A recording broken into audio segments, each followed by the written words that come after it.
D&D Rise of Tiamat. I'm running through the Horde of the Dragon Queen module, or the Tyranny of Dragons module. Started with Horde of the Dragon Queen, now we're on Rise of the Tiamat. We've been a bit of a hiatus lately, so we're going to do kind of a recap of where we were and where we're going. I'm here with Doug and Allie, who have a podcast that I set up a voice command for, maybe. And I'm not in my stream, so I can't do it. Can I do it? Let's see. A voice command? A chat command. It's not working. My chat bot's not on. Alright. Professional streamer here. 1 more second. I just want to make sure that this is at the start of all my episodes and in the description below and all that fun stuff. I'm so impressed by anything technical like this. Like, I know I edit a podcast, but like basic coding, I'm like, wow! Oh, it's still starting. Doing the thing. Well, it helps you if you have it running for the code to actually do something. Interesting. All right. Well, so, show of hands, who thinks I'll be able to use my net to grapple the dragon? I hope so. You don't see it, but I'm showing my hand. Nice. Okay. That was ill thought out on my end. I just want to throw my net and have it cover like one single talon. Just be like, yes. Oh, my toes caught. That's so annoying. Says my stream is offline. Did I forget to start the stream? No, we're streaming. Let's see. Is it doing all right? That's doing all right. Is this showing up? Yep, everything looks like it's working okay on that end. Oh, well, I'll try it. Whoop. So don't be too impressed yet, Allie. I'm still impressed. That says the stream is live. Maybe we're good now. Let's try one last time. If this doesn't work, we'll move on. Oh, there it is. Go check out Doug and Allie's podcast, RPG for You and Me. Oh my gosh. So, also with me is my lovely daughter Kaylee playing Kyla, and Cobus, or Horace playing Cobus. Hello. Alright, let me get on my social media links and send all that out that we're getting started. And does anyone else want to start with a recap? Did we start last session already on a boat? We were approaching an island, I believe, to see the white dragon. Yeah. And I had to go back through and watch a lot of notes, and I'll be willing to give that here in just a second. Well, last session we talked about side business stuff. The session before that was when we got on the boat. Yep. Yes. Our characters are still in transit on the boat. Yeah. That's right. Go ahead and move us over to here. We had some Little theme conversation on the Probably what to do. What our plan. It would probably help if I was on Roll20, wouldn't it? Yep. It's been a while since we've done this. We're a little out of practice, but we're getting our feet back under us. I'm also doing physics homework, so. What? No, get that crap out of here. Almost You did done. physics? That's so smart. Yes, very big brain. Nice. All right. I think I only moved up to chemistry. I think that was what I capped out at. You just don't like math. Well, I don't like math. I really like biology, though. I was really good at finding out where the powerhouse of the cell was, because it's shaped different. The mitochondria? That's the one. That's the one. Mite. Ribosomes. All right. So here's some stuff that I have in my notes. I think the session that everybody was here for, we actually met with Lord Volmer. After we put the smackdown on the blue dragon, blue half dragon, the blue sun, and I've forgotten the name of that green dragon. But after all that was wrapped up, we met with Lord Volmer, who made a deal with Aster. I mean, deal is like such a strong word. An agreement, an accord. You get something and he gets something. Yeah, it's a little partnership. A mutual Couple understanding. little soul savings, just grate them off Just with a a little little cheese bit. grater. Sharing a couple coupons for the grocery store, He, Are you too a super shopper? he shared a little bit of information with you guys. One, that not all the demons and devils are in support of getting Tiamat out of hell. Some of them like the status quo, want to keep it that way. And he offered some support, but the party heroically declined it. You also learned from him that Rathmodar is still alive, and what you killed was a simulacrum. And he was the wizard from the floaty castle that He we was iced. the leader of the Red Wizards of Thay. I think. Mm. Yep. He's the leader of the exiled Red Wizards of Thay. Saz Tam is the actual leader, it looks like. Yeah, I think he's the one of the guy that's in charge right now. Okay. I hope he's embarrassed that his duplicate was killed by a hold person spell, a second level spell that he failed his saving throw on. Twice. How embarrassing for Twice. you. You must be so embarrassed. Poor guy. Then he got drop kicked across the room. Let's see. And then I can't remember if that was before or after the council meeting where we learned some stuff, and then we left there and were exploring the wilderness of the Sea of Moving Ice. We met Laruska Halfface, captain of the Frostskimmer. Seemed like a nice guy, but lost half his face to a really bad frostbite incident. Oh no. Found a white pseudo-dragon and eventually made it to Oyaviggaton, the suspected lair of Arauthator, who I'm going to probably call Frostheart from here on out. Much cooler. Much easier to remember. Much easier to pronounce. Let's see. And then last session, we did a bunch of downtime activities and ticked up a few clocks. We sent the ship on its very first mission.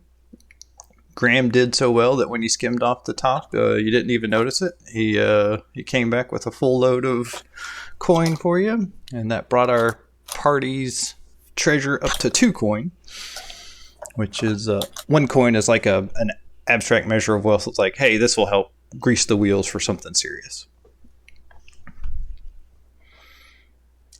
Let's see. Yuri successfully recruited his lieutenants. Still to be determined, although we did talk about the possibility of Langdedrosa Cyanrath Oh, that'd be coming cool. over to the fold as a plot line. Yeah, I forgot about that. We find him, he's a farmer. Like, I don't want to go do that. We talked about that as a possibility. Yeah, that's cool. Was this last session when I wasn't present? Mhm. Okay. I'll be surprised then. Let's see. People got promoted to ranks 4 and 5. Copus got a cool magic item for getting into 5. With the Emerald Enclave. Kyla researched a whole bunch of stuff about the dragon. Frostwing. One more question that she had like a question left over, and she asked it for me, or asked it to me over the weekend, asking what level spellcaster is the dragon, and I said 7, and she went, "What?" Thinking that he could cast 7th level spells. Like, no, he's a 7th level spellcaster. He casts 4th level spells. Gotcha. I don't know if it was a 7th level spellcaster. That's what, level 13 or 15 for a character? Yeah, that's really high. Which would give him access to stuff like teleportation circle, resurrection, or a form of resurrection. I'm not sure if it's true resurrection. Right. But 7th level spells are serious game changers. Yeah. Heard more about MacCath the Crimson, a member of the Arcane Brotherhood. She was an expert on the Trackhorn. And that's you're keeping an eye out for her. She was a member of the Arcane Brotherhood, which is a wizard's tower stated out of Luskan. And that was also a tower that the White Dragon had attacked and stole a bunch of spell stones. So if you find any information about MacCath, or if you find any information about the tomes, the Arcane Brotherhood would be very happy to get that back. During Yuri's promotion, he learned about a green dragon that was terrorizing King Melindrak's forest, and his son Neronvane is missing. And I think those were all the big highlights.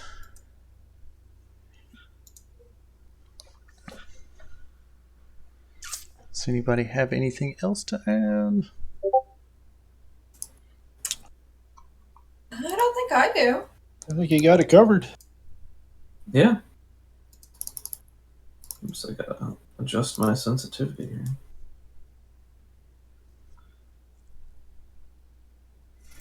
Cool. Well, when last we left off, we were, most of us, freezing cold. For whatever reason, Aster, with her genie magic, is warm and actually produces heat, so she's like a little space heater. I'm still very good genie. So everybody wants to sit next to her. I believe Taisho was wearing the white dragon scale armor, but he just had a big heavy cloak over it, hoping that might keep it hidden.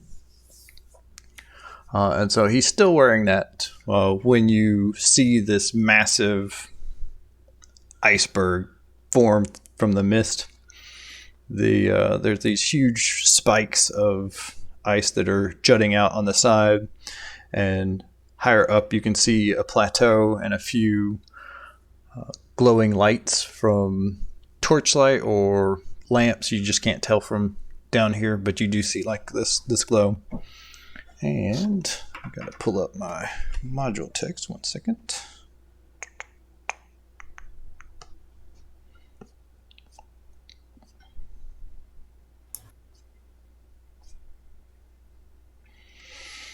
Let's see.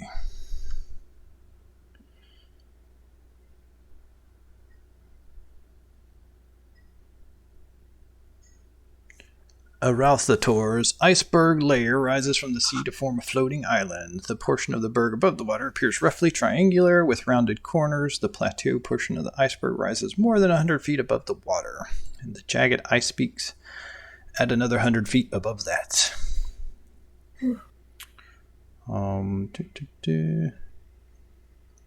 Down here at about sea level, a large shelf of ice rises up a few feet, and you can see several fishing boats used by ice hunters that have been tucked away along with and there's also the area is littered with enormous cracked bones, including ribs that arch taller than a human.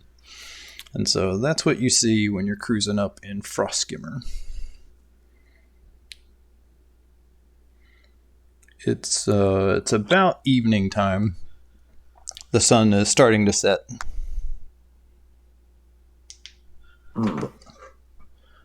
What do you think those ribs are from?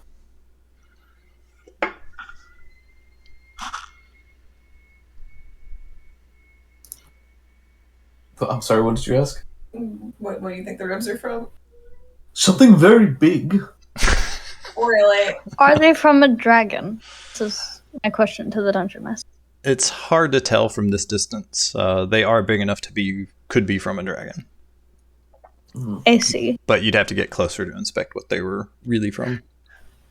What it's probably from is the last dragon scholar that came to ask us dragon questions. That was a really big dragon scholar. The giant. Well, it's a dragon who happens to be a scholar. There you go. Misunderstanding. I'm very well read. Yeah.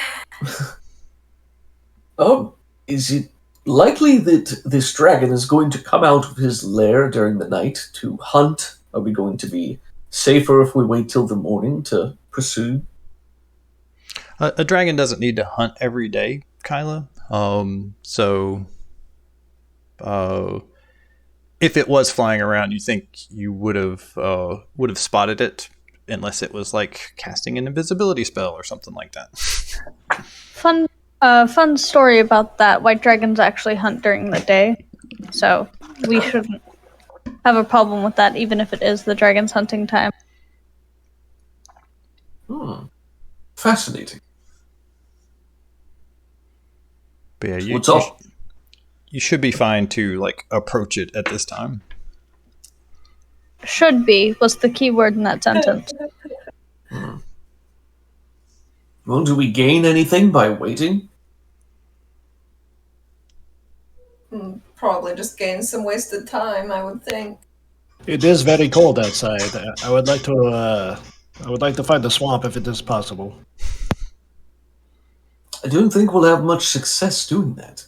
Oh, that's a shame. Aster sidles closer to Cobus to warm him up. Much better, thank you. You know, I'm just a ray of sunshine. Taisho gets sad when you leave.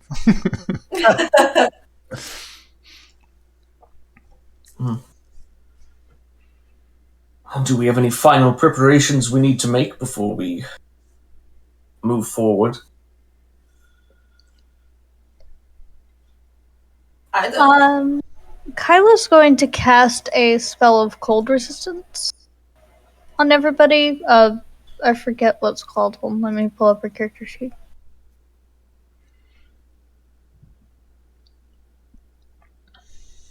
It's, this one, but we said it could affect everybody.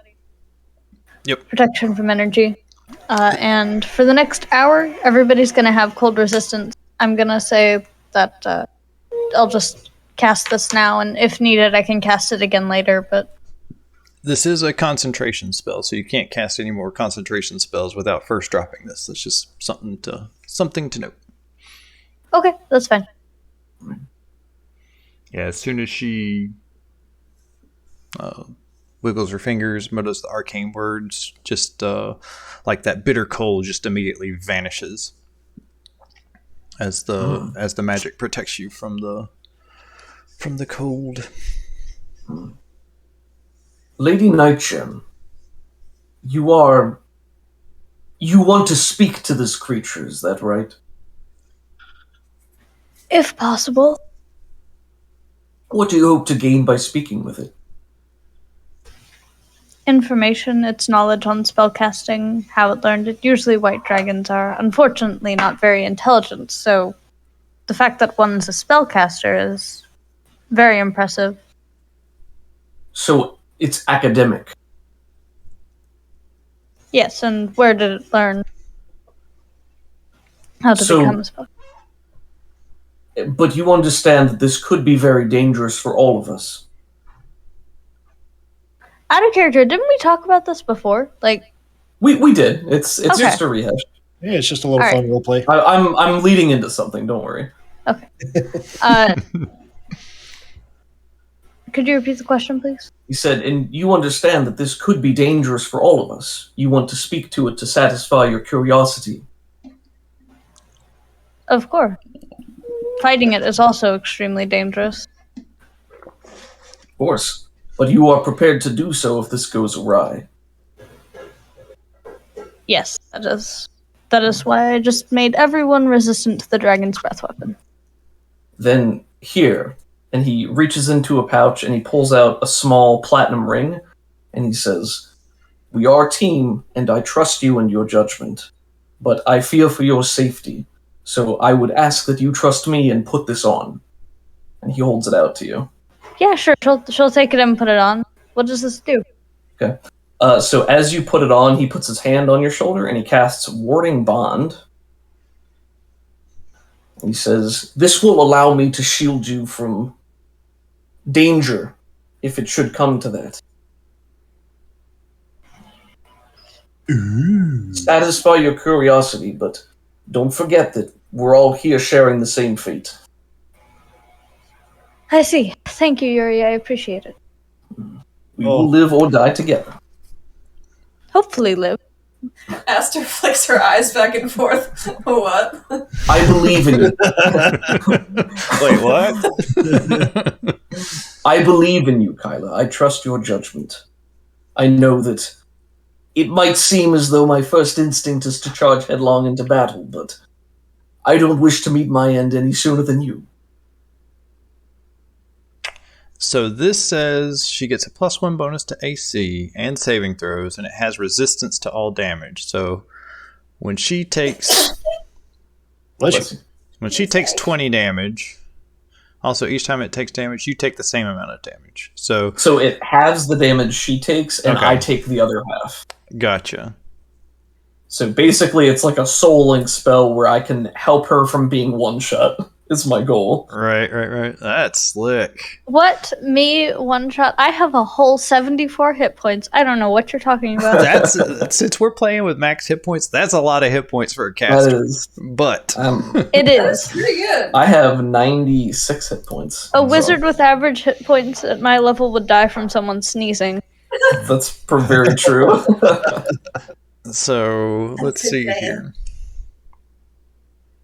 No worries, Yuri. She could do this by herself, really, if she wanted. You know, we are just here. She's got these.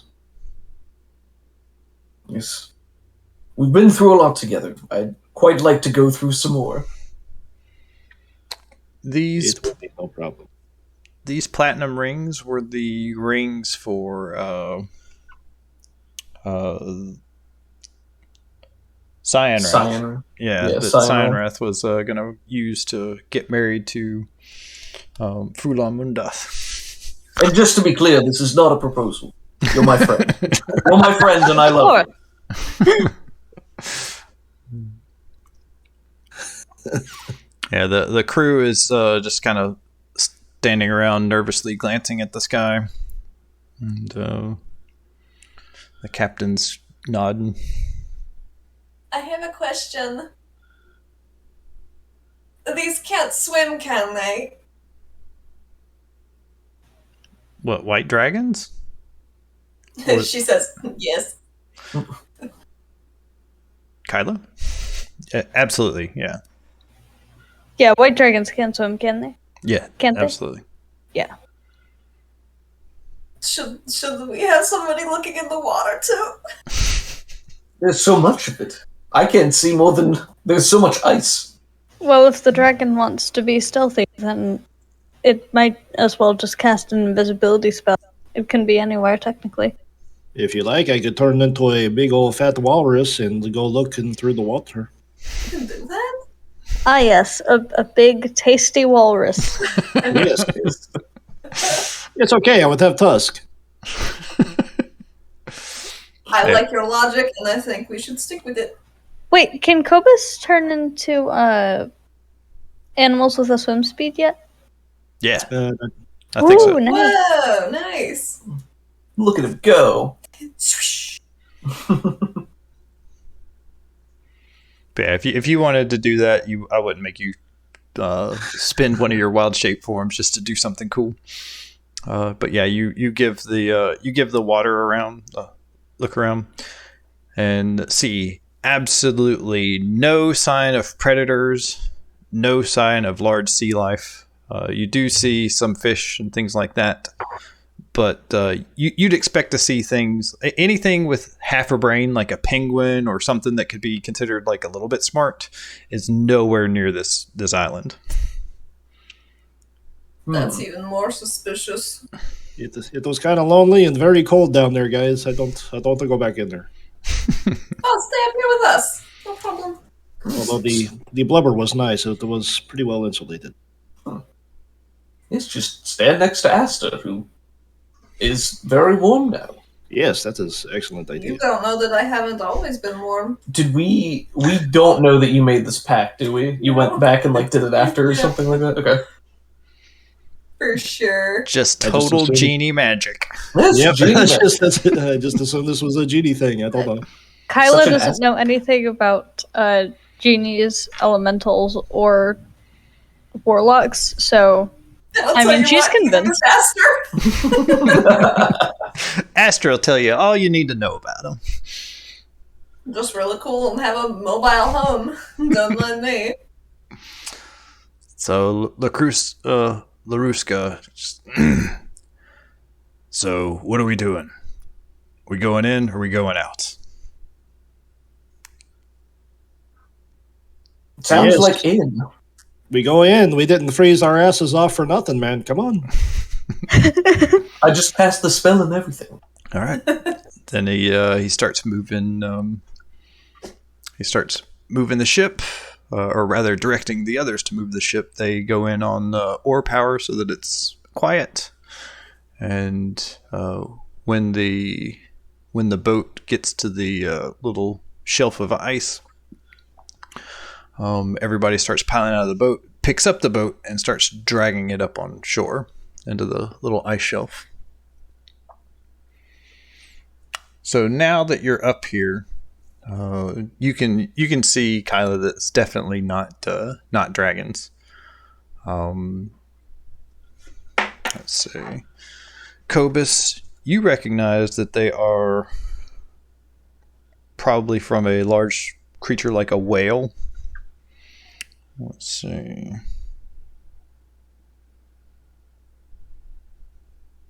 I did watch a documentary about whales earlier this week. So interesting.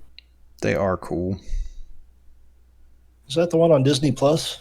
Yeah, they have so many of them now. I've just been working my way through them. I still want to see that.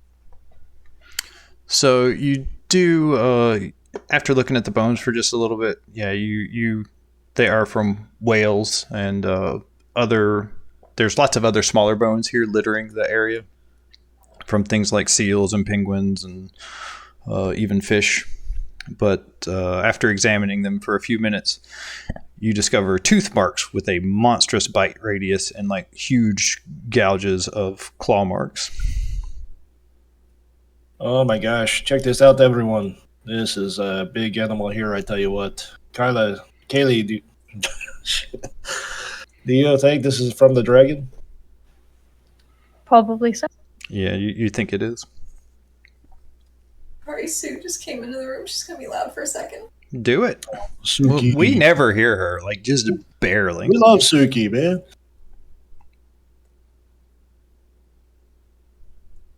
It seems we're okay.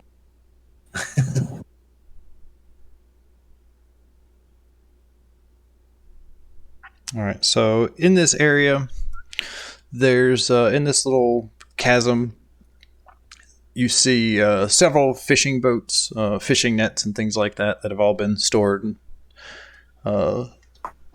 put away. But there's no guards here. There is a path that's been carved into the side of this chasm that you're in that leads up to the plateau. Laruska would rather keep all the men near the boat instead of traipsing up into what's potentially a dragon's lair. Fair. Seems wise. We don't need a whole troop. If we're going in, we should try to do it more quietly. And then we won't have a whole troop of men following us.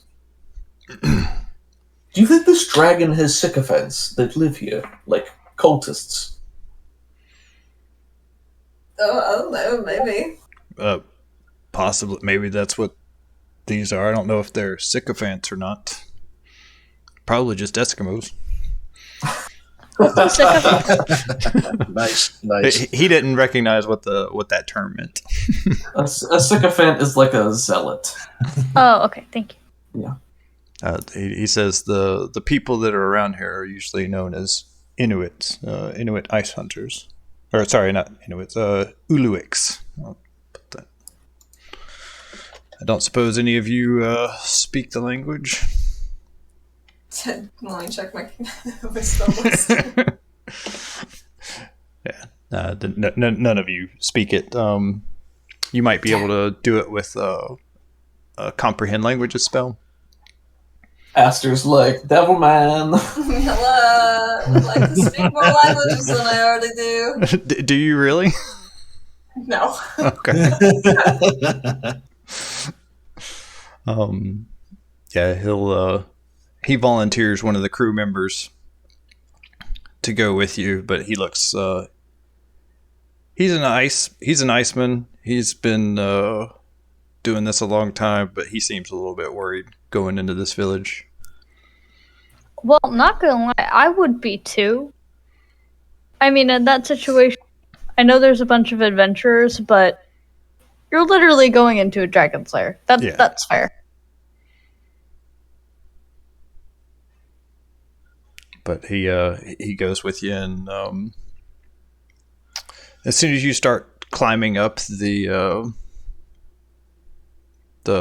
icy steps, somebody makes a little bit of noise, not a lot, and then all of a sudden you're just hearing tons and tons of dogs barking, and you look up, and looks like there's these huskies that are all standing over the edge. They're just looming over like where you're walking up and just like barking crazy. Seems very eerily reminiscent of a John Carpenter film. Can Copus talk to them? Sure. Woof, woof, woof, woof, woof. Woof, woof, woof, woof. Yeah, that you start talking, and like as soon as you like cast the spell to understand them, that they're all just shouting, "There are people! There are people! Do you see the people? I see the people! There are people!" and what are you asking? I'll be like, "Oh, please, there's no need for all of this. We see you, dogs. We are your friends. Can The we be people part of are your-" talking, but we are telling the people there are people here. And Can we be part of your pack?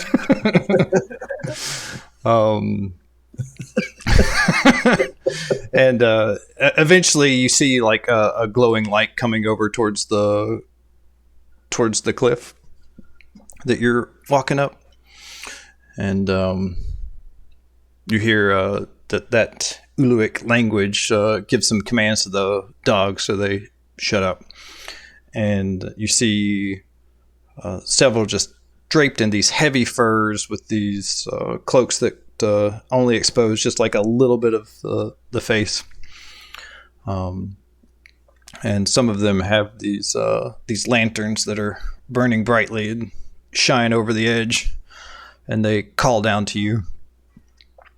A few people that stand out. One guy calls down to the group, seemingly the man in charge. Let's see, what the heck's his name?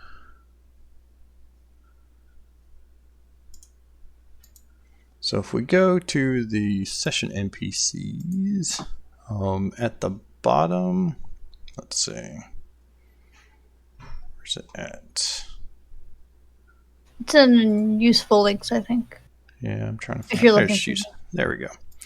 Useful links, session NPCs.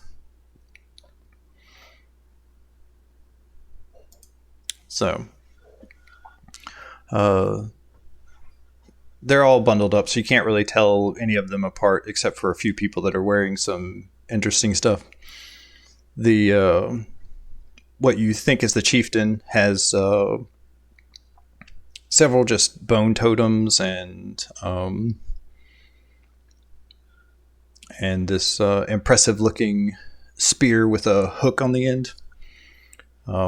He calls down to you, and the translator says, "Who are you? What do you want?" Standing next to him is this just mountain of a man. He's super muscular, and you can tell it even underneath all these furs. And he's just staring down at you, just giving everybody the stink eye. And this very overweight woman who wears this walrus pelt, and the tusks kind of come down over her face and poke her in the belly even. She starts speaking to the animals in dog, and she calms them down. Says, "Yes, I see the people. Thank you. You've done your job." And you can understand her too, since she's speaking in dog. But yeah, who are you? What do you want?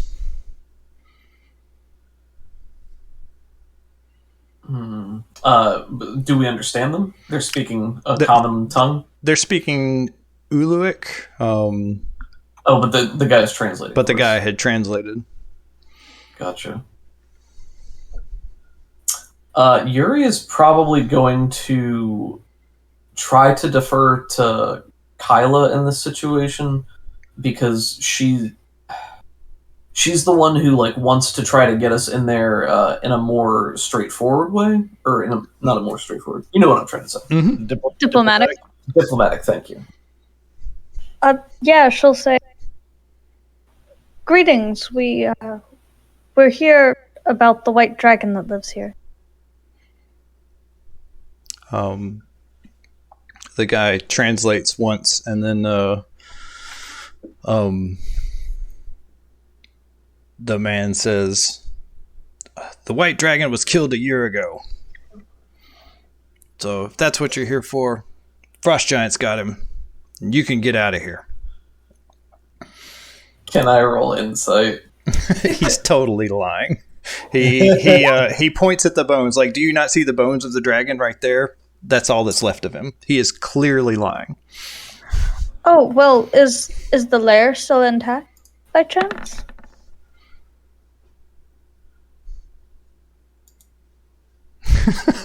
Natural. I roll a 1.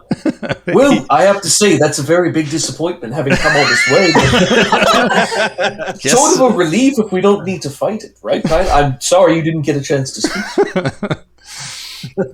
Yeah, like the stuff that he says is just a bold-faced lie, and I wasn't asking for a roll, but I know. I wanted to see what happened. That's a shame.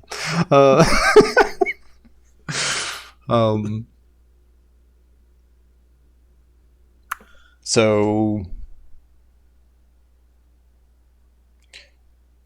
and now that you're up a little bit here and there's more light in the area, you see in the frozen walls there are people trapped in there, like they're dead. There's a dwarf, a few humans. The humans do not look like they're dressed the same as the Uluiks. And on one of them, you notice a Luskan insignia, like a tabard from that area. You would notice that. And that's the same spot that MacCath the Crimson was from. And then you also see a few of the ice hunters that are frozen in there as well. Gotcha. Yeah, Kyla asked if the dragon's lair was still intact. There's nothing for you here. Then why are you here? We live here. But why? It is so cold. It doesn't make any sense. They look at you like you're crazy. Well, it's cold everywhere. What are you talking about? How many of them are there here? It looks like there's about 15 people that have come out. It looks like warriors. You see males and females, all with spears. Kyla will just say, "Well, we've come all this way. We've traveled many, many miles, and I would greatly appreciate it if you would just let us take a quick look at the dragon's lair and just the state it's in currently. I'm a dragon scholar, and I travel all up and down the Sword Coast to research these things. It's been a lot of trouble getting here, so we would really appreciate it." Can I roll persuasion? No. He says, "Very well. You're standing in it." Are there any children, or is everyone here an adult? Everyone out here right now is an adult. You do see like one younger guy, but everyone here right now is an adult. But okay. But I guess if it's in the middle of the night, children wouldn't come out. Just trying to gauge on if this might be a place people actually live, but I guess we can tell they're clearly lying, so it doesn't matter. People do live here. Like they do live up on the precipice. Like these are their fishing boats, and this is like a permanent residence for them. Like they have sled dogs on this small glacier. Like sled dogs couldn't live here by themselves. They would starve to death.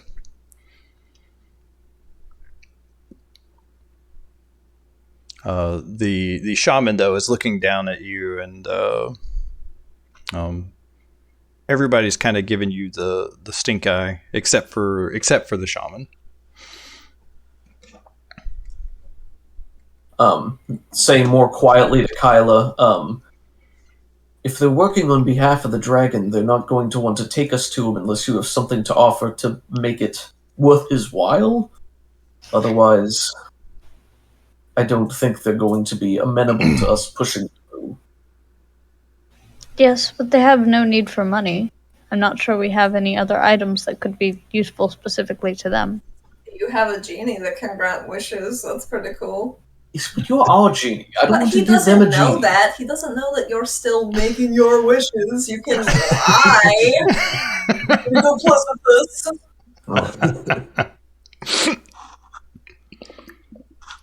I think that we're not going to convince them to take us there on its own. So we either need to tell them that we're here to... Are they under the dragon's thrall? Are they trapped here? Do they serve it?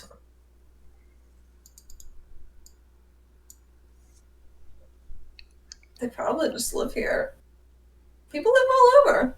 Well, yes, but why would they lie to us about the dragon being dead? While you guys are like talking back and forth and things, the fat shaman lady, she's looking at the dogs and talking to the dogs, but asks, "Can any of you understand me?" And Cobus, "Yes, you can." I'll give her direct eye contact without actually saying anything, and I'll just give her a nod. Oh,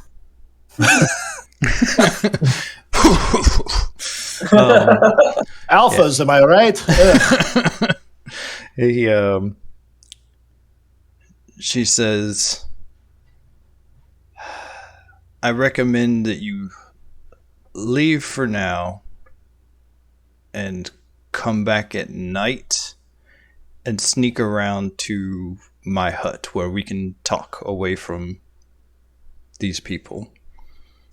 There is...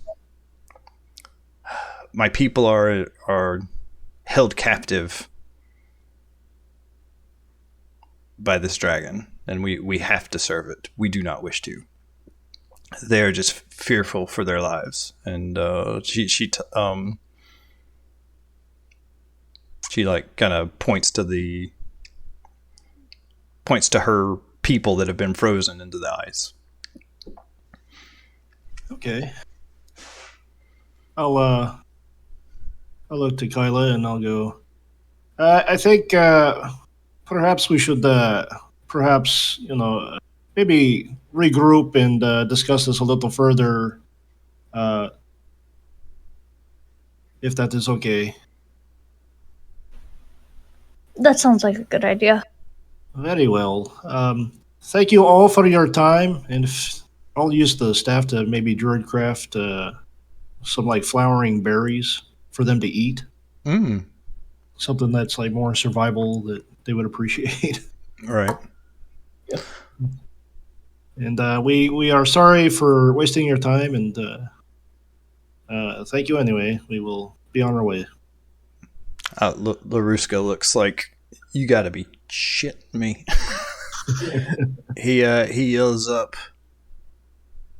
"Can we at least stay the night?"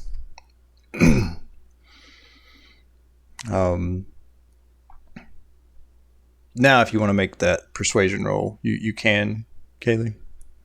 Say 15. Oh, boy. DC 14, and if you Oh, well, that's not very good. oh no. The first two rolls of the session, both Nice. natural one. nice. Oh my god. The guy looks down at you and says, "Absolutely not. Get out of here and do not return." I'll say, and dog, we will meet you later then. She nods. And LaRusca walks off in a huff and says, "Ice hunters are quiet, and sometimes they're not solitude, they're solitary. But these people, I don't know what's wrong with them." Fear not, Captain, and I'll give him a little wink. This was not all wasted. as we're walking away. He's a little bit savvy, so he'll go along with you. And everybody piles back into the boat and leaves, and you see them posting guards now down at the entrance. Ready. So, guys, the female druid or shaman, she said that we could meet her at night, and we have to be kind of sneaky. So, yeah, we still have some options open if you guys want to go check this out and see what it's about. Could be a trap. We could all very well die, But the dragon is alive, right? I honestly do not know. She did not say anything about it. Yes, she did. She said they are imprisoned by the dragon, like forced to serve it. She said they were under entrapment. I see. Then I suppose it makes sense that they wouldn't want us around.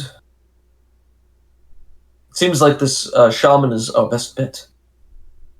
Or she could be a trap. What she says is true, however. There are many signs that the white dragon is still living, or at least a white dragon is still living, and a powerful one at that. Kobus, do you believe she was trying to trick us? It all happened so fast. Honestly, I do not know. I would think if she was trying to trick us, they probably could have just as easily overtaken us all at once at that moment. Is there one more of them? I think it's possible that she could be telling the truth. Or she's at least working against the interests of the others. She did no dog, so, she's got that going for her. Does that mean she's loyal? Yes. Loyal to a dragon? Or and cuddly. Loyal and cuddly. Well, I'm sure you could ask her about that, when we go back. Oh, that's a good idea. But maybe the other stuff first. Oh, if you think so, I trust your judgment. Puffs up a little bit at that, looks over to Aster and says, trusts my judgment. I would hope so. Yeah. You guys are friends, right? Damn right. And we've been through much together. Old Kobus and I, you're not old. People say that. How old are you old? How old are you? Oh, they would consider me like middle age, I would suppose, on Dragonborn years. I see. We live slightly longer than humans, but not by much. Well, how old is everybody? Taisho rubs the back of his neck. Daisho's older than everybody else After by the at least first a decade. few centuries. Preparation age. Oh, God. I assume Master is a genius, so she's got to be ancient, right? I'm timeless, thank you. She can't remember a time when she wasn't around. That's true. See, when Kobus is like level 18, speaking in technical terms, he'll actually live like 800 to 1,000 years. Nice. Since druids, when 10 years pass, it only counts as 1 year for them. Nice. And the normal maximum age for Dragonborn is around 80. So. No, we're not as long-lived as humans. Something to look forward to. But something, candle burns brighter. Laruska directs the boat to pull away from the iceberg, and eventually you're back in the fog. He says, "What's the plan now, then?"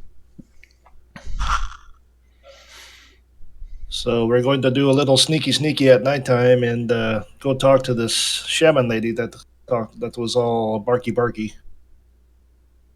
And see if we can't help the tribe and perhaps convince the dragon to not to be such an asshole.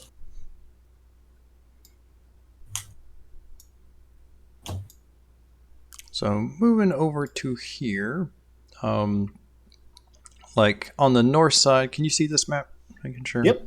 Ooh. Covered Very in cool. fog of war. All right. So yeah, the north side of this leads to the chasm that where all the fishing boats and things are. And there's a couple of ways you could get into this area. Right now there's guards posted out there, so that route's kind of closed down unless you take those guards out in some way. You could also maybe climb up. You could also maybe climb up the outside of it, but it would require some decent climbing rolls, climbing up ice. Or you can magic your way up or something like that. Not sure what people are in the mood for. I can jump. Somewhat. Oh yeah, you could jump up halfway. Would we have gotten a long rest while waiting for nighttime? No. Okay. We'll start like standard resources, but with like spell slots and everything like that at the beginning. So we can start off with you either having cast that spell or not having cast that spell yet, and so you could do fly and then cast that spell or something like that. Yeah, we'll say I haven't cast it yet, just in case we need fly and so I don't have a 3rd level spell slot necessarily. Right. Sounds good. I need to mark my spell down. I forgot. There we go. Aster has thaumaturgy. She might be able to distract the guards at the front. She's very good at being distracting. I could reduce one of us to half a size. Make it harder to see you. Although, If we're trying to sneak there covertly, if we make a distraction, they might assume the rest of us are nearby and come looking for us. oh yes, that is true. I don't know. I'm not saying we shouldn't do that. The dragon does seem to have a good control over this area. But how good, really? It could be a thaumaturgy of the dragon itself. But then we know, like, exactly where it is. Maybe it wouldn't be able to hear me. Yes.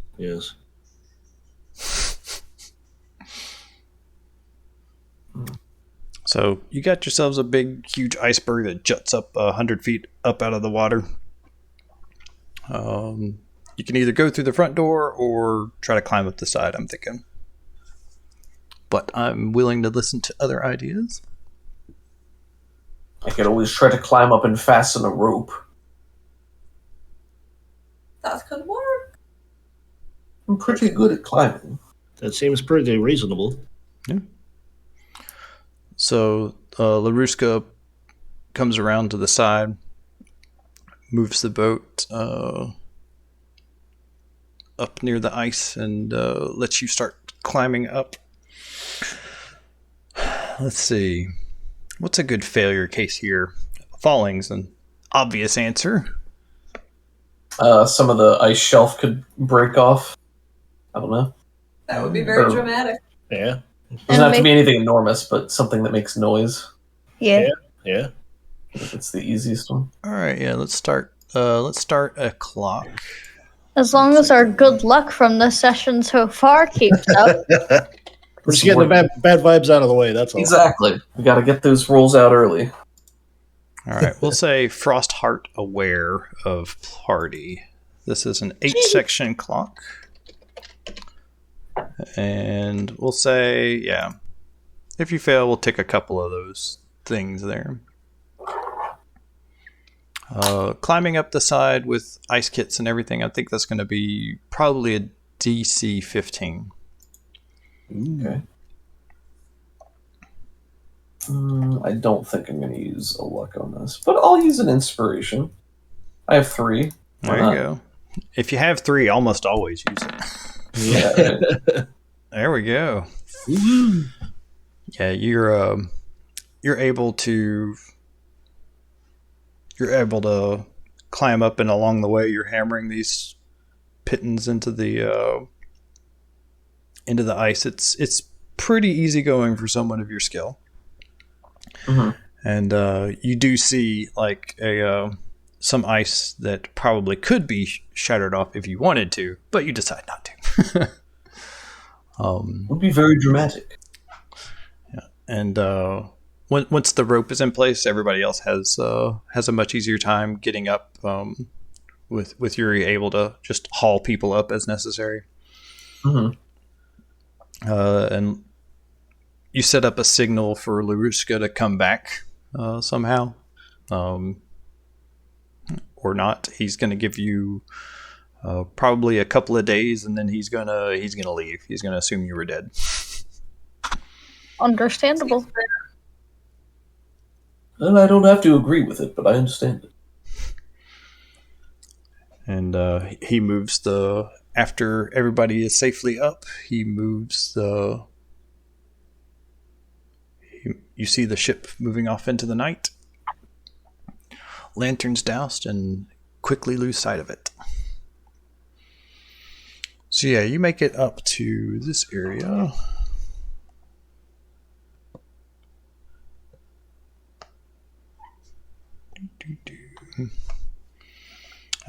The top of Oyaviggaton is a plateau, but it's not level. The ground is uneven, fractioned by narrowed ice chasms, and divided by rills, snowdrifts, and ice ridges taller than a human, sculpted by sea spray and wind. Let's see. The first sight that greets you when you emerge onto the plateau. We already did the corpses. What else we got here?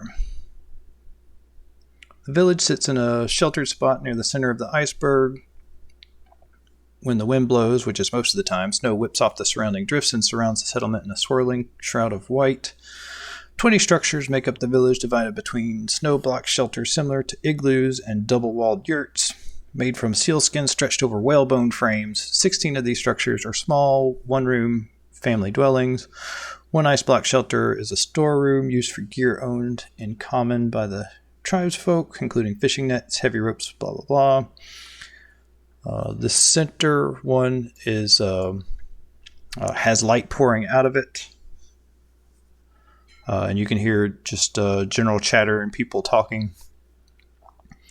The largest structure in the village is the meeting hall, heavily decorated with whalebone and the skulls of fish and mammals, consisting of one large room. We're not inside, so we won't read that. Let's see. A yurt standing apart from the rest of the shelters is home to the shaman bone carver, as indicated by many animal totems and whalebone carvings around the hut. The shaman's hut features a lesser used... There we go. So this guy down here, Cobus, you pick it out of the crowd. Of buildings where this is where the town shaman lives. Alrighty. God dang it. It's over there, guys. Okay. Just sneaking a line around the perimeter with no cover. Yeah, it's dark out. There's nobody's out if they don't have to be in this. The only guards that are out here right now are down at the cliff that's 30, 40 feet below, up near the north. So yeah, you're able to sneak over to the hut. Inside, you see just it looks like there's an area for greeting people and meeting with people, but it's all just one open room. And you can see her like piles of sealskins and furs over in one corner of the room. Probably serves as her bed. When you come in, a smile splits her chubby cheeks, and she waves you in quickly and then closes the flap behind you. She takes off her gloves, and she has these short little sausage fingers. And she says, "Come in, come in." Looks like she was brewing some sort of hot drink. There's not much in the way of teas out here, so you're not sure quite what it is. But she says, she asks you a question in Uluik to see if you speak it, and when you don't, she says in common, very broken, welcome. I'm sorry for my people's behavior, but if we do not chase off intruders, then we have to suffer the consequences. I completely understand. Don't worry.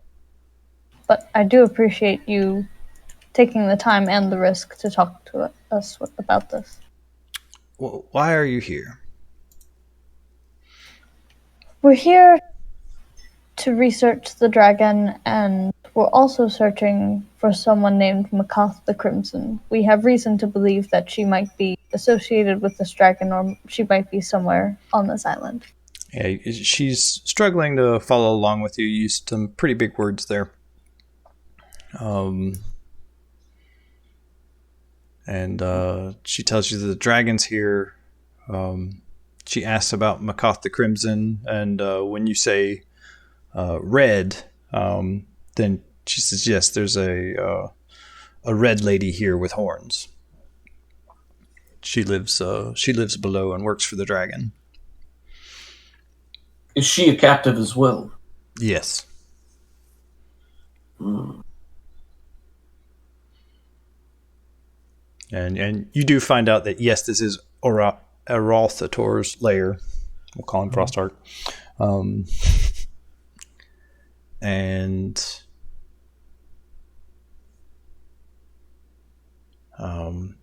she... Are you here to kill it, or...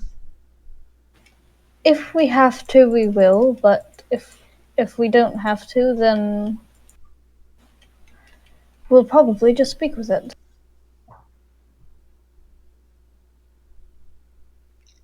She looks a little concerned.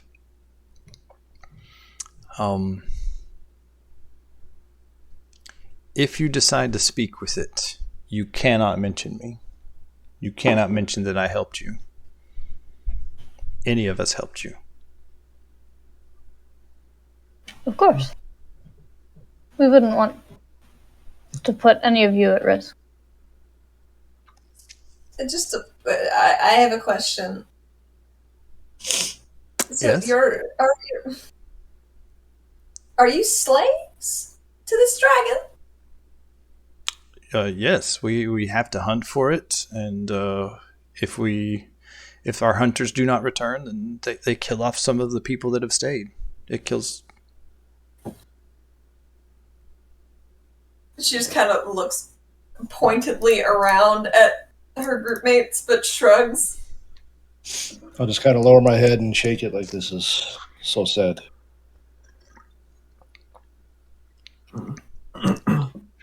Yuri's clawed fist tightens audibly. I think he starts to pace around the tent a little bit, but doesn't speak. Maybe slaying this dragon might not be a terrible idea, or at least attempting to. I certainly can relate to your suffering. My tribe is under a similar situation with a black dragon. She nods, and I would not wish that on anyone. Nor I. Does this dragon have any goals? Just greed?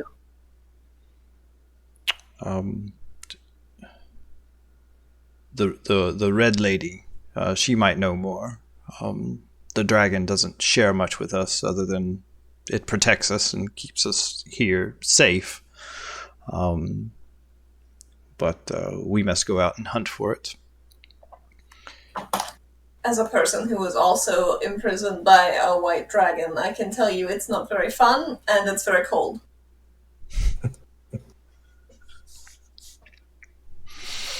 She nods in agreement, but the only thing that I can do for you is I can show you a way in, but I if my people run into you,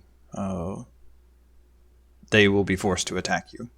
I can only ask that you not kill them. If you can best them in combat, please do not kill them.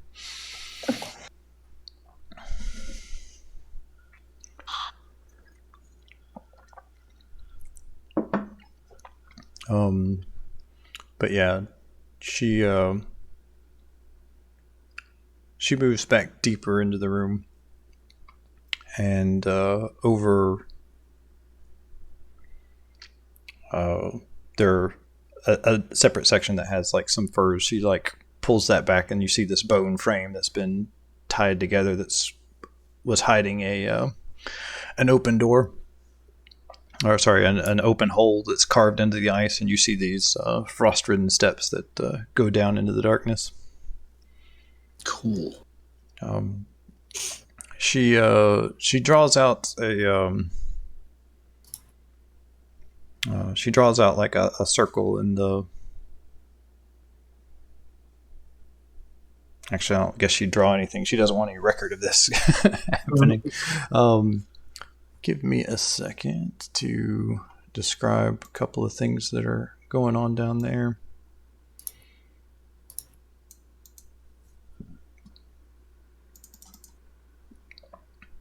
So there's a circular ring surrounding several chambers. One of those houses a section of kobolds. One of them is a trash pit. And then on the outer ring, there are several rooms, treasure rooms, trophy rooms, things like that. I have not been down there in a long time, but I know there are ice trolls, ice toads, and MacCath, I believe, is somewhere to the west. And then below that is the actual dragon's lair, where he lives.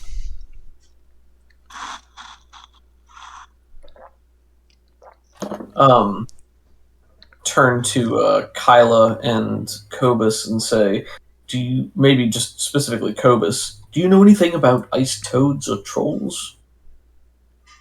Would I know anything about that, Dick? I don't think you've ever heard of an ice toad, to be honest. It was something I haven't. It is very exciting, though. I would love to have a good conversation with it. The trolls, I've only ever heard of trolls in general. That I don't know too much. We had some in the swamps. It's basically a troll, but resistant to cold. Yeah. Sorry, I'm afraid I am not much help on this particular knowledge. Yeah, more help than I was, so I appreciate it. So we need to head west to find MacCath, who can tell us more, and then we can reevaluate from there, it seems. Sounds good to me. Yes, it seems like we have a plan. All right. Let's start us a dungeon crawl. Woo woo! I'm so hyped to meet MacCath because she's my favorite race, my favorite class, and she's a dragon scholar. Nice. You will That be is just a triple threat. Such a huge fan. kindred spirits. Is MacCath a famous dragon scholar? Like, has Kyla heard of her before? Yeah, probably. She was, she's enough of a big deal that she was like the ultimate scholar for this Drakhorn thing, and like studied a lot of dragon history, and was high up in the Arcane Brotherhood, which are all things that are tough to do. So yeah, I would say she has a little bit of fame behind her. Cool. So this map is bloody huge. Oh boy. Each little square is 15 feet.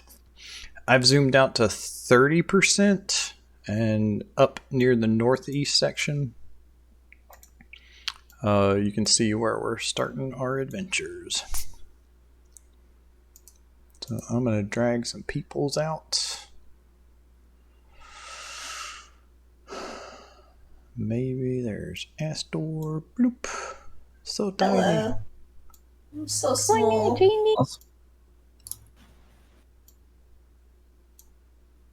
Aisha, and where'd Kyla go? There she is. Bloop. Oh, sorry. Oh, sorry. Oh my gosh. Okay, I was not even zoomed out far enough to see the entire map. I thought the Arauthator's iceberg section that was uncovered, I was like, well, it's kind of weird to just have the words over the entire map. This does look pretty big. And every block is 15 feet. Oh my gosh. Yeah, the big fat block is 15 feet. A little block is 5 feet, like you expect. Oh, I see.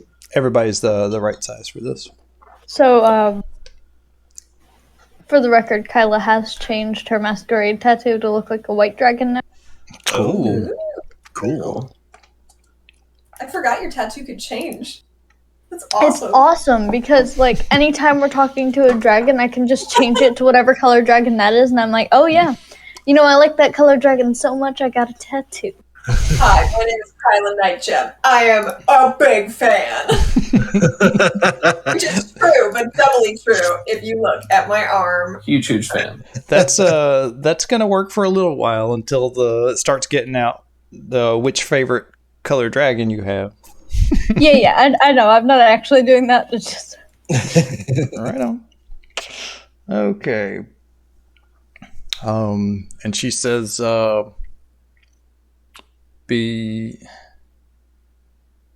she wishes you luck and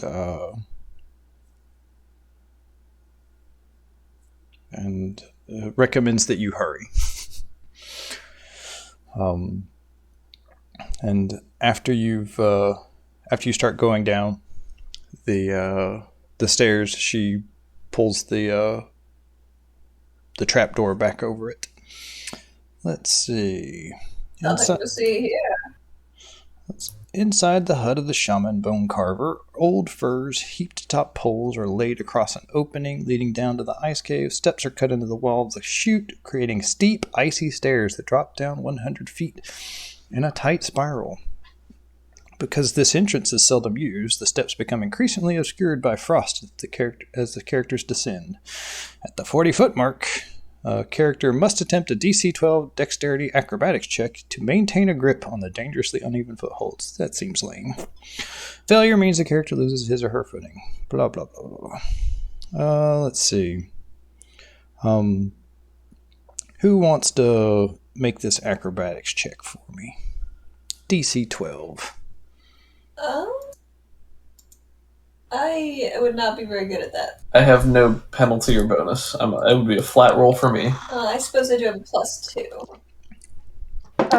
I have a +2 to dexterity. I don't know how. I have a I had like a 10 in dexterity, but you know.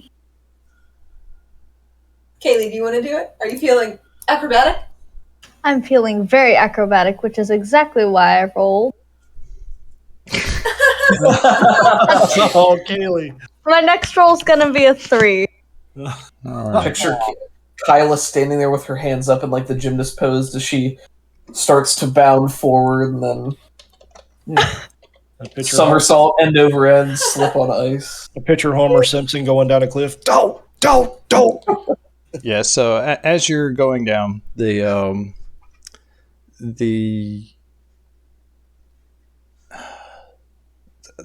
steps are just getting slicker and slicker, and then it seems to lessen up, but then all of a sudden, like, the next step is just is oil, and you hit it, your feet go out from under you, and you plummet to the ground. Ouch.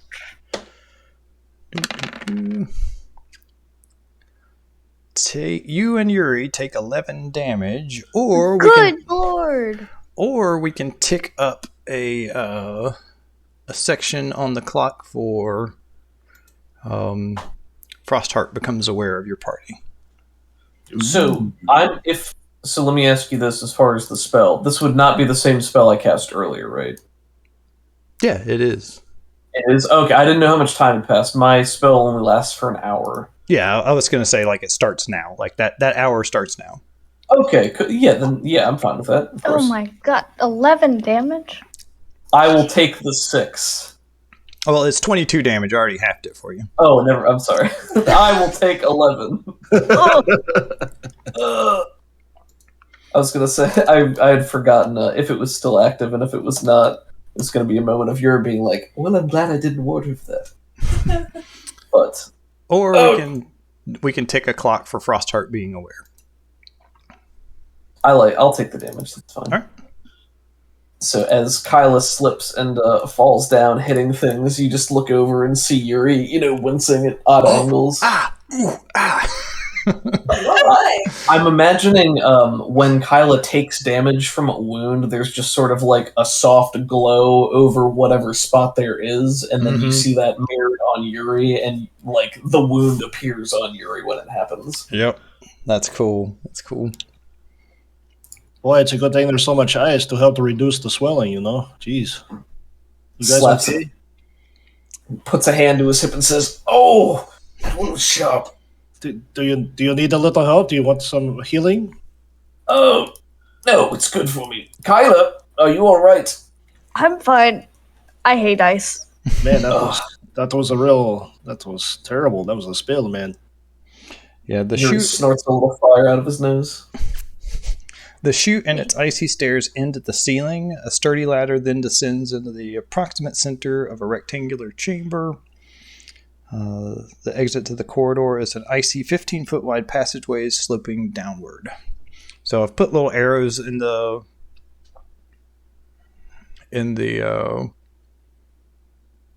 I see. Okay. on the map that to indicate which way is down. Thank you. Nice touch. That is helpful. This chamber is empty except for a dozen baskets woven from leather strips and walrus ribs stacked in the north corner. These contain frozen fish and a few skin-wrapped bundles of rotting shark meat that the ice hunters consider a delicacy. They have sharks up here? Yeah. Oh my gosh. Yuck. Taisho is so tiny. Why is he so tiny? Tiny show. Oh, he's so big. There we go.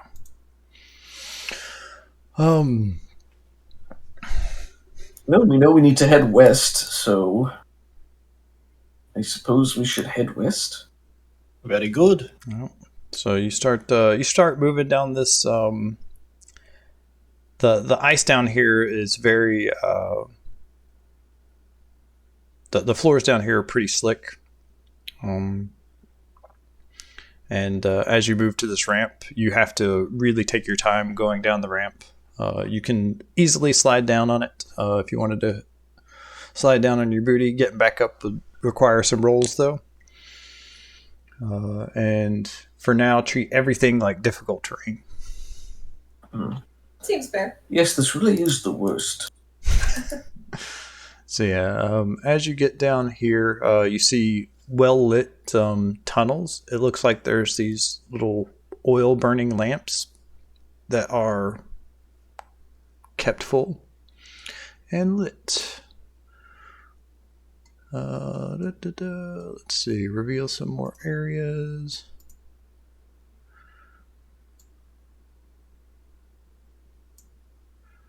Going up the northwest side, the tunnel continues to go downward. Here it seems to stay level for a bit.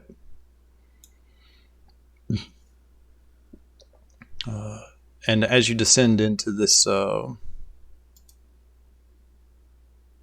just move Yuri around for now. As you descend into this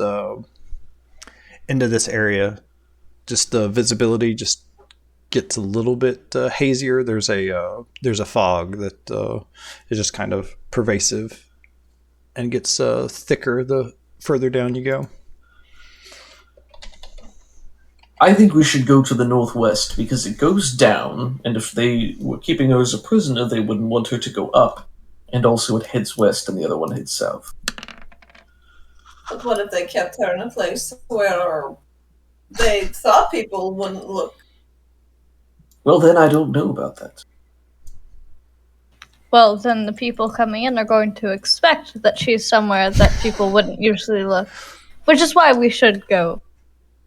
But what if they knew that we expected that they knew? Onward we go. I don't think the dragon would expect anyone to come here. But I could be wrong. It could be fun going down these slides, though.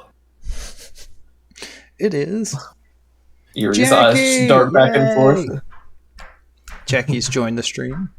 Hey, Jackie. Hi, Jackie. Oh, We just made it into the dungeon. I just imagine like the entire party is just sliding down, and the dragon is just watching with the most annoyed look on his face. Whee! Yeah, I was gonna say, mark off a tick on him being aware as we all just go, wee! Absolutely. I regret nothing. I'm going to grab one of the lids from the woven baskets and use it as a sled.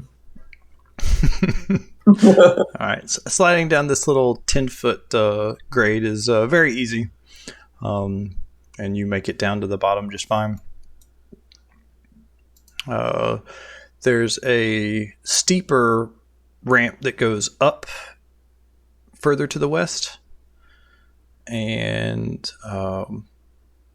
a small little side chamber that heads up north. Okay. Well, west is where we should head. Do you want to try to traverse that steep climb? I can try. I have claws. Oh, that's true. So do I. Hey, how about that?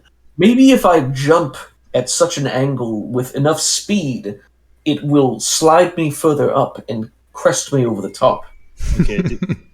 Do you want the lid I got from the basket just in case? Oh no, I'm fine, he says, pulling up his shield. You know, this, if we had kept the gong from like session 2, That would have been hilarious. This is my favorite gong. There are many like it, but this is mine. This is mine. The Gong Show. The gong. All right. So which direction were you going? I guess we're going further west. All right. So yeah, this is a 20-foot ramp that's pretty steep, and to get up that, typically,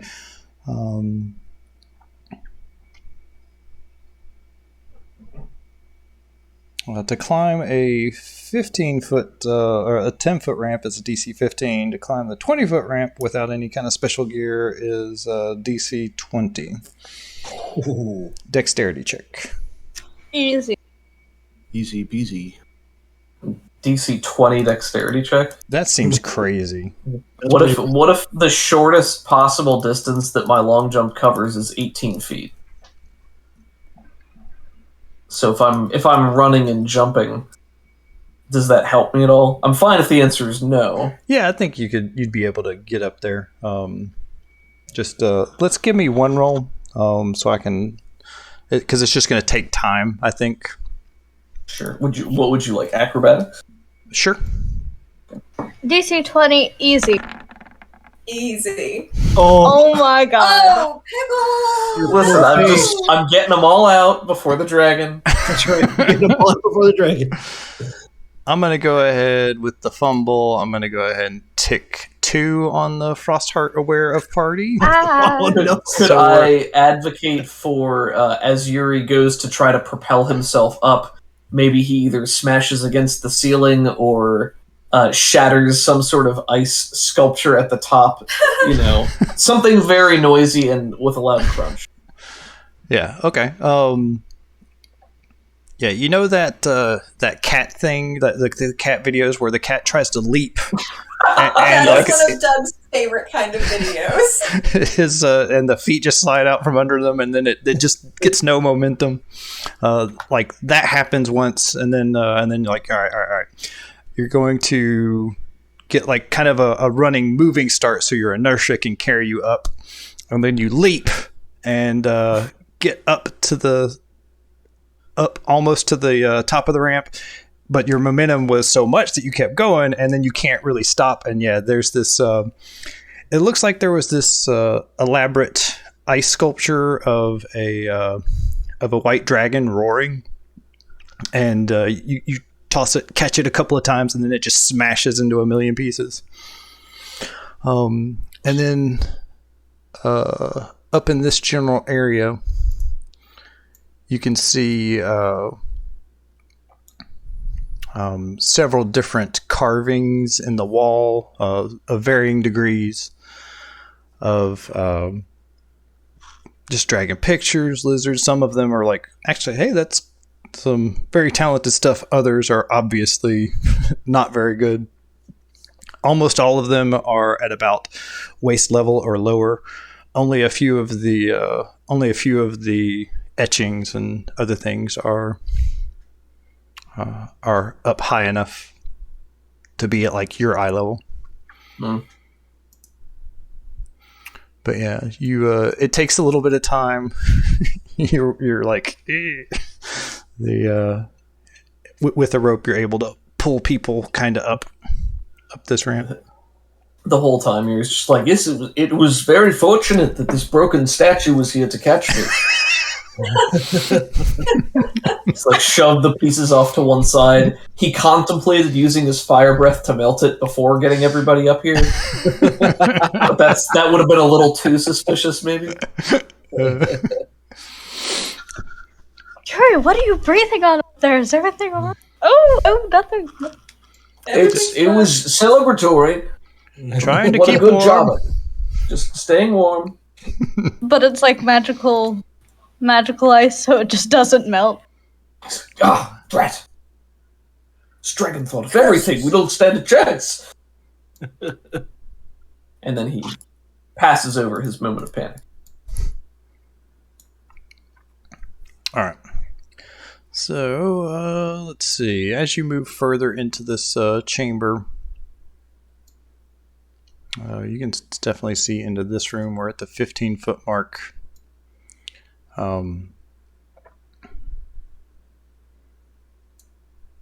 Oops, sorry.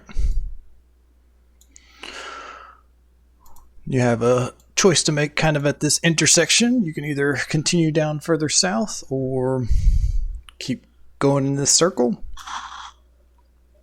The circle seems really suspicious. I'm not sure why. I just get a very bad feeling about the circle. All right.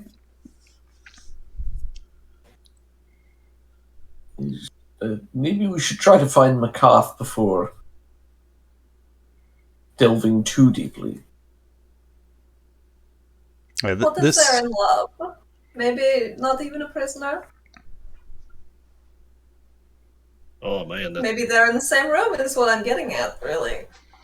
Well, she did say upstairs that MacCath was on this floor and the dragon was the floor below.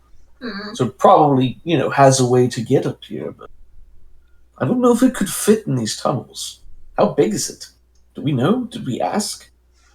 Let's see. Let me look up adult white dragon. Huge. Huge is how big they are. Okay, yeah. 15 by 15 foot space. Yep, so just fine for this dragon to comfortably fit in here. The ceilings are about 20 feet tall. And you just climbed up a steep ramp, so you're back at kind of the top level, 0 foot, and this goes down 10 feet to the southwest. I don't mean to alarm you, but there was a big white dragon right behind you. I don't believe... Oh, you mean the statue? My mistake. Yes, you are correct. This is the statue. I pulled out a token earlier. Oh, I didn't see it. Just for scale purposes. Because it's a dragon. No. I'm sorry. All right. So still sticking to this corridor? Do you want to check out that room, or should we can do that if you want. All right. Well, that is that room right there. I suppose we could yell out for MacCath and see if she replies. Taisho looks worried.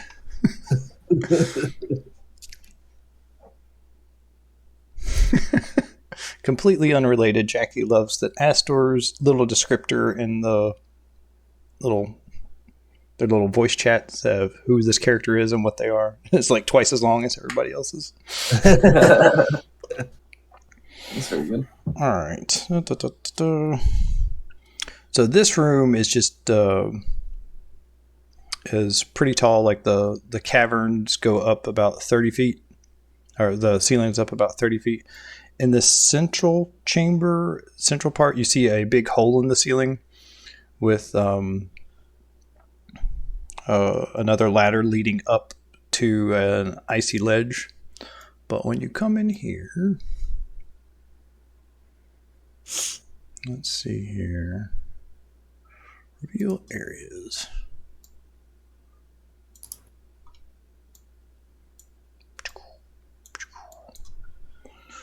All right. This chamber is empty except for 3 bundles of rolled up sealskins sitting where the ladder descends from the chute above to the approximate center of the room.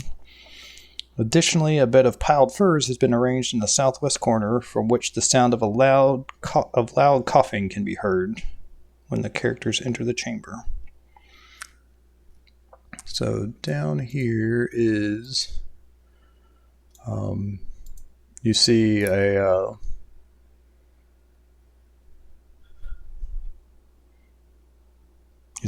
someone who is looks to be bundled up and just hanging out in the corner here. Are they bright red? No, they are not. Looks to be a similar facial features to one of the ice hunters, but he has this thick, bubbly cough.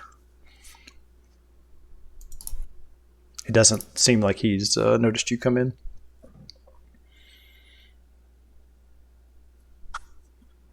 Let's back away before he sees us.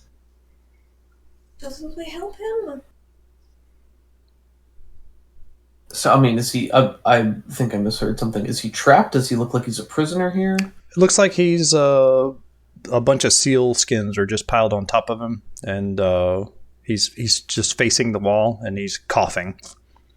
Can we tell if it's a troll? Definitely not a troll. It's a person. Like it looks like an ice hunter. Gotcha. Okay, sorry. I think if they're down here, they're still part of the tribe, and even if he's being mistreated, maybe we can ask him for directions. But he's surely going to tell someone. Speak his language. That's true. We don't. He might not understand us. Oh.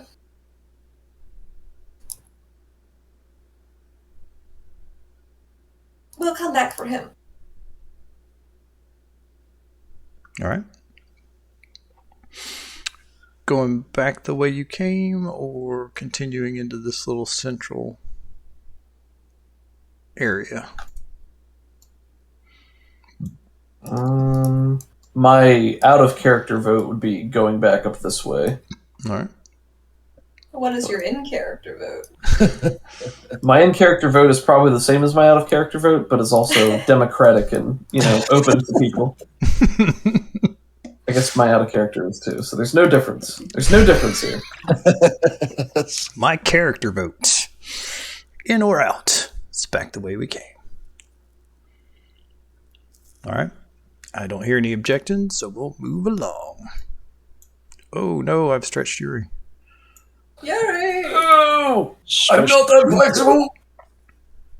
I'm just kidding, I am. I'm in excellent shape. Like when you get here, you start hearing some noise from this area, and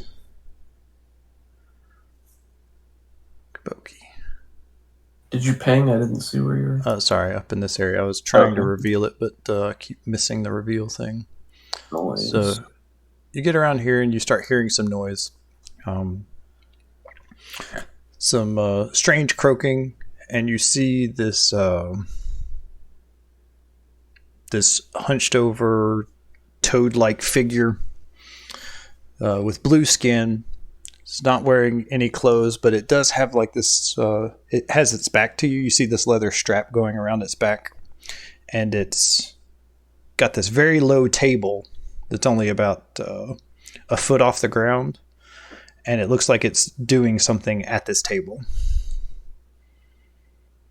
I'm sorry, what's doing something at the This ice toad. I see.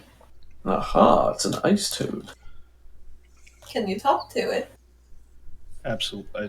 I'll try Toadinese. Yeah, so once you start moving into the chamber,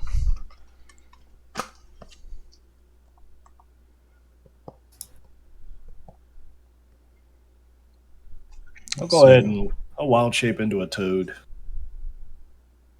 Into my toad form. Yes, yes, yes. all right. How do you do, fellow crooks? Yeah, basically. Nice. So you move a little bit closer into the, you turn into a toad and move a little bit closer into the chamber. You try to take their form and have like bluish skin and everything. Let's see. A bizarre sight greets you in this rough-walled chamber. About a dozen giant toads with thick mottled white hides are at work here, scribbling strange writing into the ice of the walls, onto weathered parchment and stone tablets. A few toads transfer these parchments and tablets into and out of floor-to-ceiling cubbyholes cut into the ice along the entire southern wall. So you move in. Oh my. And see just all these studious little toads. That's amazing. I love that description. This makes me happy. Scribbling information. And when you get in there, they all just kind of stop and stare at you with their big frog eyes. Go ahead and cast Speak with Animals again. And be like, hello there. I am not from here, but I was hoping to have a good conversation. I have never met ice toads before. They look confused. They look at you. They look at each other. This slightly larger toad starts moving in this direction. Go ahead and move your character up to here. We'll just keep you in Cobus form. And this guy starts moving your way. And it speaks what is obvious like an intelligent language. So it's like not speaking toad. Oh. First it asks in Uluic if you understand it, and then it asks in Draconic if you understand it. I do in Draconic. He says, who are you and why are you here? Well, we are doing a few things, actually. We are trying to have a conversation with the White Dragon. We are also trying to find this MacCath person. We are a little lost in these caves. Hoping maybe you could help us out with this. You want to speak to... He pronounces it very correctly. Arauthator? That would be wonderful, yes. I would actually like to have a conversation later on with you, but we can get back to that later. We have very pressing business at the moment. I don't... If he comes up, then maybe I can introduce you, but we do not go down there. That is not allowed. I see. And how would we get there from here? You don't want to go down there. Oh, okay. But you convince him that yes, you do want to go down there. And he says, he says, I will tell you, but you will die. And he says, if you go back across the hallway into that into the room with the sick man. Go past him and head straight, and there is a pit that will take you there. Thank you very much. You speak Draconic and the native language here. Do you have a name? Are you actually an ice toad? I am Marphobe, and I am an ice toad. I am the scholar that writes down everything related to Frosthearts and his doings, and he gestures at his life's work. Oh, this is magnificent work. I'm very impressed. This is quite fascinating. And what of the Kyla starts drooling in the back. What of the... these are my friends, by the way. I'm sorry I didn't introduce you. These. They're all peeking around the corner. Because everybody in the party speaks Draconic, don't they? Yeah. Yes. So yeah, but if you need a question answered about Arauthator, maybe I could help you. What is his deal? What is his... I mean, we have many questions, really, but I would actually direct it to Kaylee. But what about this MacCath person also? She is further to the southwest. Keep going. Second door on your right. Thank you. Kaylee, did you want to... You heard them speaking Draconic. Would you like to ask the question? Let me think about any questions I might have. We did a lot of research before. There's not many questions I can think of. We're definitely not here to kill... I'm not doing this, but we're definitely not here to kill it. Definitely not. You can trust Your us. life's work is safe.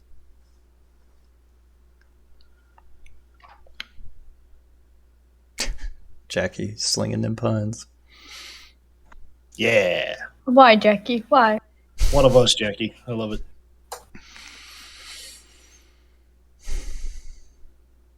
Well, Okay. I thank you for your time. We will be on our way. You please continue this great work.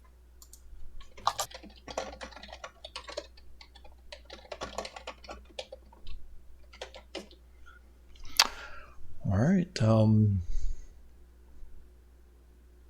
He tells you to be careful. There are ice trolls in the area, and if you wander into where you're not supposed to go, that they will kill you and eat you. Good advice. Appreciate it. All right. Here, I found this dead fish. If you would like, it was in this cave over here. Oh, that's like the shark meat, the tainted shark meat. He'll take it. Yeah. This is, Please enjoy. He dips his little froggy head down at you and says, "Thank you." He doesn't bother saving it. He just whips out his tongue and snatches it out of your hand. My gratitude. We'll be on our way. All right. So it said MacCath was southwest, second door on your right, and if you really, really wanted to go see the dragon that tried to urge you against that, then going back through this general area. And because we just talked to some friendly NPCs, I'm going to go ahead and tick that clock one more time. We're at 3 out of 8. Frostheart is aware of the party. Oh my. Time. Should be fine. So at first I thought you were saying that in two different sentences. So I thought you said 3 out of 8, and he is now aware of you. I was like, I'm sorry, what? Nope. 2 separate sentences. You. They're definitely not here to commit murder. Oh my. What is this world coming to? My father, who hates puns. Beautiful, beautiful puns. It's called character growth. And our bad influence. I'm just keeping a counter of all the puns. So far, we're up to about 5. I'm just gonna. And these are how many more legendary actions you give the dragon per turn. Precisely. Yeah. That's how many d4s of psychic damage. Gah. Nani. My brain. So he says it was nice meeting you, and goes back to his work.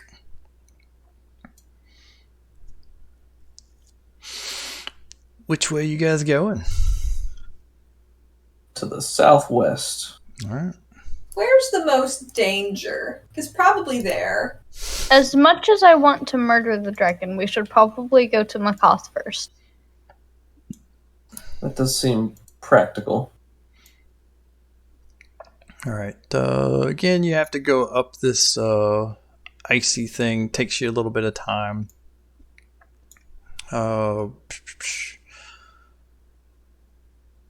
This stuff only goes out 45 feet, so in this room you see look like clawed footprints that go in and out of here. The room to the left. And then we're moving down this way.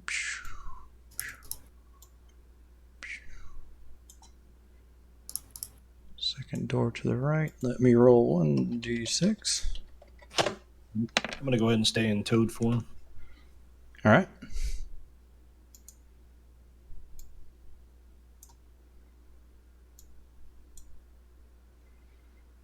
Moving down here, reveal the area. That says darken the area, but I clearly clicked reveal. All right. Pull my thing up.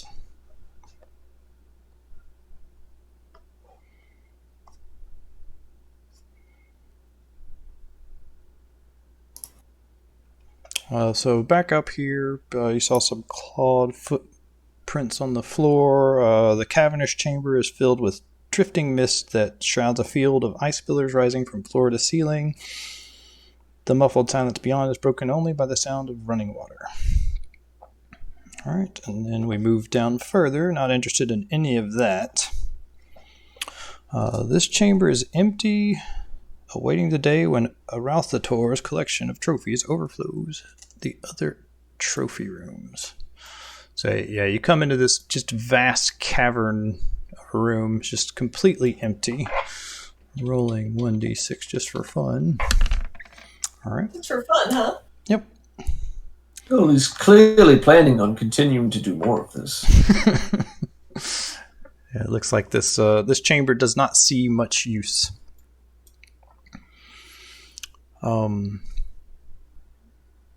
All right, and further up, there's a ramp that's leading up, heading that way. God dang it.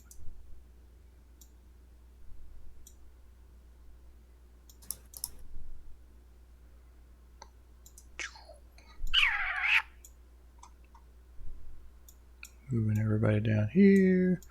Moving everybody down here. Moving everybody down here. I like that song. All right. Let's see.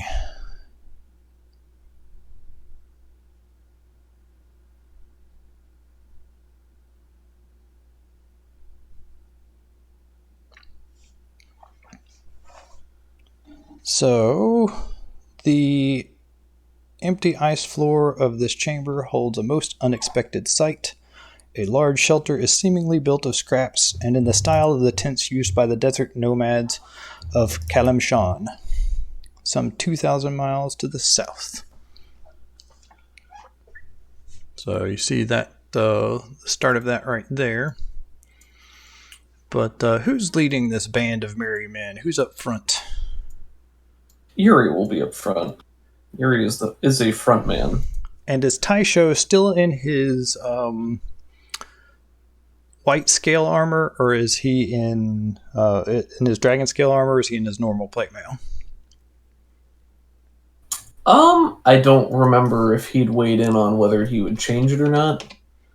I don't remember either. Oh, you guys are in charge of him now. He said he welcomed you guys to play his character. Not sure how long that's going to be true, since running a cleric is a lot more difficult than the Barbarian, which is dirt simple. Sure. Keep swinging that sword. Ugg has depth of character, and he doesn't appreciate that kind of slander. He doesn't have complexity of abilities. Since I ran He's got heart. I ran Ia, who was a cleric, do you want me to run Taisho? That's fine. Sure. All right. So, I mean, mechanically, like, the purpose of him wearing the armor was to gain the resistance mostly, and if we have Kyla providing us with that resistance, then I could see, in character, him... I think he already recognized that it might not be a great idea to wear, frost or white dragon armor into a white dragon lair. Yeah, but, if you're wanting to talk to it. Right, if we're wanting to talk to it. So I think we came in with the idea that that was a partial goal, so he probably would not be wearing it. Okay. Unless anybody feels otherwise. No, that's good reasoning. I like it. When that concentration drops from taking damage or whatever, then the whole party won't have this ice protection. So it's worth noting. That's fair. All right. But, so you guys are moving up, see this tent, when you hear the scrabbling of claws on ice behind you. Oh. It's a tiny kobold, don't worry. Where the heck is GM Lair? Just a little guy. Select. Feller. Token Lair. Feller. Roar! And he, as soon as the first person gets to the top of the ramp, he just sees that you aren't who you're supposed to be, and so he will come out and attack you from ambush. Roar!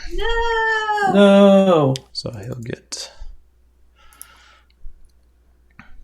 makes 3 attacks, 1 with its bite and 2 with its claws. So we'll do a claw. 12 will not hit Yuri. 16? No, right? Pathetic. No, I have a 20 AC. Oh my god. Yeah, it comes up, grabs a hold of your arms and lifts you up and bites you on the shoulder, but you just you don't feel anything. Your armor just absorbs the impact, and he tosses you back down in frustration. And let's roll initiative. If you select your token, you can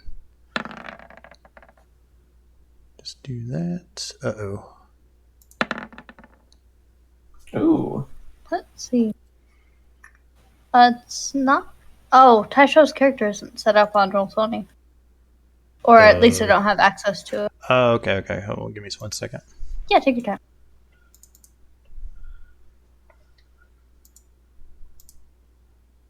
Dang, looking at this initiative, I genuinely feel bad for this ice troll. We don't have time for this. Alright, so Taisho is now set up. You should be able to control him. Can you move his token around and then Alt and double click him? I can. Alright, so if you click his token and click initiative, maybe that's going to put him in there? Yep. And then do that one more time, because he has advantage on initiative rolls, basically. But he's he's going before the troll, so it doesn't matter. So, change this back to 18, since that's what it was. And now we will sort this by descending. Yuri! Oh So my, okay.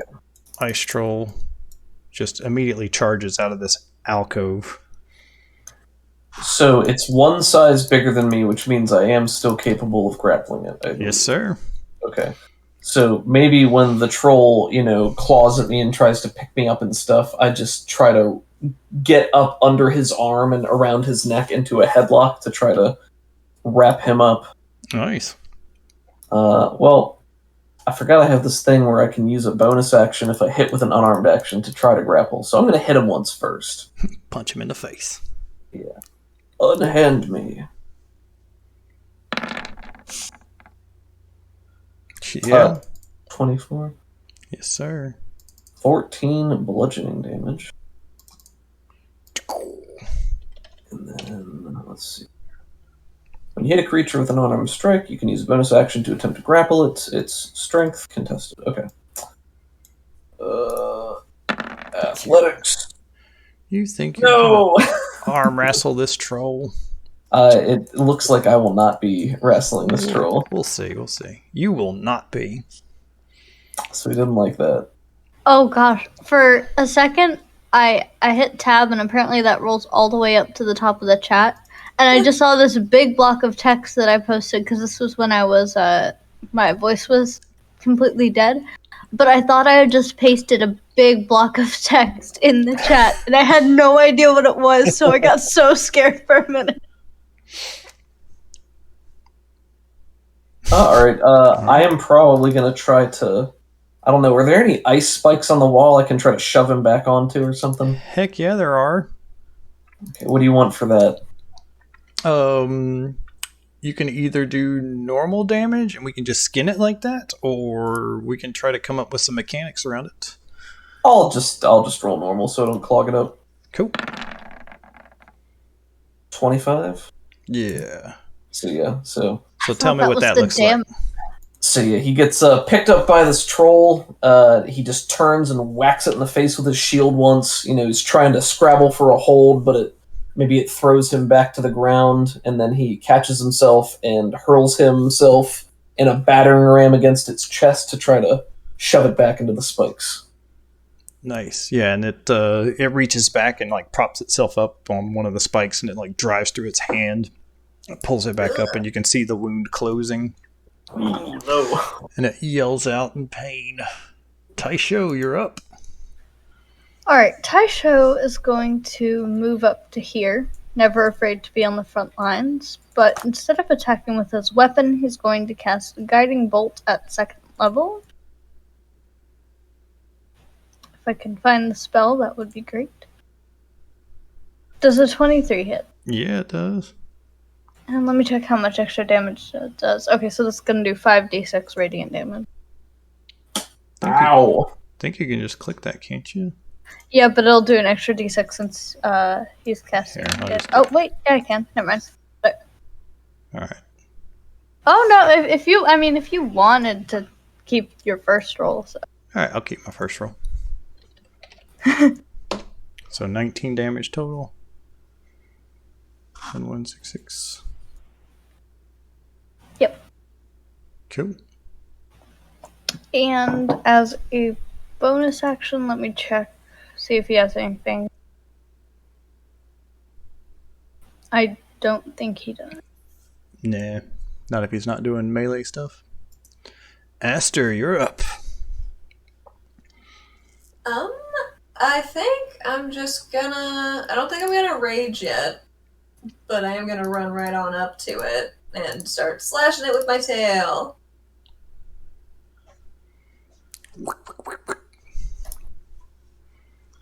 Does that do it? A 9? I do not believe so. It has an armor class of 15. Dang! But what if I slashed again? You do get 2 attacks, yeah. Go for it. Ow! Ooh, Shablamo. better! So not including the rage damage, since we're not raging right now. But yeah, you slice into this with your little tail swipe. And it has that nice 1d4 necrotic on its next turn, I believe. Oh, yeah.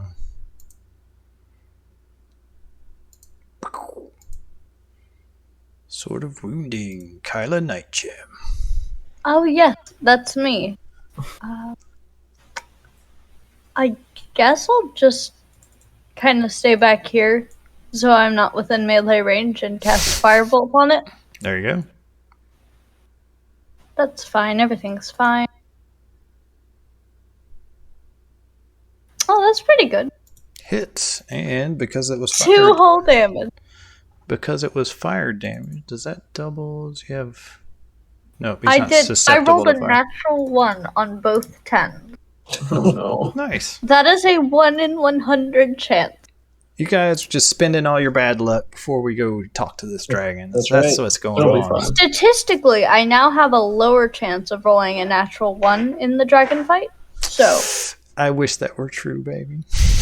statistically, You don't. This is already in the past. So, like, if someone takes a coin out of their pocket, what's the chance of heads or tails? 50-50. You didn't ask what did they flip last time. It has no effect on it. Yep. So it's weird, it's counterintuitive, and Whatever. I'm sorry. But you did suppress his regeneration with that, so that was cool. Alright, so no regeneration for you, Dingbat. Alright, let's see. Kobus, it's your turn. Toad boy. I'm gonna bite him. Oh boy.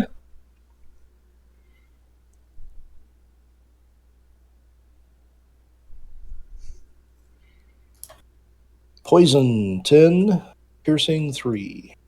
Target is grappled. Escape DC 13 until the grapple end. The target is restrained, and the toad can't bite another target. So he is now grappled as well, and he just took 13 damage. Ayo.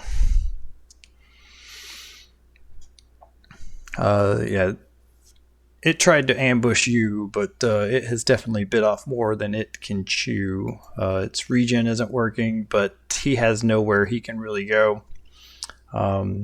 He is going to, I guess, wail into this this toad that has him grappled so he can try to get away. Darn right. So he's going to try to... Did he take 15 slashing damage? He did not, so one of his limbs didn't get cut off. That's cool. All right. Bite at Kobus. What's your armor class in toad form? Oh, let's see here. 11. Oh, yeah. So take 5 piercing. Yes, sir. 13 more slashing, and 11 more slashing. 24 total? Yep. Okay. You're down to 10. All right. Yeah, this thing claws into you twice, and then you just feel like the claws ripping into your toad skin.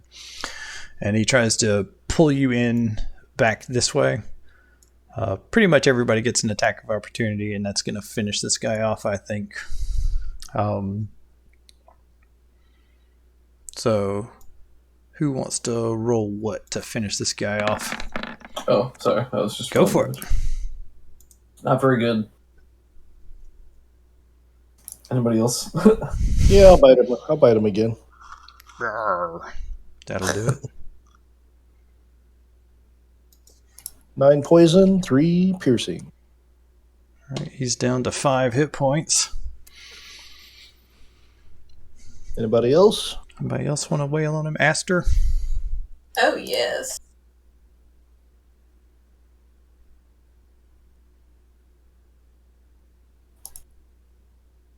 Yep, that'll do it. Nice. All right, I need to keep up with something on Aster's sheet. We'll add a new resource. Other resource is claimed souls. What? Oh, yes. Give me them tasty souls. More, please. How dark are these souls? Well, that's an ice troll, so it's probably pretty dark. Okay. Dark soul. The dark soul. Praise the sun. Praise the sun. Only thing to do, really. Oh my, yes.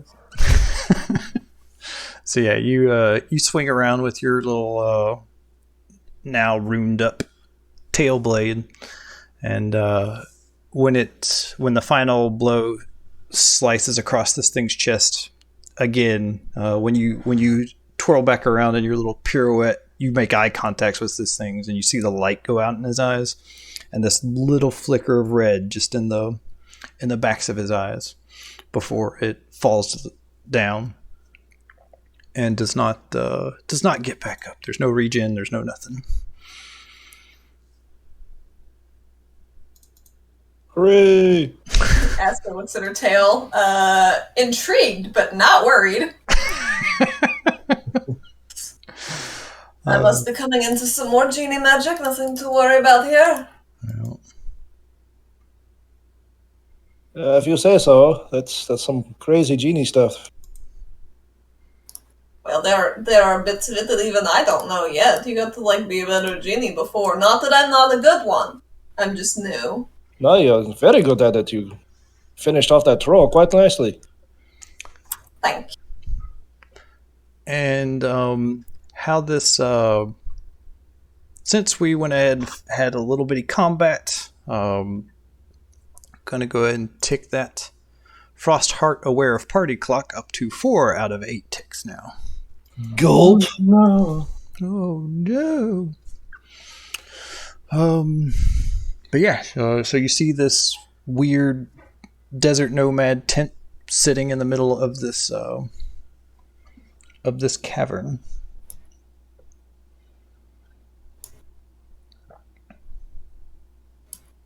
It seems we're in the right spot, maybe? This is encouraging. Should we go knock on the canvas? Aster was from the desert too, right?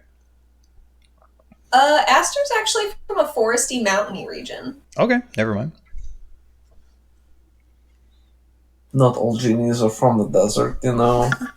I know their lamps get buried there a lot, but Well, I found mine on a tree, so... You had a clear, southern desert accent, so you can understand my confusion. Oh, for sure. It's a common misconception. I moved. I was a transfer student.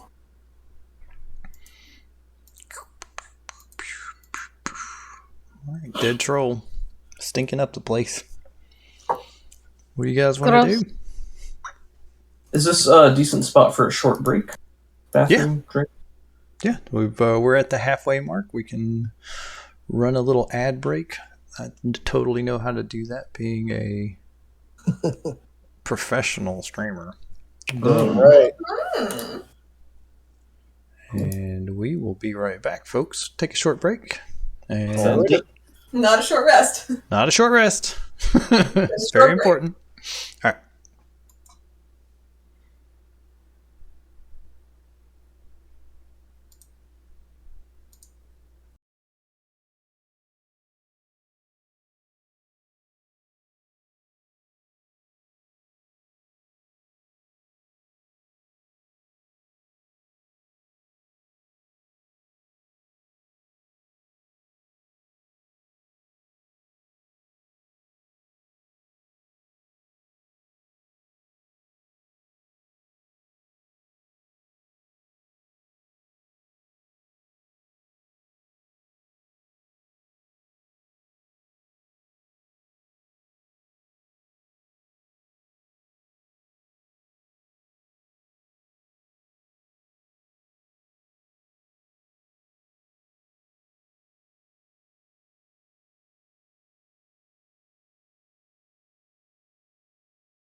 Yeah, the toads were pretty chill.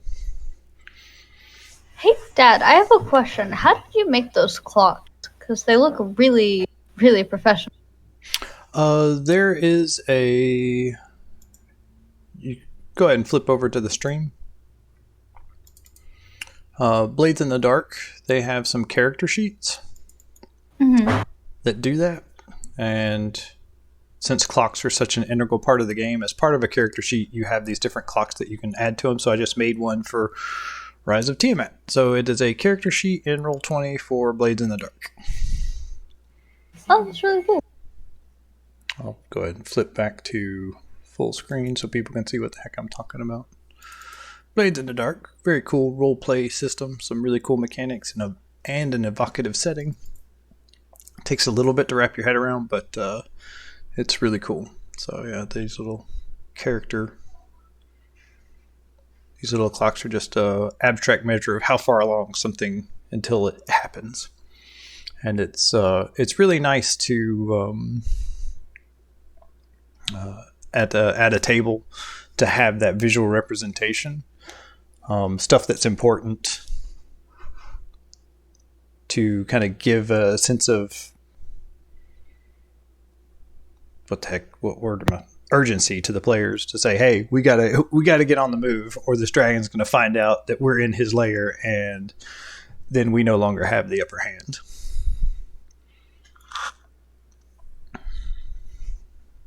Wait, can MacCath answer all our questions about the Dragorn and what we're actually here for? Like, do we need to talk to the dragon? She is the foremost expert. It's a great question. And if she's here, she's been here for a long time, so quite probably.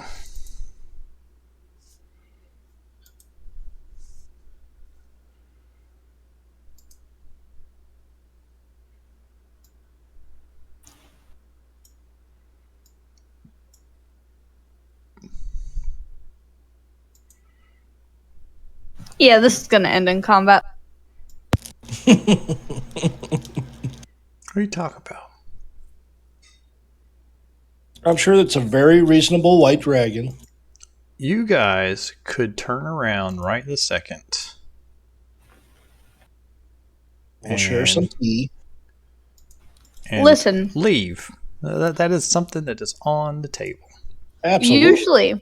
Usually, Kyla's the only person who doesn't want to murder the dragon, but she also wants to murder the dragon in this case. So we might talk to it at first, but it's gonna end in a fight. Good to know. For the dragon's detect thought spell. Lovely.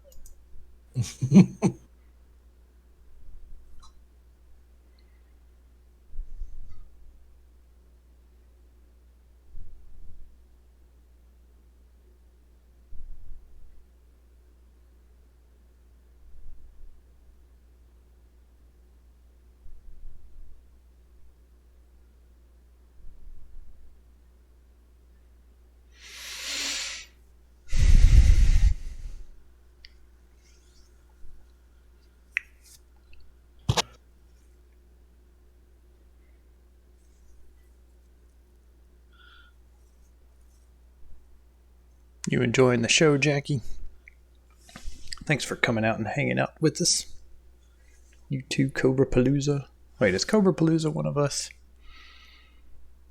I think that might be Doug or Allie.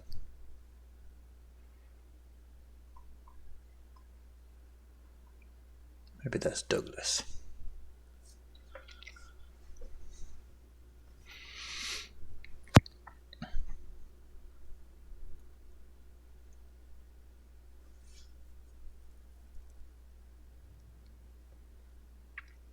Oh, Jackie, I've been seeing some of your doodles over in the RPG for you and me Discord. That's some good stuff. I didn't know you were an artiste.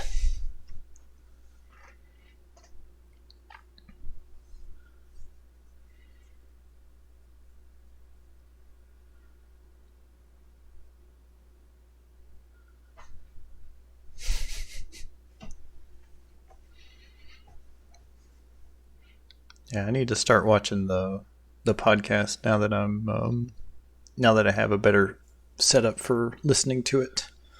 Before, my treadmill made way too much noise for me to hear Doug's quiet GM voice. Like, I turned it all the way up, turned my volume all the way up on that, and still had trouble hearing him over my clomping steps, so I need to start listening to it. Yeah, I bet so. Doug's been running a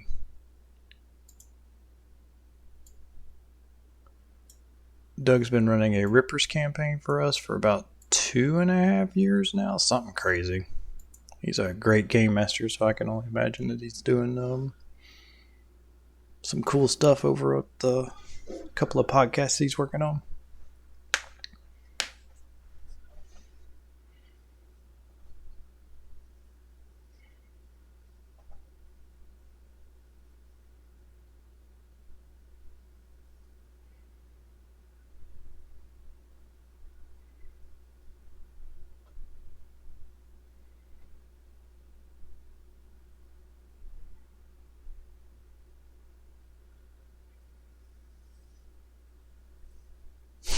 I've been hearing about your play-by-post Rippers game too. A lot of the stories. It's neat to see how he's running the same game, but just because players are players, the different storylines are important and they unfold in different ways. It's neat to see the two stories unfold differently. I did something similar with an Exalted game, and it was really cool seeing how different problems got tackled differently, and that caused different factions to get ticked off at different people.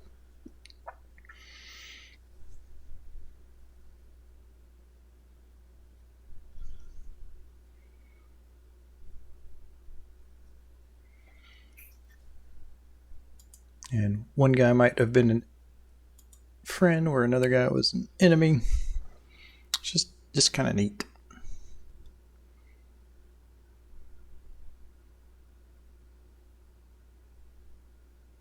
I like the open form, because then it's almost as much about discovering as just telling a story. Yeah, if you have a relationship with Curtis Keith, it is very different, because I think we chopped his head off. That was the were-rat? Oh wait, who's Curtis Keith? Nope, I just came back and I heard the name Curtis Keith. Yeah, who's Curtis Keith? He's a were-rat, yep. Okay, yeah, okay. Yeah, we were just talking to Jackie while you were AFK. Yes. Allie is not quite back yet. Cool. Which will be here in just a minute.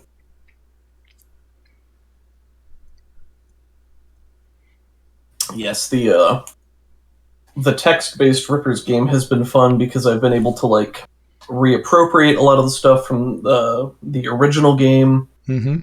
Things have definitely diverged in a quite different direction. So they haven't even made it to the church in Scotland. Mm. That was the next stage of the plot point campaign, which I think has been effectively abandoned at this point, which is fine. Well, you write such interesting side plots that I'm like, ooh, that's cool. Let's go check that out. Thank you, I appreciate that. Yeah, after we get done with our campaign and they get done with their campaign, we should all get together and have a post Rippers party. Yeah. Just chat about what happened in their game versus what happened in ours. Allie's current character is Sonya, who her archetype is basically a Baba Yaga-esque witch. Nice. And she has, the hut with the chicken legs and all. Awesome. And they've currently taken a boat to Crete to meet somebody's contact there. So Sonya basically has bribed this ship captain, and then her hut just walks onto the ship and sits down on it. So it's like a second cabin on the ship, and that's how it camouflages itself. Did you say Baba Lysago like in Curse of Strahd? Baba Yaga. See, What? Us players have turned Baba Lysaga into Baby Lasagna. I assume Baba Lysaga is similar to Baba Yaga. It's an old Russian or... It's Russian, yeah. Yeah. Baba Yaga? The Now I want- Pokemon. Now I want lasagna. Lasagna. Lasagna. Sanya. Sanya lasagna.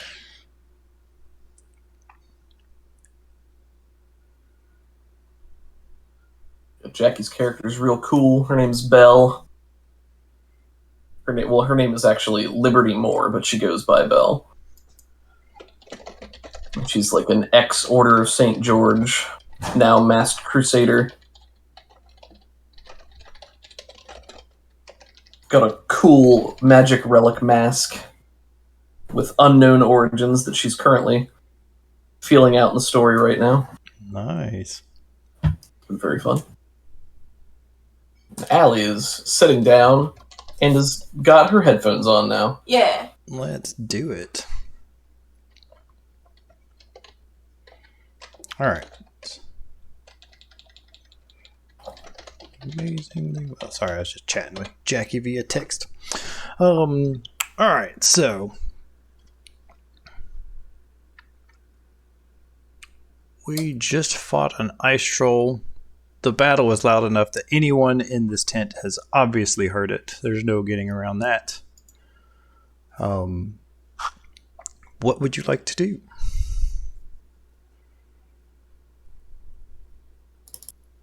I could send my owl in there and have him take a peek.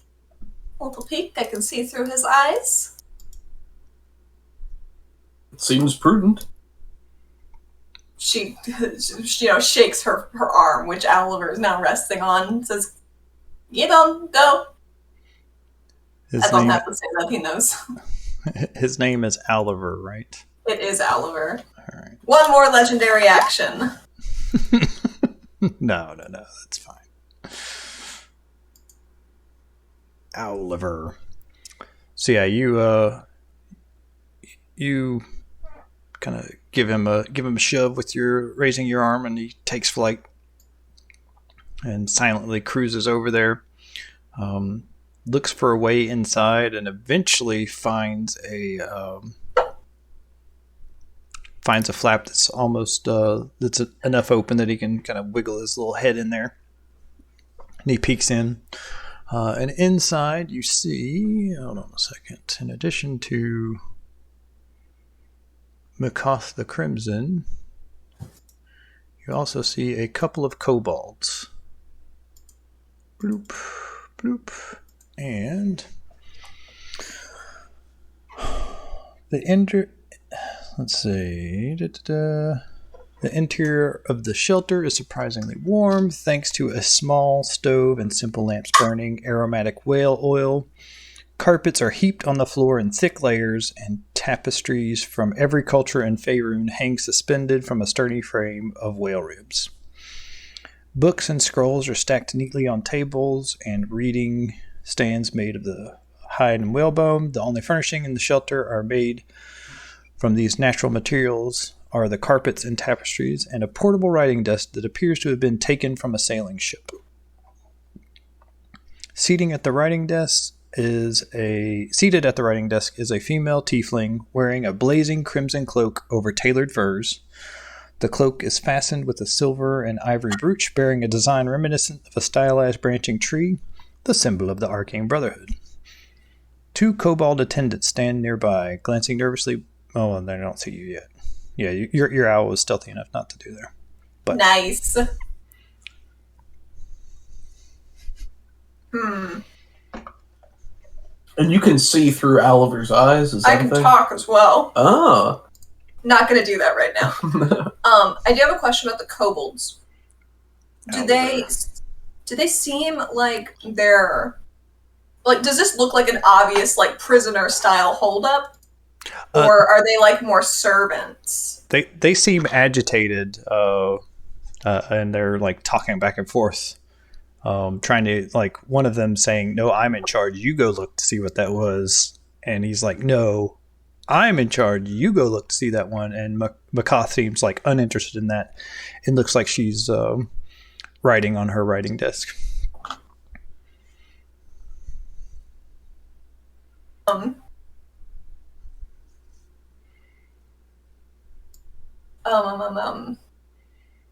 think the first thing she says is that the decorations don't really match. It's kind of tacky, but she's in there. There's some kobolds, and she's just writing or something. It doesn't really look like she's that well fortified. It's weird. I don't know what's... It doesn't look like a prisoner situation.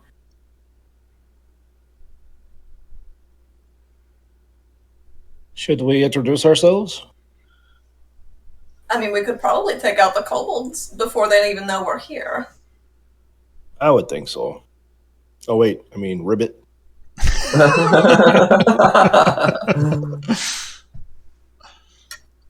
Yes, if it's just 2 kobolds, I mean, we might as well just walk in. Was it just the 2? Yep, just 2 kobolds. They each had a little spear fit for their scaly little taloned hands. Do you want me to try and talk to the tiefling through Oliver? It could be good. I could whisper real quiet and be like, hello, just beam them on the head, please. We'll be there soon. I mean, we were like right outside the tent, so... I'm not the tactician. I'm just giving you options. Well, the kobolds are in there, so if we go in there, we want to talk to her. We're going to have to deal with them somehow. So we can either go in and, I don't know, tie them up or dispatch of them, or they're going to come out and possibly make noise. She could distract them, make them turn around. Inside the tent where we're going to have a conversation. I just figured we were killing them either way. Oh, well. I say we just go into the tent. Easy. Let's go. Proud to be a part of this plan. Out of character, if anybody wants to try anything else, of course. Oh, that's fine. Yuri does not feel threatened by 2 kobolds. I'm loving the plan. I love it. We enter the tent. Yeah, you enter the tent. Do you see much what she described? Don't know if you think it's tacky or not. That's your call. But yeah, there's just a disparate collection of just different styled tapestries, just all just kind of piled up to keep the heat in.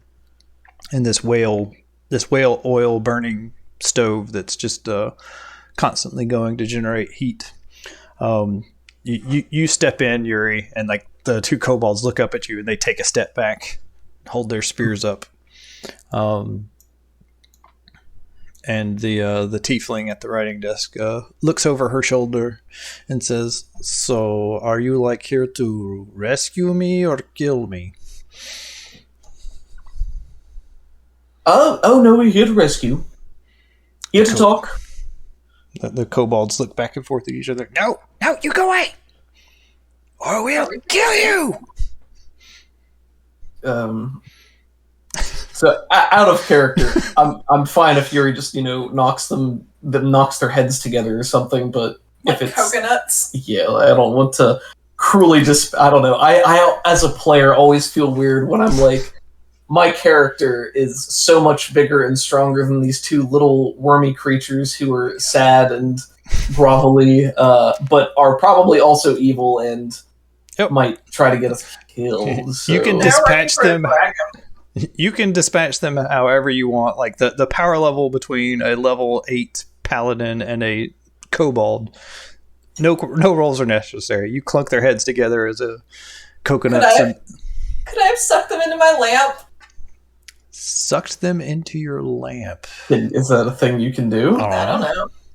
Maybe with a little help from my new boss. No! You can use your lamp as a prison. Why not? They're gonna ruin all your stuff. Not if I put them in, I was gonna say the punishment hole. That's so bad. You're gonna put them in the punishment, hole.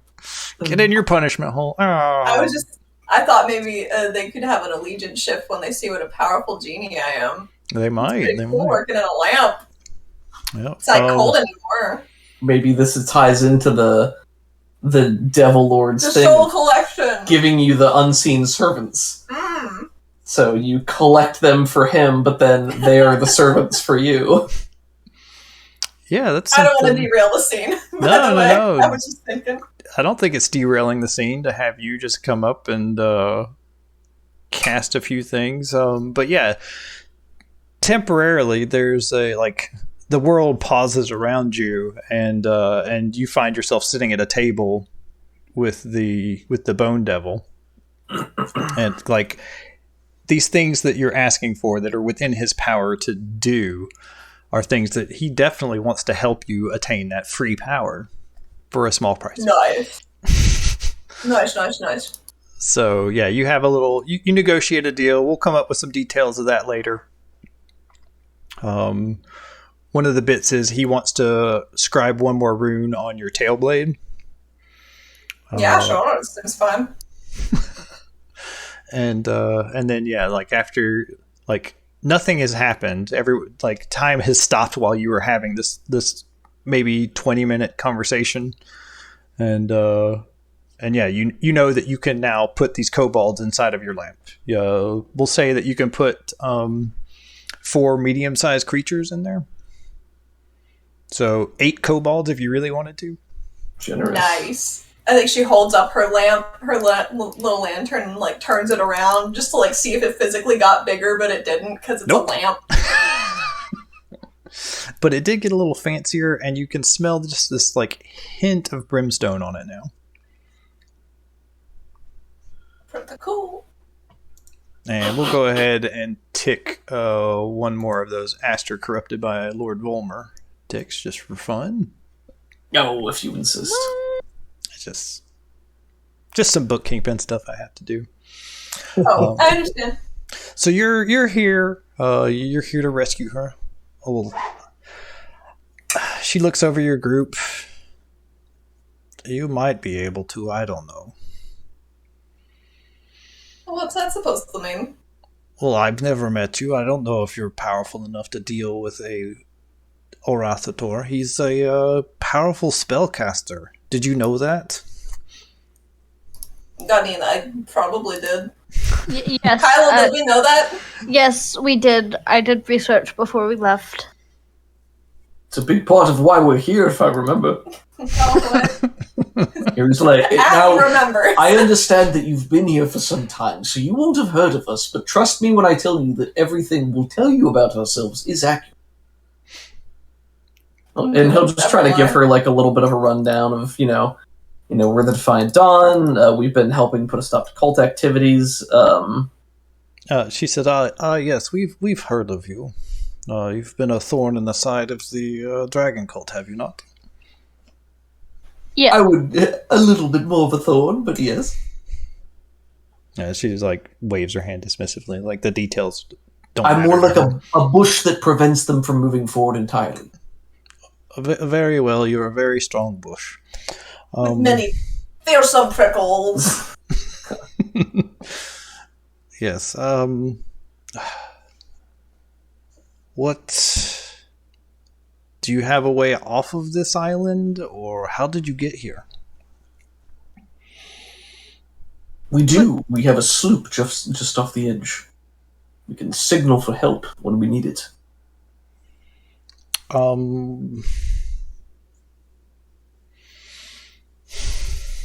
Well, if I'm to cooperate with you, you're going to have to do some things for me. Just meet some requests. We cannot leave without dealing with the dragon. That is something you will have to do. If we flee now, he would kill us all. If we engage him on the seas of moving ice, we stand no chance. He will destroy our boat, and we will freeze to death. So, that is non-negotiable. You must do this. Do you think you are capable? I mean, we're here. Look around to everyone and just be like, I feel we're very capable. Okay, well, I guess that remains to be seen. We'll see how that pans out. Do you want to stay here? Because, we can always leave. I wish to survive. I am happy with my work. I am researching some magical tomes. I am well cared for. It's not that bad for me. I see. I think she's been here too long. She's been here for about 2.5, 3 years. She's made her peace. Oh no! She's made her peace with being a thing. This is, but she definitely has that Kyla Dragon Scholar vibe of. She's working with the dragon. She's studying all these arcane tomes. She's currently in the process of deciphering some of the more dangerous Arcane Brotherhood tomes. So this is something that she, part of this is stuff that she wants to do, learning more lore about the dragons, and increasing her own power by studying these magical books. Well, we've defeated many dragons. One of whom was a white dragon. What was its name again? Glagale. I didn't ask its name when it stole my lamp. It's true. It was in a flying castle. The Cloud Chaser. Yep. Yes, yes, that is correct. It was too big. We couldn't bring any of it with us. Oh, if only Taisho had his armor. He does. It's in the bag of holding. Oh, it's in the bag, yes. We pull it out and show it to her. This suit of armor was crafted from Glagale's hide. Impressive. Perhaps you are even more than a bush. I might be. I could be a tree. Deep roots if I ever stopped moving. I think you are my best chance at getting off this this ice cube. She goes back into her towards her writing desk and opens a drawer and pulls out this ring and offers it to the party. She also has 2 arrows. The ring is a ring of ice resistance, and the arrows are arrows of dragon slaying. They don't actually slay a dragon; they just do more damage and stuff like that. Always hold one and stab it with an arrow. Yeah, you can do I am proficient with improvised weapons. Ah. There you go. MacCath, we were told to try to find you here by really the conglomeration of the leaders of this region, the Lord's Alliance, and what's the formal name of the organization? Council of Waterdeep? Yes, the Council of Waterdeep. We need your help with something called the Drakhorn. I could definitely help you with that. I am an expert on that. And let's see, does that exist here? No. Does it exist here? I don't know if I have a handout for that or not yet.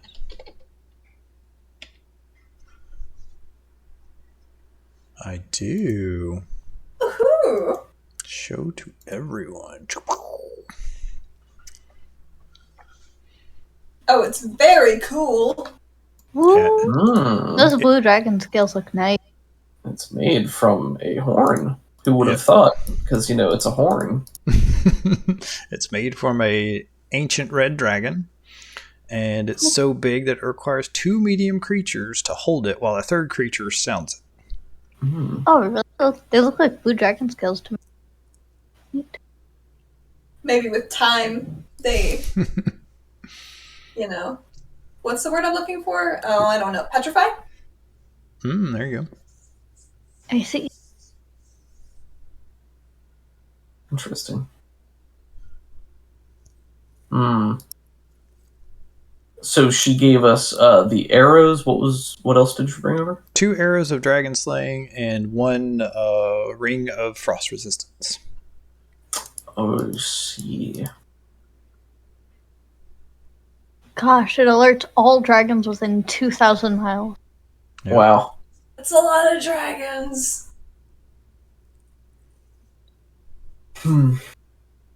This module could be alternatively called Oops, All Dragons. Oops, all berries. But yeah, she talks at length about that. If you're willing to listen to that, and I'll go ahead and tick up one more tick of the thing, because getting all that information took a little time. Yep, so we're at 5 out of 8. But again, she says, let's see, what else does she share with you? She knows the general layout of the dragon's cavern, but not its specific dangers. She knows 2 entrances lead down to the Lair, one in the adjoining scriptorium, that's the room to the north, and one where the Malfolb had told you about. The ice toad in the center of the upper levels. Let's see. Arauthator moves in and out of the lair using underwater passages. Just swim. The Drakhorn was here when MacCath came to Oyaviggaton. That's the name of this big iceberg. But a group of humans wearing distinctive robes came to the iceberg half a year ago. After negotiating with the dragon, they took the device away. That's the Drakhorn, and she tells you all about that. Trying to escape from the iceberg on a ship would be suicidal. We already covered that.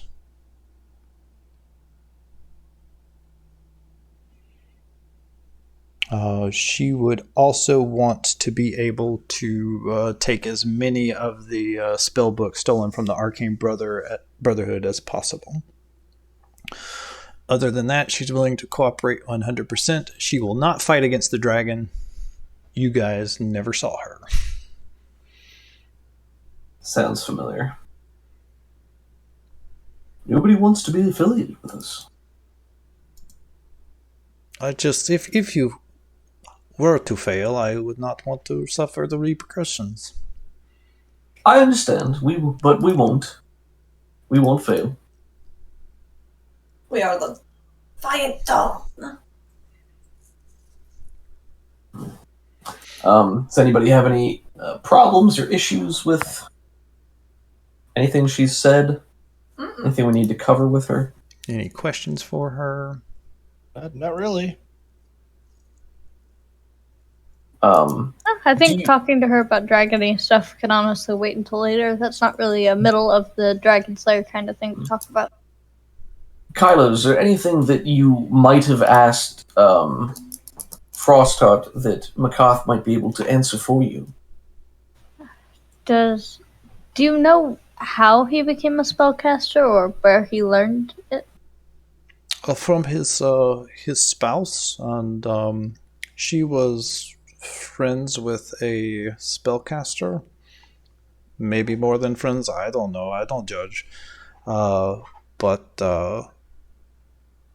he is a very intelligent dragon, and it's just something he's been studying. He's learned from wizards of various races. And she tells you a little bit more about the wife, the spouse. They're not really on speaking terms anymore. She's gone a little bit crazy because the wizard that she served, or that served with her, died in her saddle.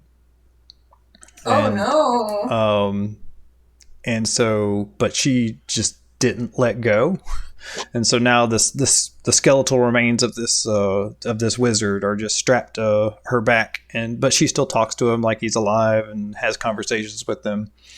And so that's another one of the tasks that MacCath has been trying to figure out, is how to help her let go of that.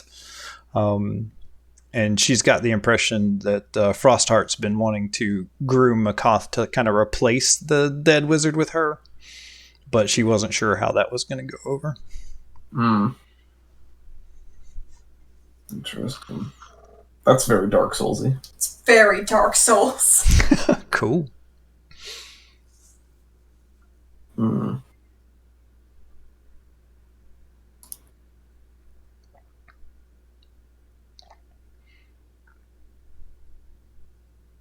This isn't the same dragon that...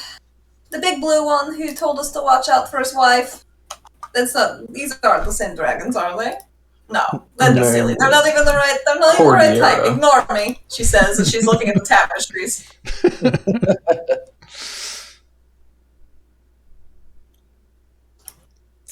Well, if there's nothing further, then I kind of need to get back. Are those kobolds dead, or...? No, they live with me now. They're going to be fine. Okay, if anyone asks, I'll say a troll ate them. That's fine. That'll work.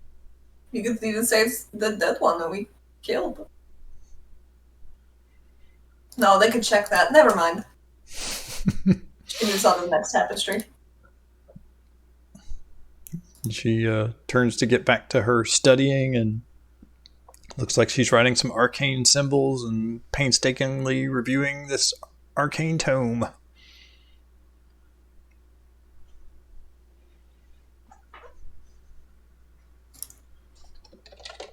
All right. Well, turn to the group and say, so what's our next plan? If you still wish to speak to the creature, I'll, of course, support you. Oh, I would not talk to it. I would try to surprise it, but I doubt you will. If you get the element of surprise, I recommend you just try to kill him. But if he discovers you, he might talk to you before breathing his frosty death breath on you. Oh. Wait, I just had a really stupid question. So, You're in the right place. okay, alright. So, you know when Kyla fell on the ramp or the stairs or the ice or whatever, did that break her concentration when she took 11 damage? I'll Well, say you no. didn't actually take it, did you? Yeah, she did. It's like she took the... Right now, she's splitting all damage with Yuri.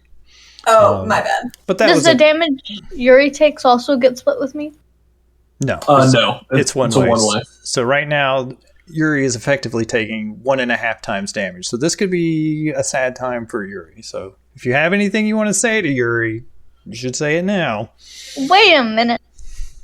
I really appreciate you letting me out of my lamp. Thank you very much.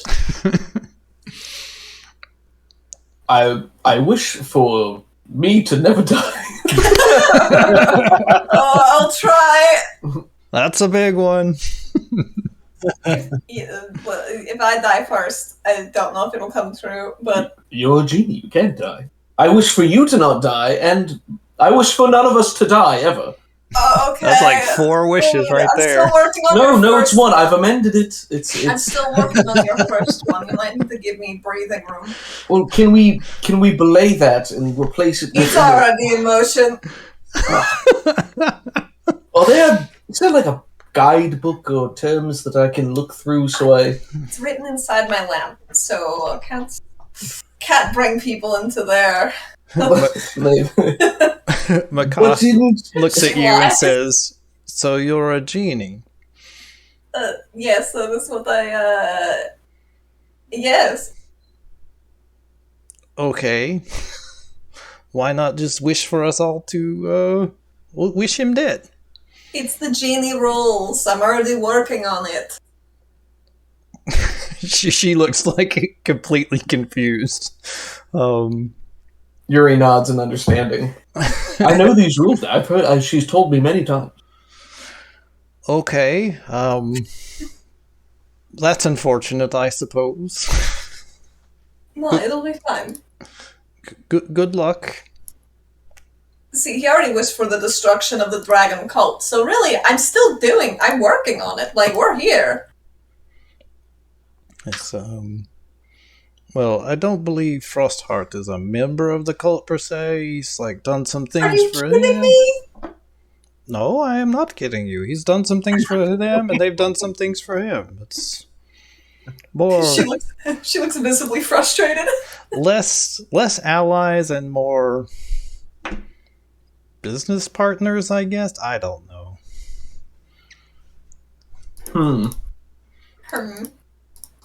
It's not just- really. Yes. Well, I mean, he's still evil, it seems. He's still evil and should probably die, and I'm happy you are here to kill them. It is your lucky day. Well, if you're happy, I'm happy. All right. And if he's happy, I'm happy. Excellent. So I'm going to get back to it then. Okay. Have a good day. We shall. And yeah, she says that actually before you go, she has one more thing to give you. There are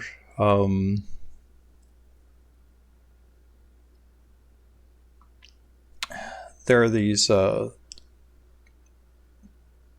foot outer wrappings that you can wrap around your foot that give you makes it so it's not difficult terrain anymore. Ooh. Little crampons that are made of like various teeth. And she has enough for 3 people to treat stuff not as difficult terrain. Actually, she has enough for everybody. It doesn't matter. Nice. Oh, that's very kind. What kind of teeth are these? All kinds. Some from... That's the wrong answer! This one is killer whale. This one is octopus beak. It's just whatever we have available is fine. These are penguin talons. Not people. Oh, well, that's fun. And up here is one way you can get down. Sometimes this is where Arauthator will come up and talk to MacCath. But she says it's a 30-foot drop. I forget how big it is. Let me see. Scriptorium.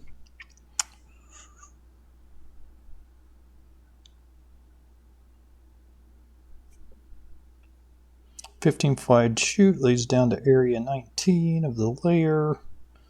The dragon can clamber up and down out of this passage, no problem. The chute descends 60 feet to the roof of Area 19, after which characters must drop 15 feet to the icy platform."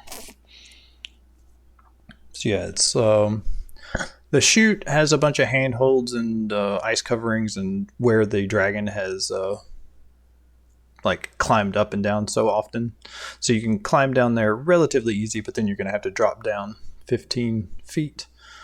I can show you. Where does that go? Where did I say? Area 17? No. Area 19. Where is that at?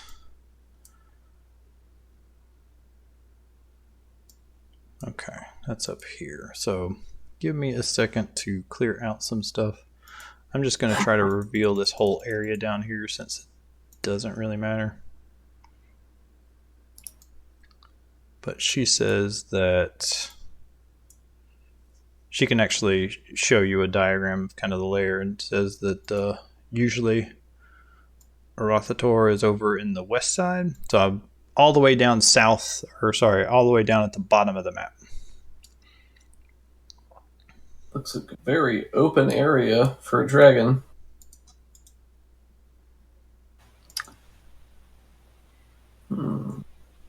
So there's a couple things. First of all, actually, in the description of the white dragon, Mm-hmm. they say that the dragon will fly around on ledges and try to stay high up and just destroy the party with their freezing breath. So that might be what all these ledges are for. She says, let me see, where is this one?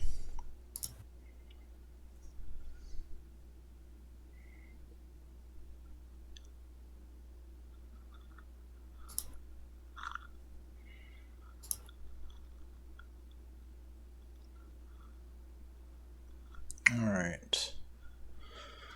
So yeah, she says sometimes he sleeps here. Like we're gonna be dropping down right here. And sometimes he sleeps in this area, but she's not sure where he's at right now.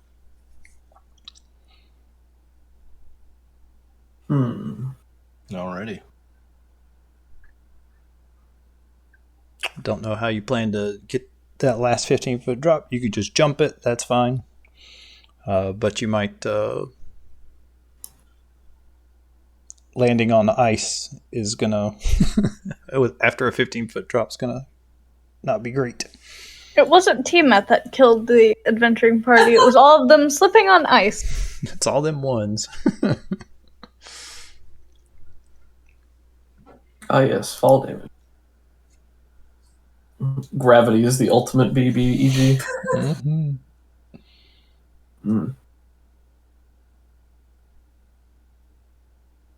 So how you guys getting down there? Or are you doing something else before we go there? Like right now you guys were outside of the outside of her tent. You don't have to do any of the things I just suggested. You can do whatever the heck you want.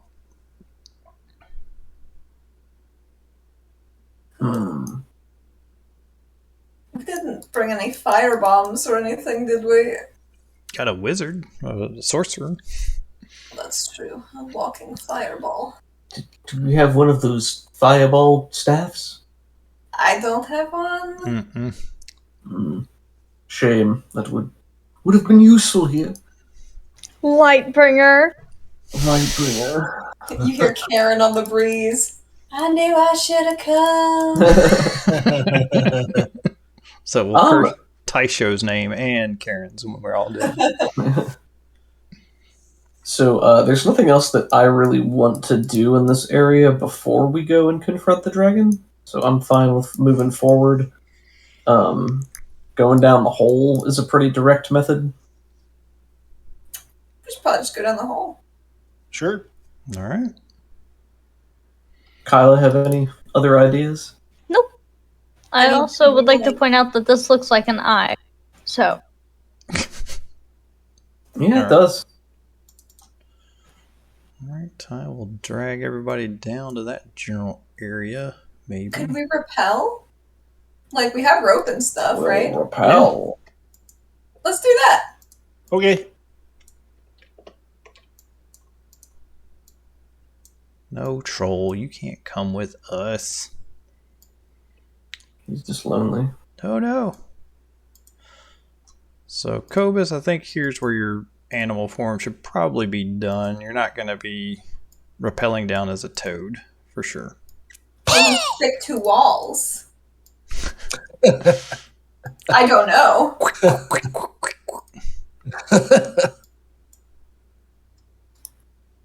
Should I send Oliver down first to look? That's an idea. That's a good idea. She does. I will say the toad was very He's a interested silent at the predator. owl. Go ahead and give me a stealth check for Oliver, and I think we all know what the failure case here is. Is he using my stealth because he's my familiar? How does that work? No, you would use, do I not, let's see. Can I say? There's Owl. Hello. Yeah, I meant to name him Oliver for you, but I would make you do that. let's see. Backup name, Weird Al Ooh, Yankovic. he has stealth +3. Oh. Okay, I'm gonna roll it. Yeah, let's just see what the old dragon does. yeah. 15, solid. That's not bad. Yeah, the dragon's unaware so far, you Whew. think. But yeah,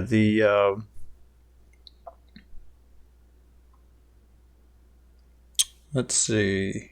One thing he flies around the cavern. It takes a while. Like, this is big. This is huge. You do see these two guys up here. They are scrags, which are... What the heck are they? I think they're like a special kind of troll. Hmm.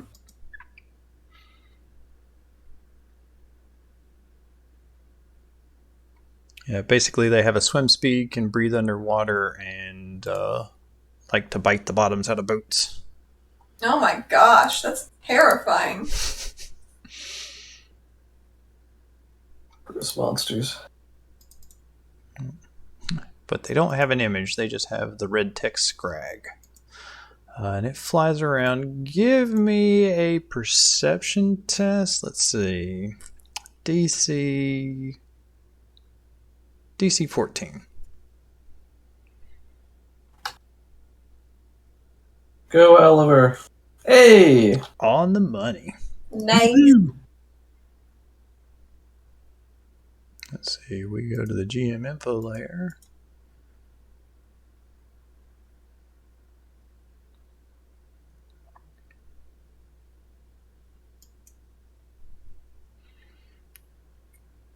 Looks like it is sleeping in this water, in this pool. I see what you did there, Dungeon Master. You made it so we couldn't set the dragon on fire. Not at first, but he might not stay in there forever. Especially when a bunch of adventurers come poking their noses where it doesn't belong. I don't know what you're talking about. So, But you see, when I polymorph this dragon, You are welcome to try. I absolutely will try. At some point. Hopefully the beginning. But we need to figure out a beginning move. Yeah, so this owl familiar started feeling a little bit worried over here on the west side, but it remained diligent and sees like the shadowy form of it in this pool of water that is somehow still liquid, even though like this chamber is so cold. And it remains undetected as well. Can we just banish the dragon? Like, just boop, Banish astral plane. one creature within, or you attempt to send one creature. can't they come back? It basically, if this is its home plane, it'll eventually come back after like a minute or something. But if it's not from this plane, it gets banished back to its own plane. I think. The idea. Oh, gotcha. So I think it's a way to like temporarily take a creature out of combat, but it'll still come back and we'll still have to deal with it. Quick, 1 minute short rest.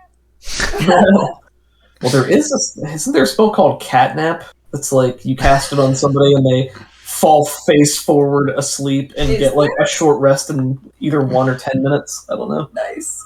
Sounds legit. I read it and I was like, this sounds like a worthless spell. I don't know when this would ever come up. All right. So dropping some ropes down. So all trying to repel all at the same time. Dropping I ropes guess. into this layer and Yeah, going I mean, all it's- combat monkey on him. Cute. Sounds right. Let's do it. yeah. All right. So first we need to get him out of the water, and then I'll turn him into a rabbit. I think a rabbit. A rabbit's good. Or So- something that won't take cold damage just from existing. Let's turn him But into a if it- fish. Doesn't it, if it takes damage as an animal, it then just goes back to being a dragon? Yes. Yep. So what do we gain? I'm all for it because I love that idea, but what does that get us? Throw him in the portable hole. There's a Dragon couple. in a Won't he shred it from the inside? I will go ahead and tell you this. This is an adult white dragon, and Kyla is knowledgeable enough about this thing to know that it has legendary resistances, plus all those extra legendary resistances from all the puns that Jackie was slinging. So Jackie. All right. Hey. So Polymorph. here's what we do. We wait for Ek to use all 3 legendary resistances, completely forgetting about the polymorph, and then boop, rabbit. That's a good plan. All right, so you guys all slide down.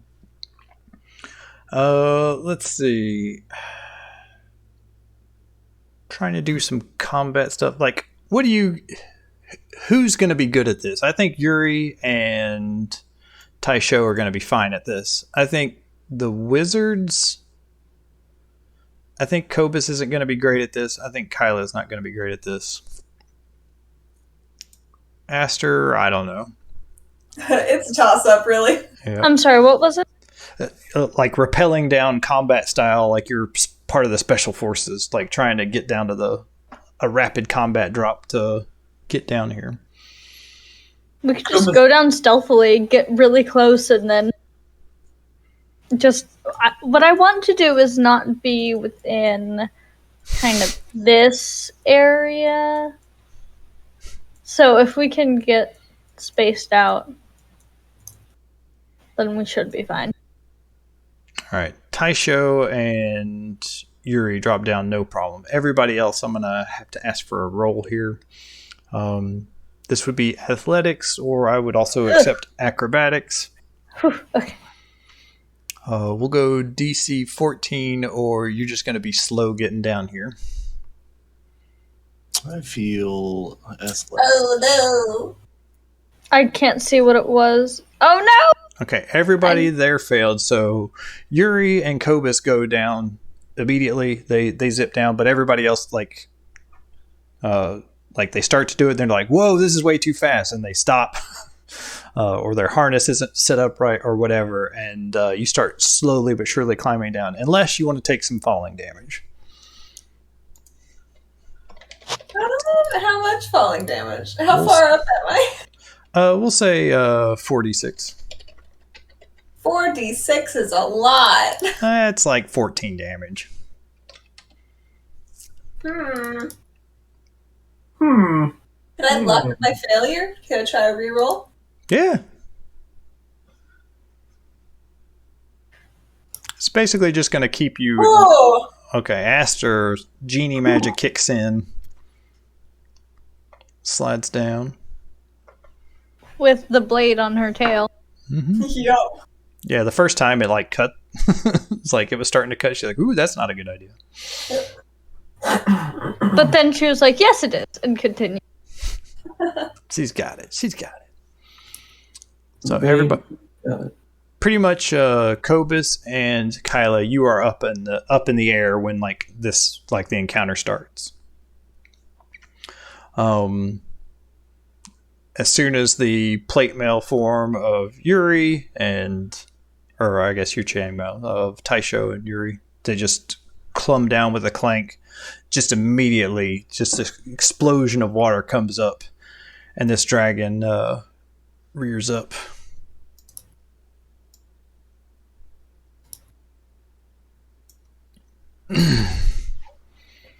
Okay. This is where a +7 deception comes in real handy. Oh yeah, cue combat music. Yes, the watch together. What's he gonna say? Should have thought about this. Freeze! Nice of you to drop by. So he's never getting polymorph with all these free legendary resistances. Worth it.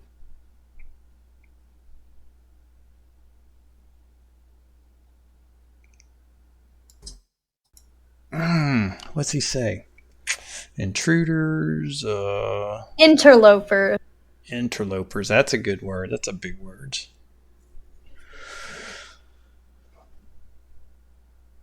You trust Foolish interlopers, prepare to meet your doom. Love it. And if you make for moves like combat, so does he. If you want to chat, now's the time. Yuri will stand poised and ready, but not be the one to instigate.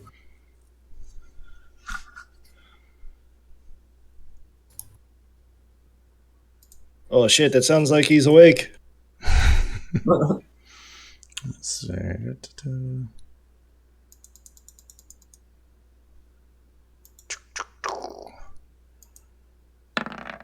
I'm rolling an initiative. We'll go ahead and set this up. Everybody else can roll for initiative.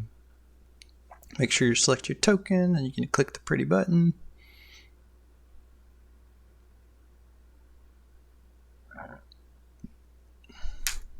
Oops, wrong thing. Ooh.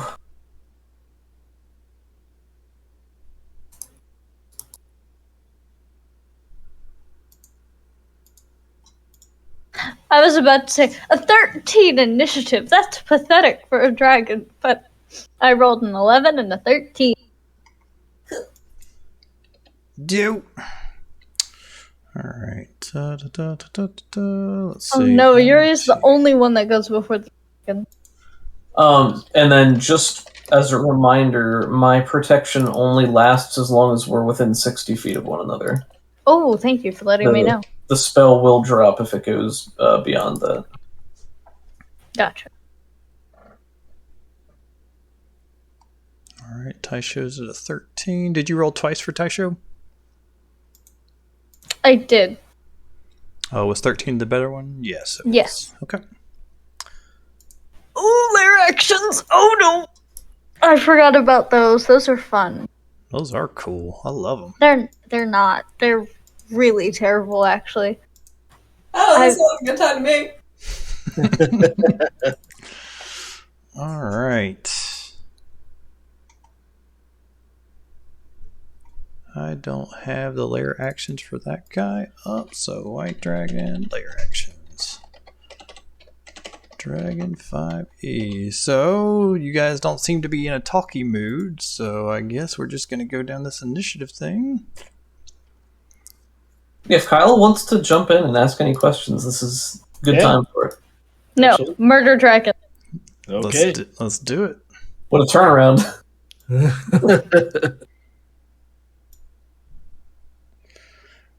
Alright, I'm going to hold off on the layer action just yet. Yuri, you are the one that's springing into action. You wait for... You look up at Kyla dangling on the rope above, and she just gives you the go sign. Let's see here. Oh boy, I didn't expect Yuri to go first. I am going to have Yuri use Bless. So let's put there. It says up to 3 creatures, and I'm going to put that on himself, Aster, and I'll say Kyla because she's linked to me, so if she succeeds, it'll lower my damage. That's cool. Also, who has the arrows of dragon slaying and who's wearing the ring of frost resistance? Oh, right. I will take the arrows if nobody wants them, because I can definitely just jam them into this thing. Makes sense. Yeah, I don't think anybody even has a bow. Yeah, that's what I was gonna say. Just commit Legolas. Just Yep. stab with the arrow. Right. Let's find out what those things Aster do. has higher damage potential than I do just through attacking, so... It's true. Oh, is it an item I should add to my sheet? Yeah, I'm looking for dragon slaying.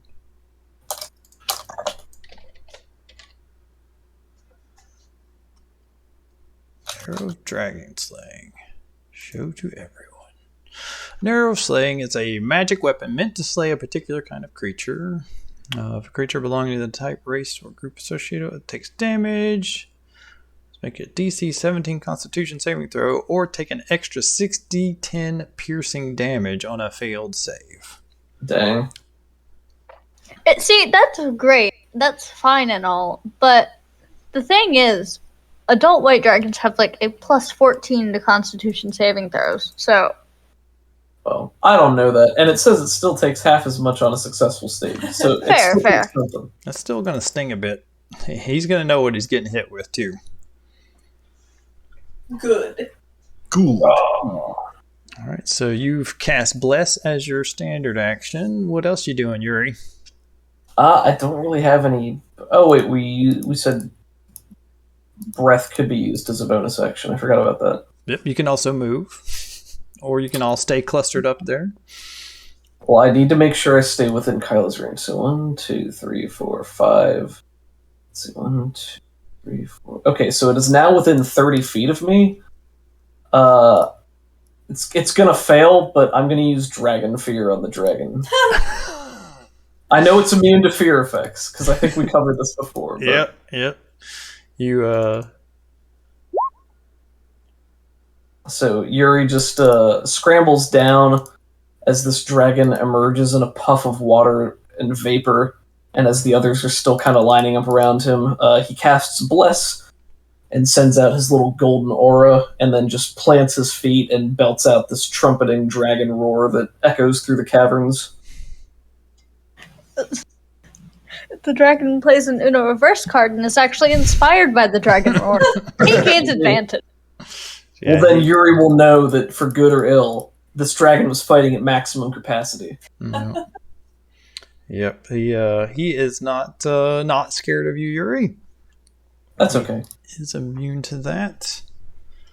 Let's do a wisdom saving throw just for fun, just to see.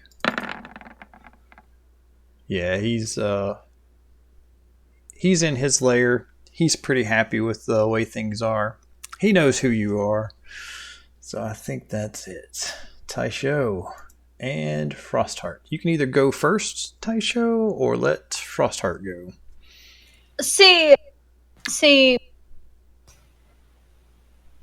Actually, letting Frostheart go first might be a good idea, because a lot of his stuff is melee.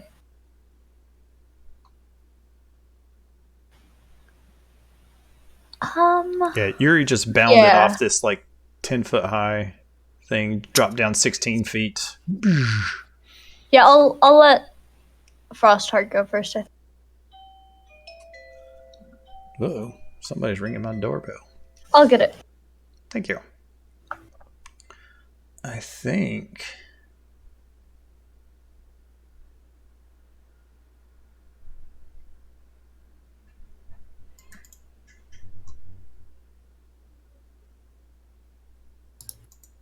Can I do this?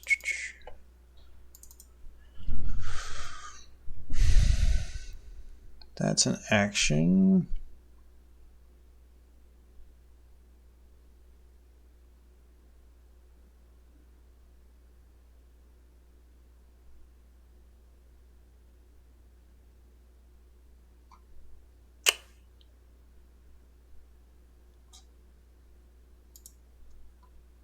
Waiting for Kaylee to get back. I have returned. All right.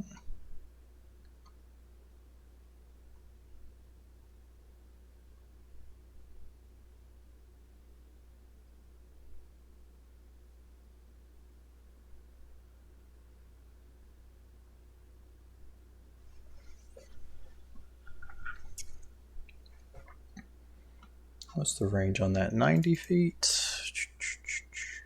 That's pretty far. What's the range on his Dragon Breath? I think Dragon Breath is just like the go-to for these guys, right? I mean, it's their main thing, right? Dragons breathe. That's what they do. 60-foot cone. So let's see. You are... Where's the ruler? Sorry, it's taking too long. From here. Name one creature that is more acclaimed for its breathing habits. Yeah. Maybe fish? Excellent lung capacity. So yeah, he's going to come up here, and I think he's just going to breathe. It's going to hit Yuri. It's going to hit everybody. Oh, God. It'll be fine. This is fine. It's not fine. It's not. Because that 12d8, you're going to take full damage either way. No, maybe not. Well, because he's taking... It's lagging so much because of all the dice, I think. It's not coming up. Oh my god. Computer, activate dice rolls. Good lord. Engage. Computer. Oh my gosh. Alright, let's go ahead and have an ad The break. suspense might literally be killing me. I can go get some D8s. Or I can do this on... Let's do it on Google. How much was it? 12D8? 12d8.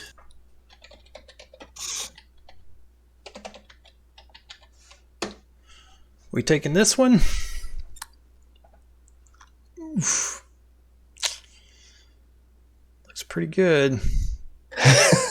Looks pretty good. 62 damage. Oh my god! That's above average. That's not cool. So I'm going to go ahead and use a luck point or use my inspiration to roll this con save. Yeah. I think I'm gonna do that as well, you know? Just seems right. Oh god. Yeah, I'm going to luck that. I got to try. Oh dang, I have no inspiration. It's fine. I'll lend you an inspiration. Oh, you have inspiration, Allie. I'm sorry. You definitely have inspiration. Oh, heck yeah, you do. Woo! All this leaning into the pact. demon summoning. Absolutely. Well then I will. This makes me very sad. I'm gonna use a luck. Okay. Because we all need to roll con saves, right? Yep. Everybody needs to roll a con save. Oh no, okay. I used an inspiration and a luck, and I still failed. Yep. Constitution's tough. Aster's got Go it. ahead Woo! Go ahead and use a inspiration also.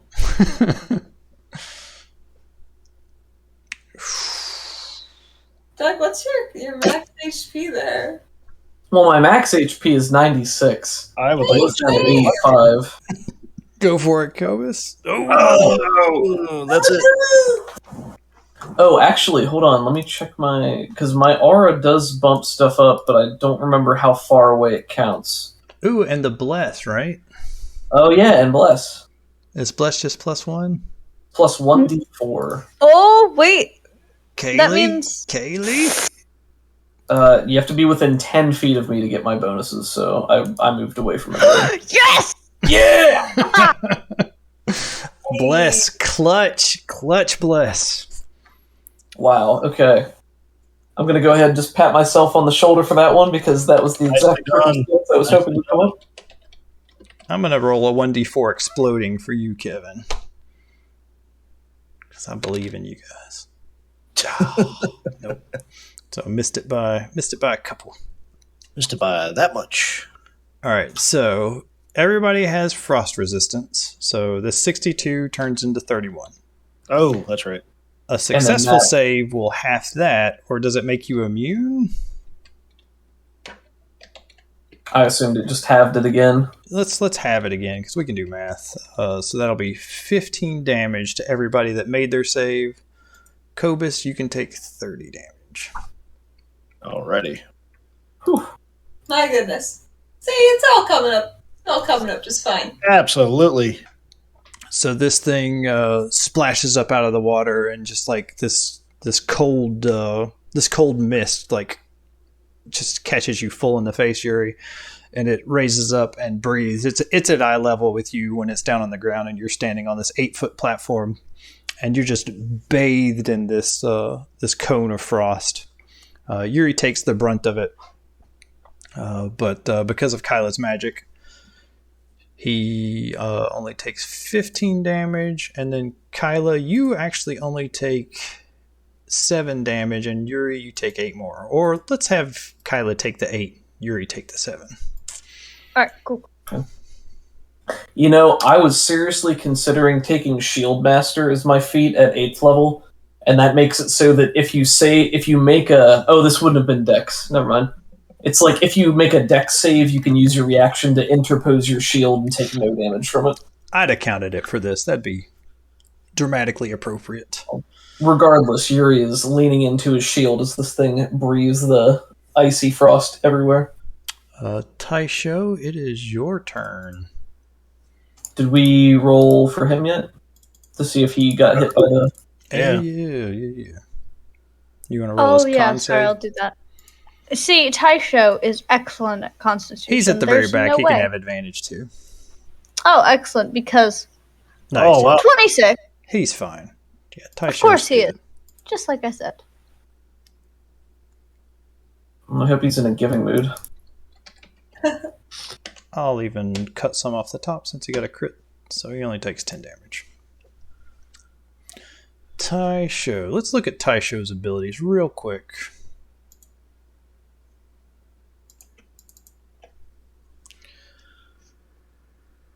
He is a war priest, so he gets to do some extra damage in melee and stuff like that. He can... What spells does he have? Sorry, kiddo, I'm looking at his stuff real quick just to advise.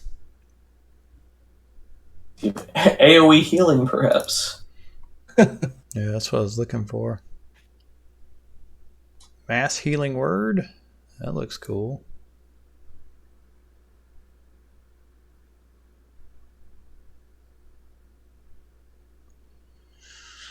You can see within range, regain hit points equal to 1d4 plus your spellcasting ability modifier. That seems really low. Mm-hmm. But at least it's a little bit for everybody.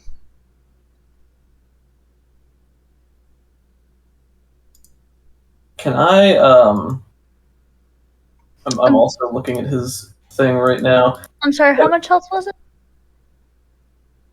Mass healing word is a level 3 spell. I'll be right back. Right, yeah. Could I lobby for Taisho casting Death Ward on Yuri at some point? Sure, where is that at? It's a... It's right there. Yeah, it's got it. It's not a The concentration. Lasts 8 hours. Yeah, we can say that happened. That'll be one of his level 4 spells, though. Because since it lasts 8 hours and it's not concentration. I'm okay with it if you guys are. Yeah, that makes sense. Maybe help him survive a dire hit Yeah. against him or Kyla. Yeah, Death Ward. Yeah, he'll cast Death Ward on Yuri, that's fine. But it's a range of touch, so he has to be right up next to Yuri. It's an 8-hour duration, so we're saying he just cast it already. Oh, okay, yeah, that's fine. I will subtract a spell slot from him then, unless you already have. Already have it. Alright, cool. So we're doing Mass Healing Word with him then? That's one thing we could do. That'd be fine. And then... Yeah, I think that's... Okay, let's do it. Oh, like it takes 10 minutes. It's not gonna fly here. And it's... At level 3. He also And it's a bonus action, and it's a D4 plus your spellcasting ability modifier. Oh, so that's nice. a D4 plus 2. It's also got Beacon of Hope, which adds to Wisdom saves, which isn't that good, but also makes people regain max health when they regain health. Everybody regains 3 health. Oh boy. I'll take it. Including Taisho, I believe. Yep, and that was a bonus action. So... Oh god, not 3. Plus 3. Oh, Hold on a gosh. second. Oh, I also need to roll concentration for taking damage. 1 second. Where is Taisho's max hit points? He has 88, so he has 83.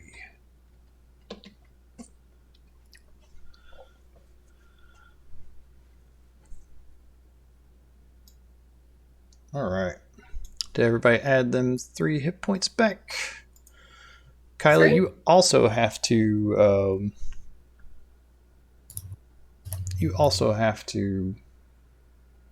make a concentration check, so make a constitution saving throw. Ah, yes. Easy peasy. Constitution is the best. Yep, you made it just fine. Do I need to make 2 separate saves? One for my damage, one Just one with the it's the same hit, so you're fine. Alright. Cool. Yep, I think you made It was reduced to 15, and it's either 10 or half the damage, so it would have been 10. Cool. Good to go. And Frostheart can go again. No, I'm just kidding. Let's see. Does he want to do anything fancy here with his legendary actions? Not yet. Oh, wait. You're not done moving. So you still have a move and a standard action.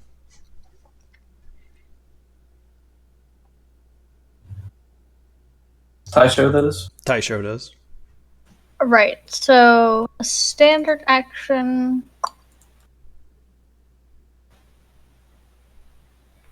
He's going to cast Sacred Flame on the dragon.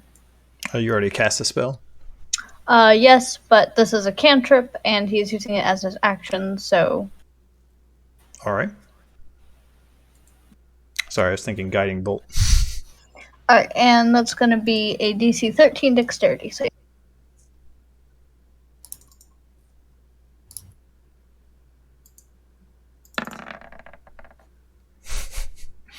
Alright, so he does 10 radiant damage. And he has a speed of 30, so he is going to move... Yeah, We'll he say- can We hop got the down. rolls in a minute.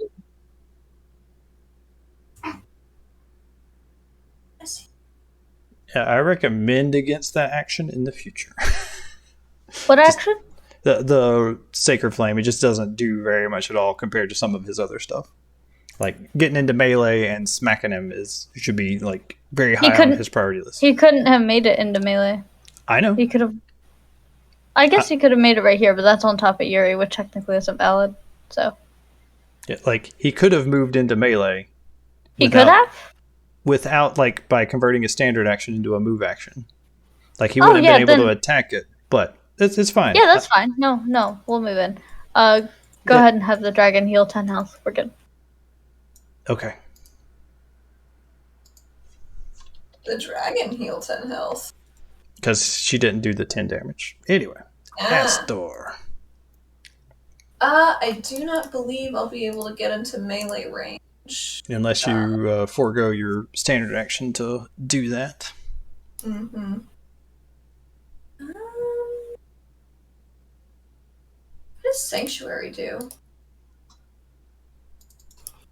It makes it so if anybody tries to attack you directly, they have to make a wisdom roll or else change who they're attacking.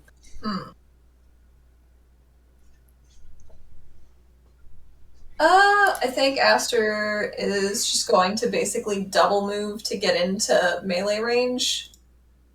All right. It's like her whole turn, but then I rage as a bonus action, right? Yep. If you rage, I think you're required to attack on that turn, otherwise you lose the rage. But maybe Oh, that doesn't go really? into effect until the next turn. You can attack or if you receive damage. Okay. So it's Yes. one of those two. She's fine. Since Well, it's a yeah, bonus that's- action, you can just start it next turn anyways without too Yeah, much that's problem. After you've moved up here, I think we're going to do a wing attack. No! I forgot about those. I didn't even know about action. They knock everybody prone within like 10 feet. So everybody within 10 feet of the creature must succeed on a DC 19 dexterity saving throw or take 13 damage. I don't know. My goodness. Taisho is going to be You're not taking within... Oh, that's Taisho. Got it. Dex save, you say? Yes, sir. Aster's twinkle toes. Nice. Twinkle hooves. And Flip flop. yeah, Aster, you get a 1d4 on top of that, so you do get it. Nice. I'll get knocked prone. That's okay. I'm not gonna look that. All right. So you get knocked prone and take 13 damage. See, what people don't know about Yuri is that really he's a tub thumper at heart. Let's see. Aster, you take no damage. And who else was up there? Taisho. Taisho. He did not make it either, so he takes the 13 damage and he's prone as well. I will put a little prone marker there. With the arrows in your... Oh, my back! Then Yuri, you are also knocked prone. Go the back.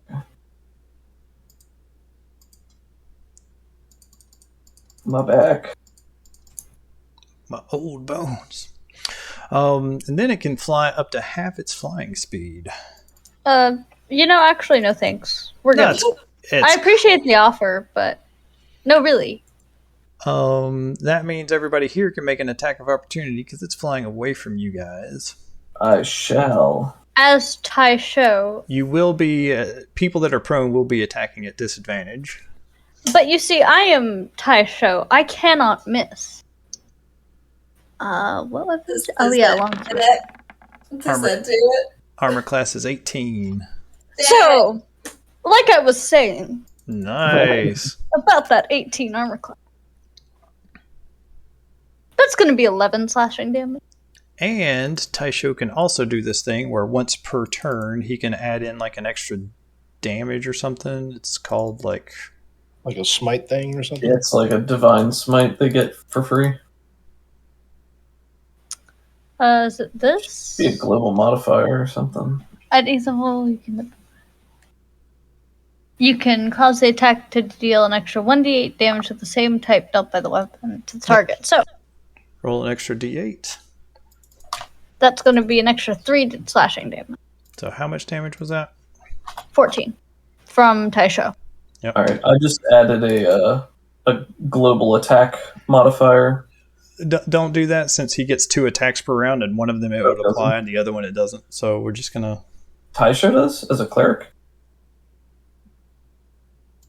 Oh yeah, he doesn't. Okay, yeah, keep it for now. I think he has multiple attacks that might be. We'll see. We'll see how it plays out. Well, this is global attack, not global damage, so Okay. maybe it doesn't matter. There we go. All right, and what's this thing's fly speed? Wait, actually, it's once on each of your turns, so I don't think that would work. I just realized. So I think he only took 11 damage. It's fine. He takes the 3. All right. Okay. Then he gets to fly 40 feet. We'll go 1. Let's see. Can I do...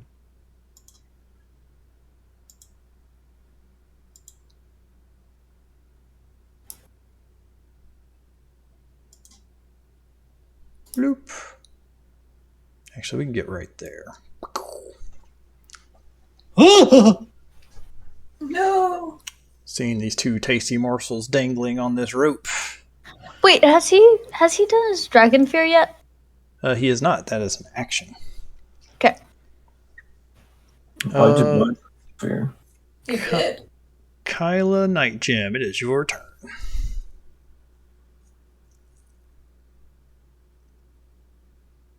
Alrighty.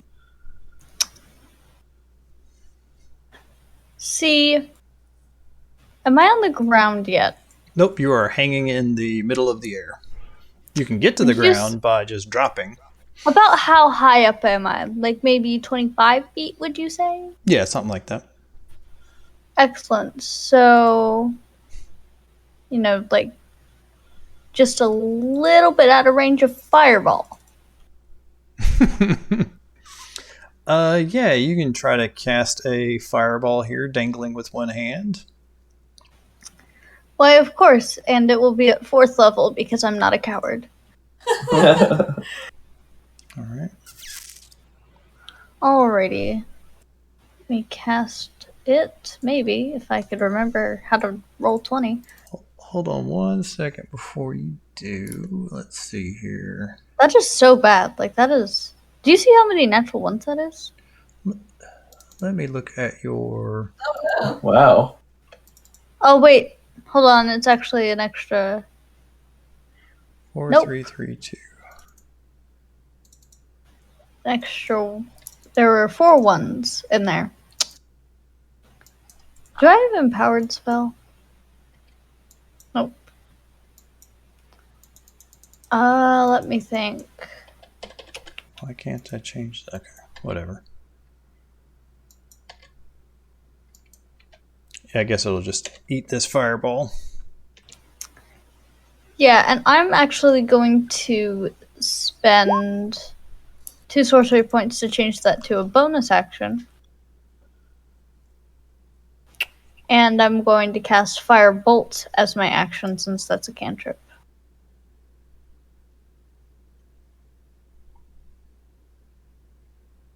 Does Bless work on attack rolls? It doesn't work for damage, but it does work for trying to hit. Nice. All right. 1 second. What is the saving throw? It's dexterity, right? Mhm. Okay, so dexterity for that guy.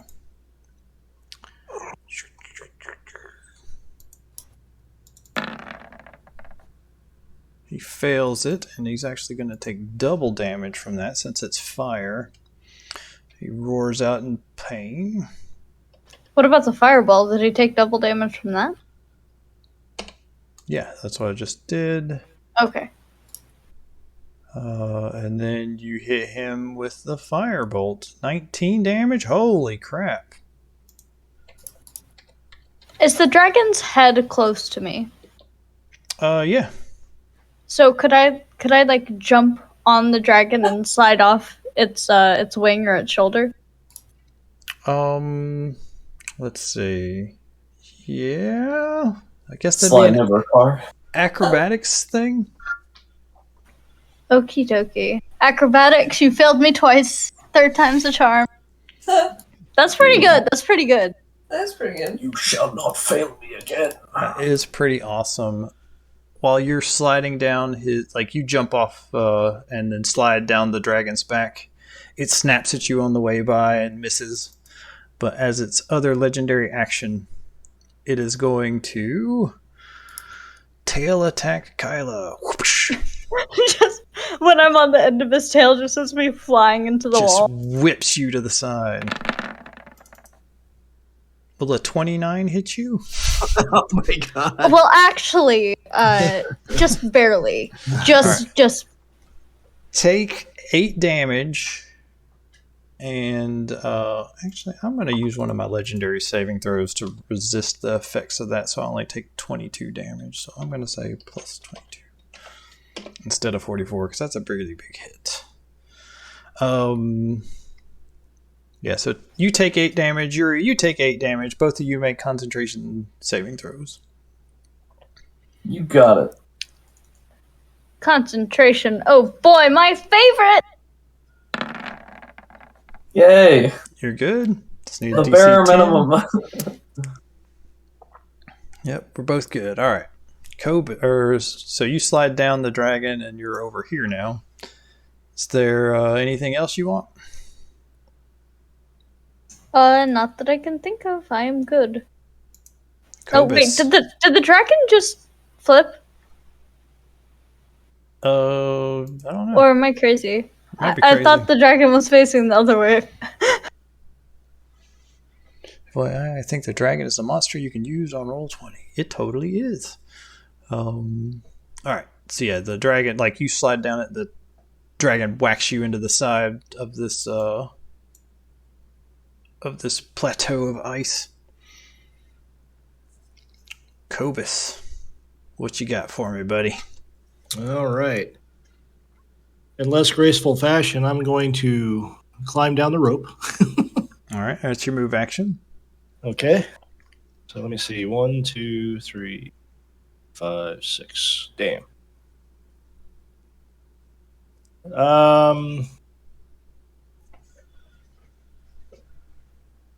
I'm just out of range. What were you wanting to do?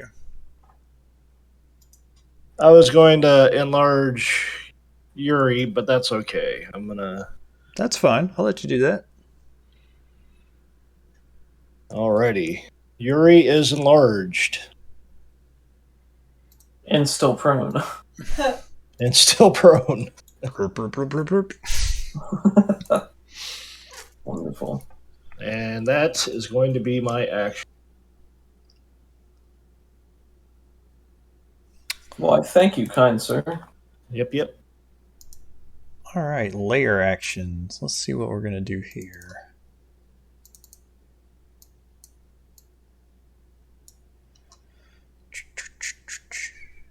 Where'd it go? White Dragon 5e, Adult White Dragon, layer actions, Freezing Fog. Jagged ice shards fall from the ceiling. striking up to 3 creatures underneath that the dragon can see within 120 feet of it. That's But kind he of cool. can't see us. That's pretty cool. The Surely dragon he can't creates see an us. opaque wall of ice on a solid surface it can see within 120 feet. The wall can be up to 30 feet long, 30 feet high, and 1 foot thick. That sounds pretty cool. I think he's going to do that. So his lair action is he sees Yuri rising up into an enlarged status and goes, yeah, I don't think so. Free hand. Let's do polygon line. So 30 feet is...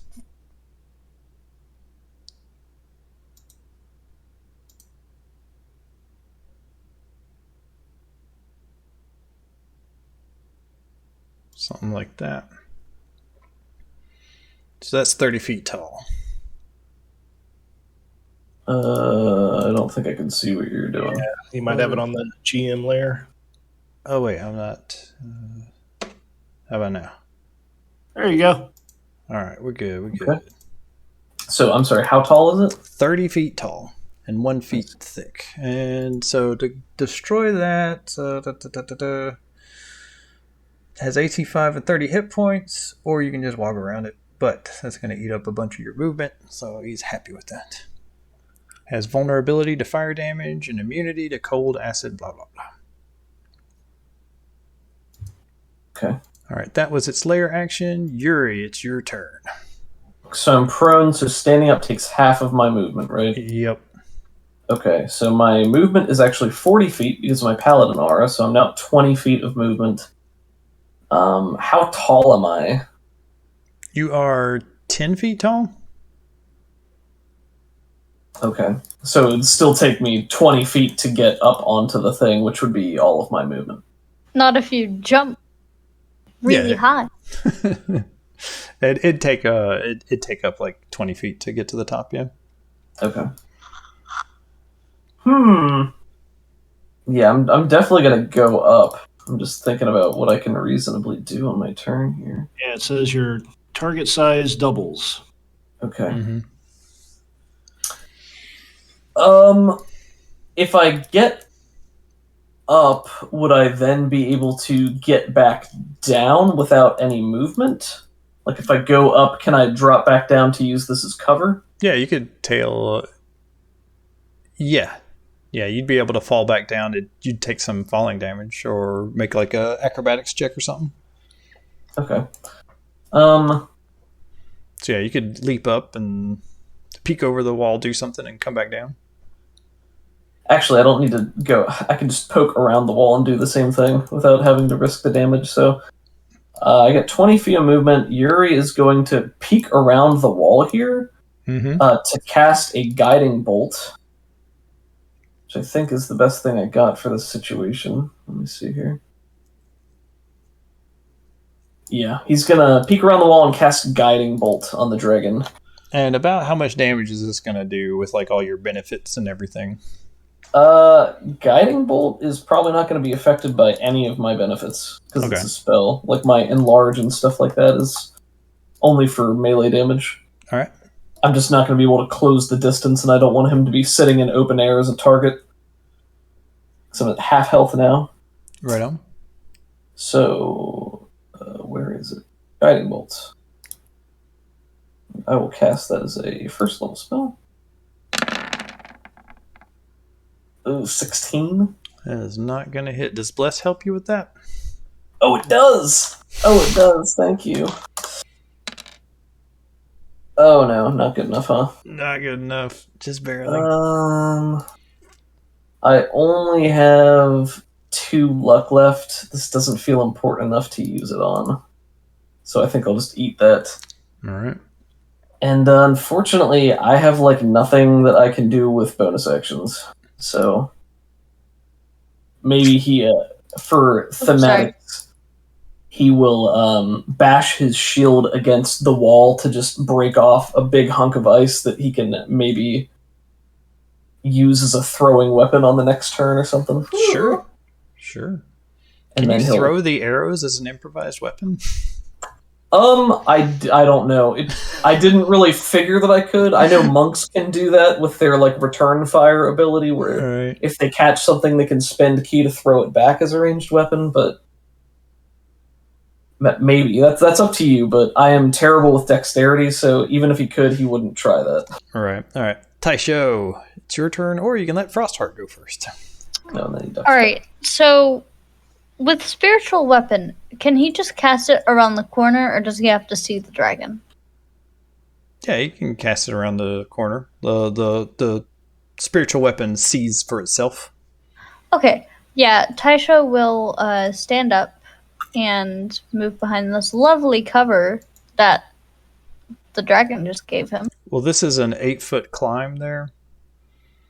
To get up there. Hold on 1 second. Did I say you got that? Oh, I thought he used a lair action to make an ice wall there. He did make an ice wall there, but you gotcha.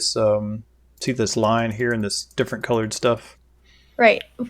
That's How many feet of movement would that be? It's going to be 2 squares of movement to get up, and so you were right here, right?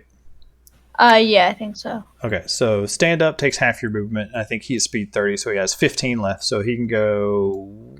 Whoa, he did flip. All right, 1, 2, 3, 4. I didn't know that was possible, so whoop. Okay, he didn't flip. I'm crazy. Sorry, just saw something weird and neat. Taisho will cast spiritual weapon. All right.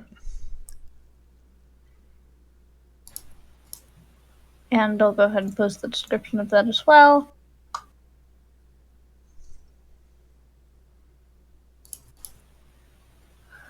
So, yeah.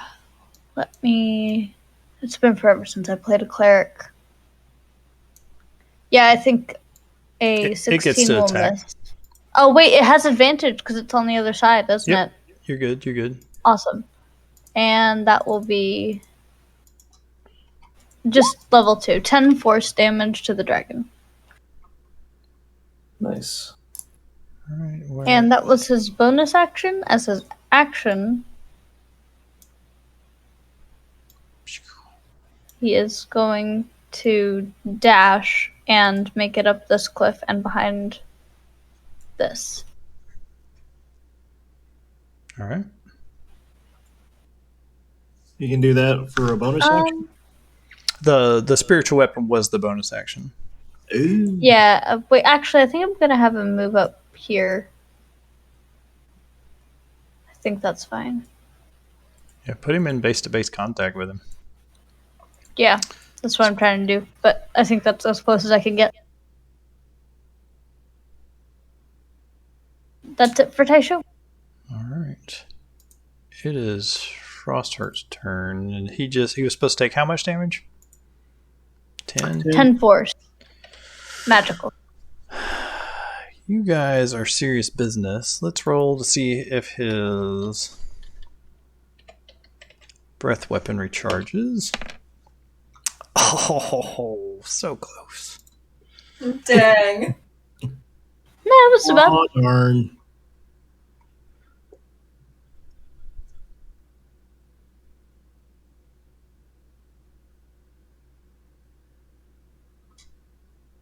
I'm not gonna say it. I'll say it after. But there's a comment I would like to make about this combat, but if I make it, I'm gonna jinx us, so.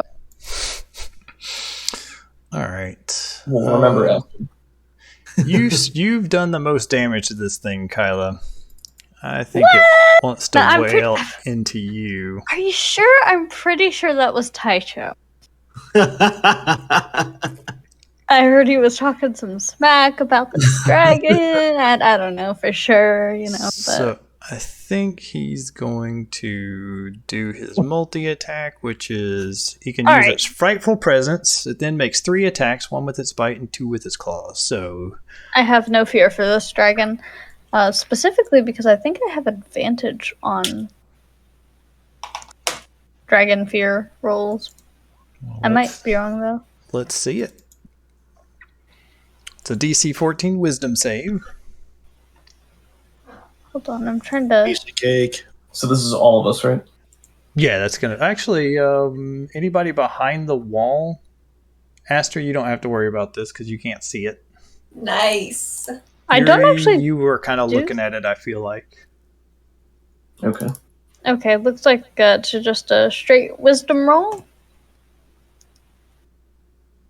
That's pretty good though. Yep, you're good. Oh, please, God. Taisha, Whew. So good. these rolls. Taisha is the best at wisdom. 29. Nice. Everybody's made it. Yep. Yuri did his roar, so he's not scared by this roar. So he lets out this big, massive roar, hoping that some of you get afraid. None of you are, which is unfortunate for him. And then he makes 3 attacks, 1 with its bite and 2 with its claws. So it is Bring it going on. to smack. You can't hit Hyla. this 15 armor class. Uh, He can totally hit this 15 armor class. so hold on, let me do some stuff. You're gonna take Kyla take 10, and Yuri take 9. Okay. And we're The gonna cold damage half we have that. resistant to, and it's so we each take an extra 1 damage. Yeah, and they each take an extra 1 damage. I think that's good. Okay, that was the first No, one. Yuri.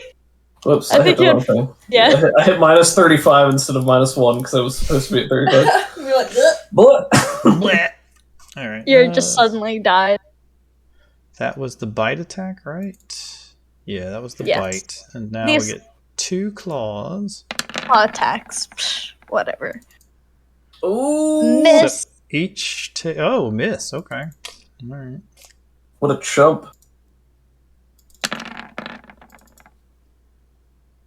And Ooh, you that'll hit though. 5 each damage each. take 5. Yep.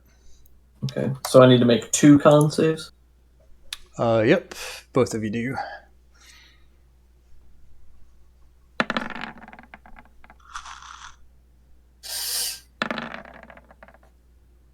Whew. Doug's good. Yuri is nothing but concentration right now.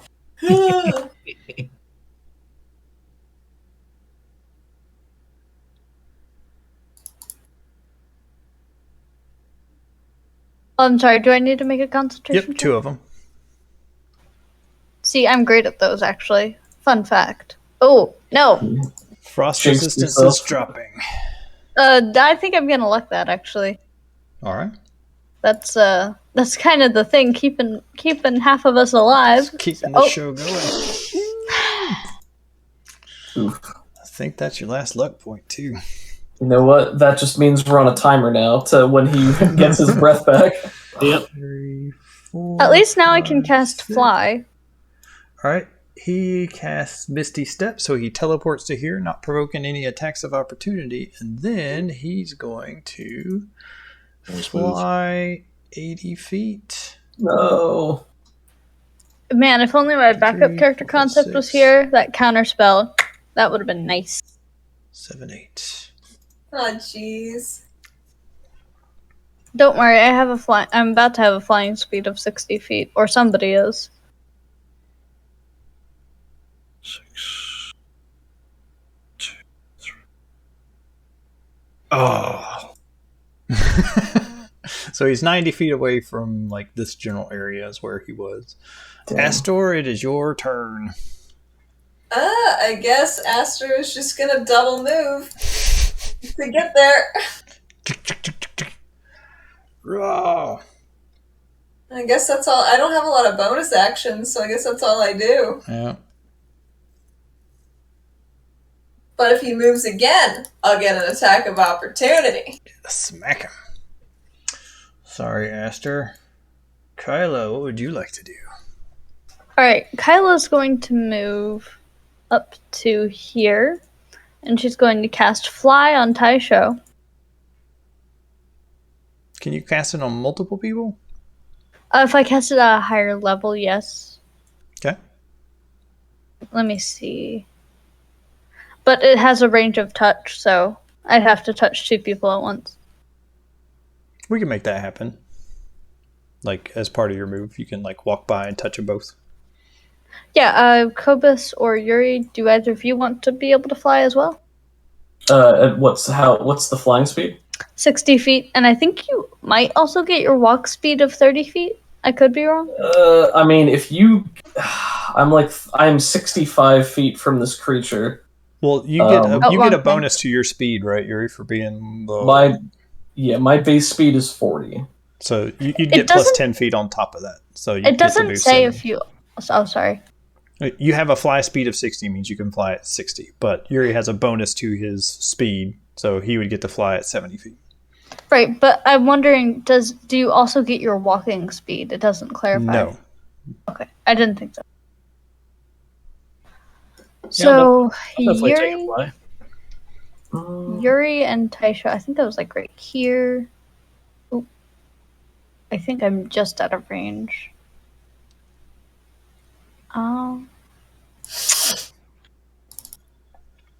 You don't have to go the way you're going. You can go straight down. And get Oh, yes. Gotcha. Okay. And then I will also make that a...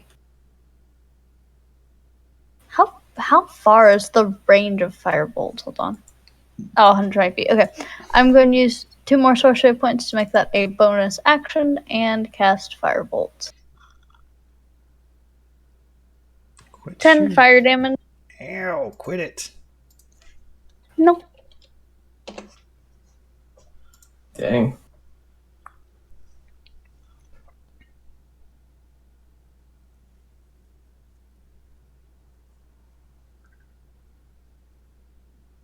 Alright, so that did 20 damage to him since he's susceptible to fire. And he's over half dead.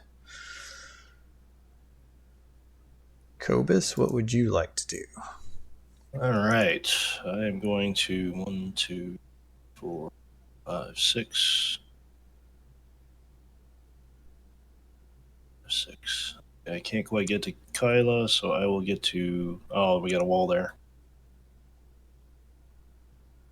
You can kind of see Yuri if you need to. His like little toes poking out.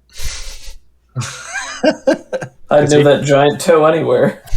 Because he was like grabbing cover against the dragon. Wait, is Kobus in frog form? I am not. Nope. Oh, darn. We could have had a giant flying toad. Oh, am I flying?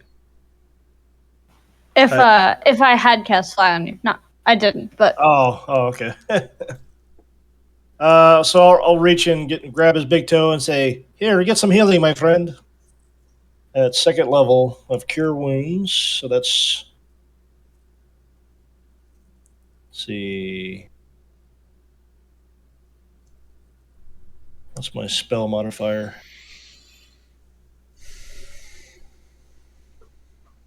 I don't know. Whatever.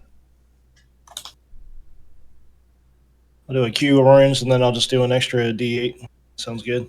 Oh, here, I can do it. Never mind. Hey. 6. 11 total. Alrighty. And no bonus actions. Okay, so Yuri, you heal 11 hit points. Thank you. Oh, I have the wrong tool. Thank you. Yes, sir. Let's see. For his legendary action, I think he's going to smack Senorita Astor. Smack me. Whoopsh. Tail slap. Will a 22 hit? It absolutely will. Alright, take 30 damage. Oh my gosh. Ooh. Okay.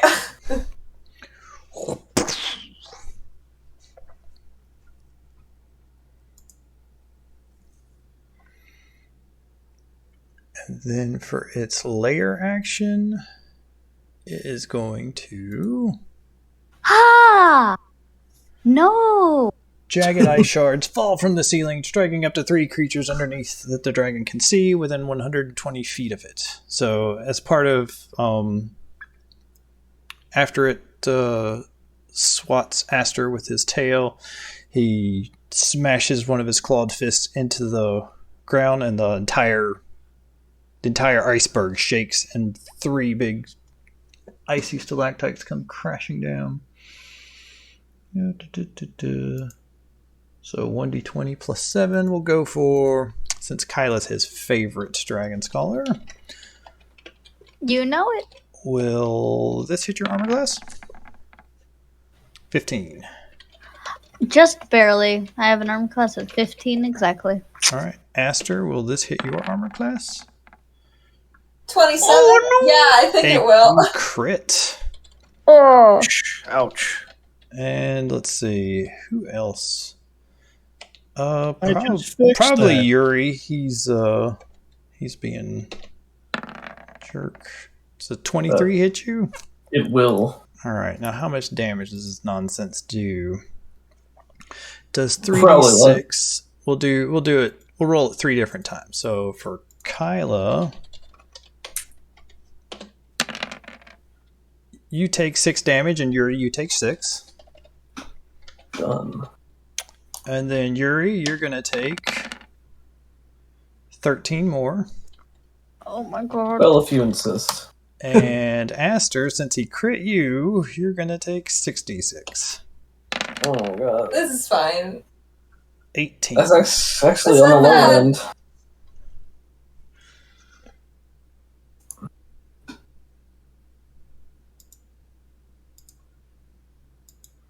All right. All that was piercing damage, not cold, because it's just the way it is. And that makes it Yuri's turn. Okay, so I am adding my bonus speed to the fly speed. Yep, so you have a 70 fly speed. Okay, so I can reach him. Wow. What a mitzvah. Alright, so Yuri is going to move the whole way over here. And he's going to try to stab this dragon with one of those special dragon killing arrows. Ooh, nice. So he leaps up on. He's got the flying speed from Kyla, so he feels himself go weightless. He pulls himself in 0G over to the wall and then plants his feet on it and just propels himself as hard as he can directly at the dragon, flying like a bullet through the air with one of these arrows clasped in his enormous hand. Nice. And he's just going to try to jam it right into its eye. So, I will use my inspiration on this attack. It sounded like it. And let me get my bonus damage on here for the Arrow of Dragon Song. I'll just roll that separate. I don't need it. Okay. 25. 25 will hit.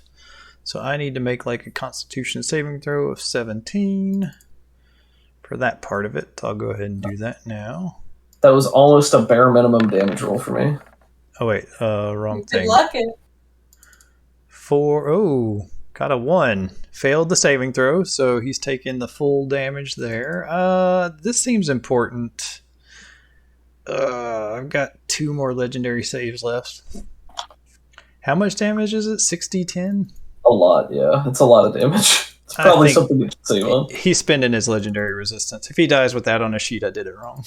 So he successfully saved against the saving throws, but he still takes 3d10 or half a 60-10, however you want to do it. I'll just roll 3d10. And I do want to smite him as well. I suspected as much. Oh god, that's bad. All right, so he's taken 10, then he took 10 more, and now you're smiting him. Typically, rolling 60-10 and taking half is better because it rounds up. Well, it depends. Like 3d10 is more bursty, 60-10 is more average. True. Oh my god, it's so low. I'll give you 10 more points. Why not? Oh, you don't have to give me extra. That's okay. Right. I won't. I don't want to lessen Yuri's story by fudging it in his favor. Okay. Yes, fine. So that was my first attack. Can I count this arrow as an improvised weapon? Yeah. So I'm stabbing it that way. Okay, then I would like to use my bonus action to try to grapple this dragon, because it's now only one category higher than I am. Nice, nice. So athletics. Oh, I just realized something. All right. That's pretty good athletics. Heck yeah. So he's going to try to resist with strength, I guess? Makes sense. Oh, yeah, you beat him by 10. You got him in an arm lock. Nice. Alright, then I'd like to pull out another dragon slaying arrow and try to stab it in the other eye. Yeah, you came down on his face, and so he's got this jagged scar that's bleeding on his across his right cheek. And you pull out the other other arrow. This is how you shoot an arrow of dragon slaying. I am. Look at me. I am If it there works, now. Alright, so I have no more inspiration. I didn't have to luck the last one. Okay, good. So here we go. Unarmed strike.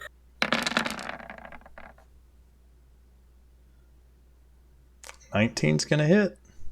Alright. Oh, so on the last one, I rolled the unarmed strike and it counted my unarmed damage, that 9 bludgeoning damage. I don't know if that should have been factored in or not. Because I was using the arrow, so if the arrow damage is replacing my normal damage. I think your unarmed damage is like a D4 and the arrow damage would be like a D6, so I don't think it really matters. Okay. Alright, and then So second 15 more arrow. damage? 15 more, and it's an arrow, so it's got to make a con save. Oh, yeah. Come on, baby.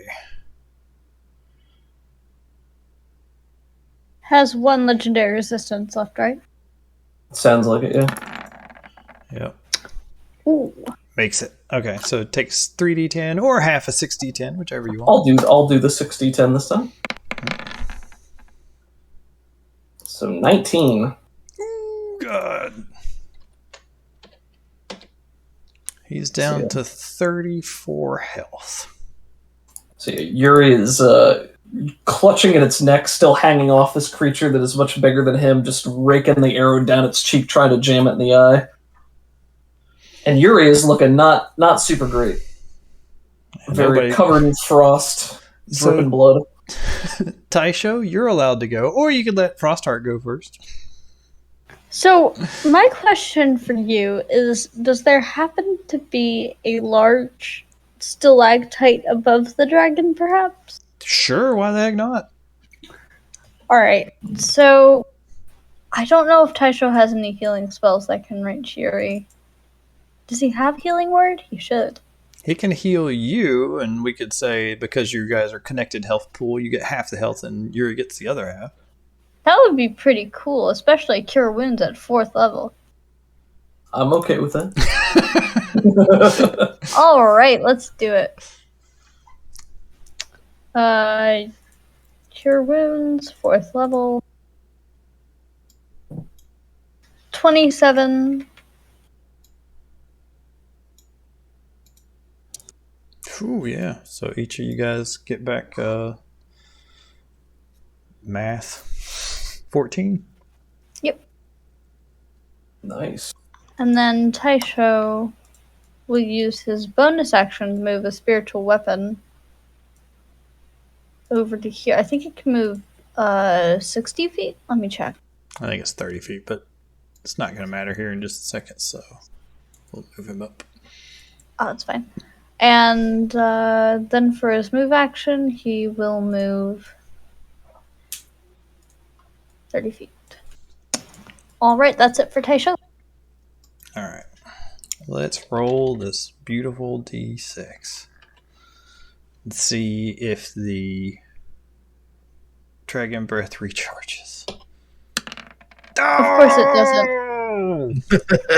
Alright, I'm going to spend Jackie's pun luck point to re-roll that. Oh. Nice. You've earned a lot of inspiration as a dungeon master. Yeah, I would allow I that. think Go for it. Or if Absolutely. you just want to get the Dragon Breath, go ahead. Roll it. Let's see. Heck, we'll bully you into doing it. Listen, We're gonna peer pressure you the into game doing is the fight is close enough that even if he gets it, we will maybe still come out on top. I'm giving all of you inspiration for being awesome. So everybody take an inspiration, and I get to roll this d6 one more time. God dang it. Oh. All right.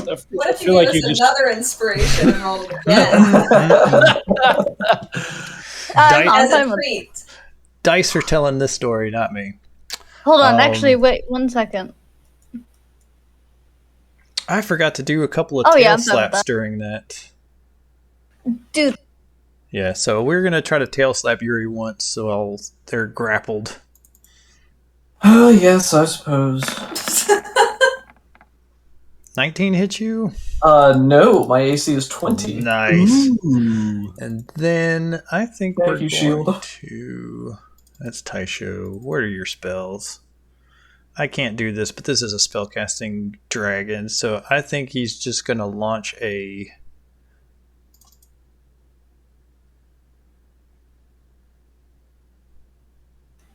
Not a fireball, I hope. Let's see. He's got fireball. He's got...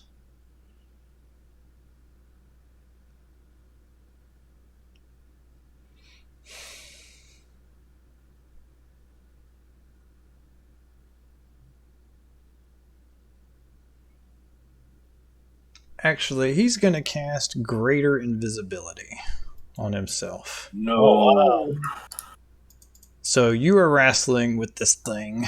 Wrestle's a word. You can look it up. I know about wrestling. And it just completely disappears. You still have a hold of it, but it's just gone. So you see Yuri's huge form getting tossed back and forth as this thing's flailing. And it says, let's see.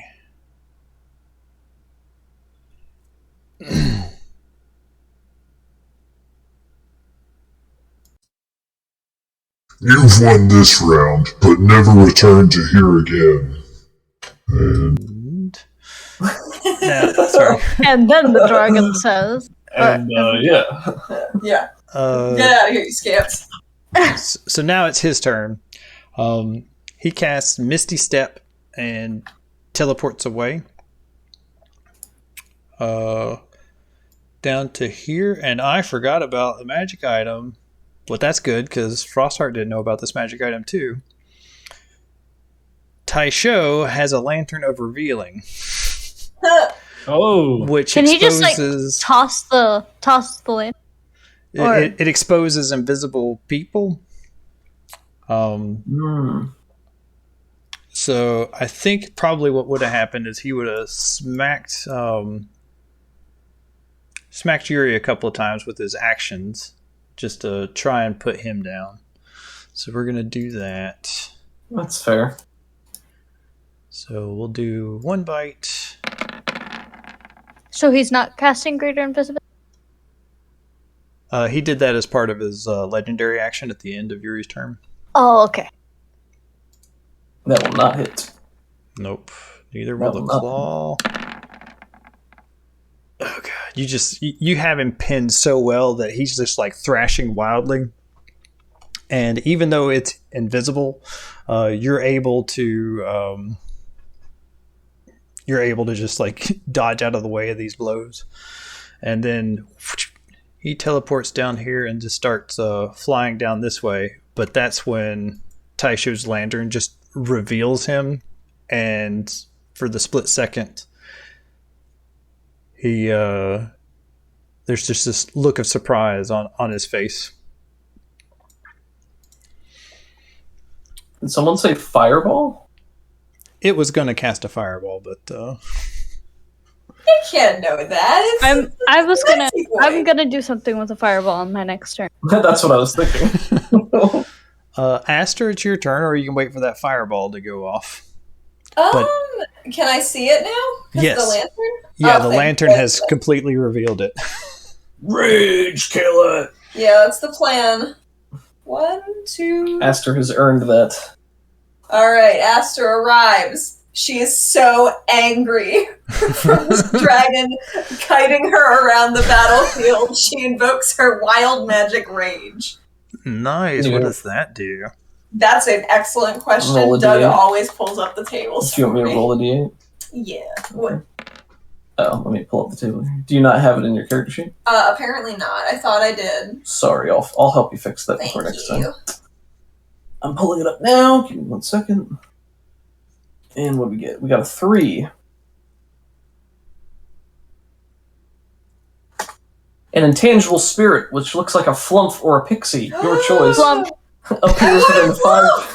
appears within 5 feet of one creature of your choice that you can see within 30 feet of you. At the end of the current turn, the spirit explodes, and each No! creature within 5 feet of it must succeed on a dex save or take 1d6 force damage. Until your rage ends, you can use this effect again, summoning another spirit on each of your turns as a bonus action. Yeah, I'll put just it right use- here. I'll put it right here. Can the flump just use the power of cuteness to overpower the dragon? Can I attach the flump Trust to me, you're its fine with it. face with all its various tentacles? Yes. Excellent. If a flump kills this dragon, it might be my favorite dragon combat of all time. It's up to you, just gotta whittle it down. Alright, and now she's gonna attack twice. Are you being reckless? Of course I'm being reckless.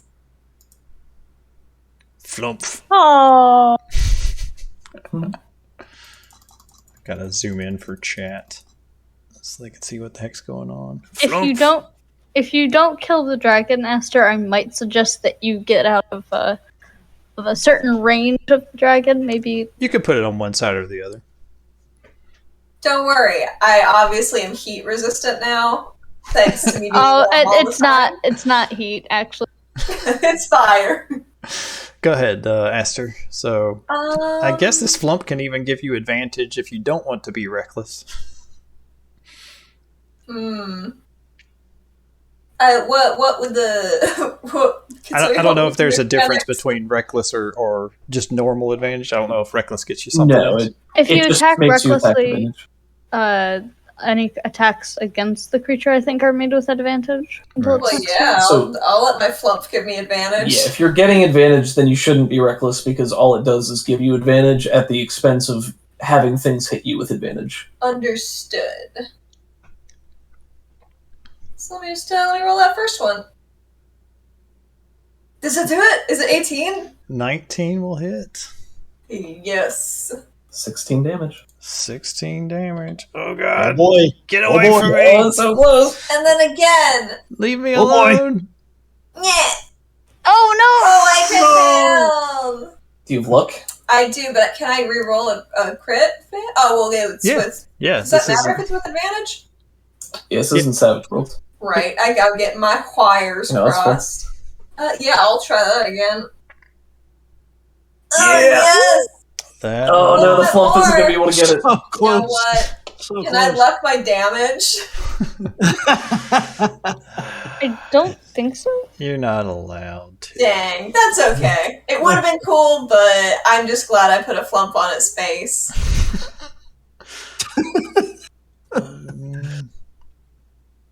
Oh, and it has the 1d4 necrotic damage as well, due to my sword of wounding. Oh yeah, Which it's gonna. I think that activates on its turn and not mine. Yeah, each time it happens, so So that's 2 points there. 2d4 is gonna do it. Yeah, this thing's not getting away. It's screaming. It's probably even begging for its life, but I don't think you guys are gonna do that. The flump explodes. Bloop. And where does numbers go?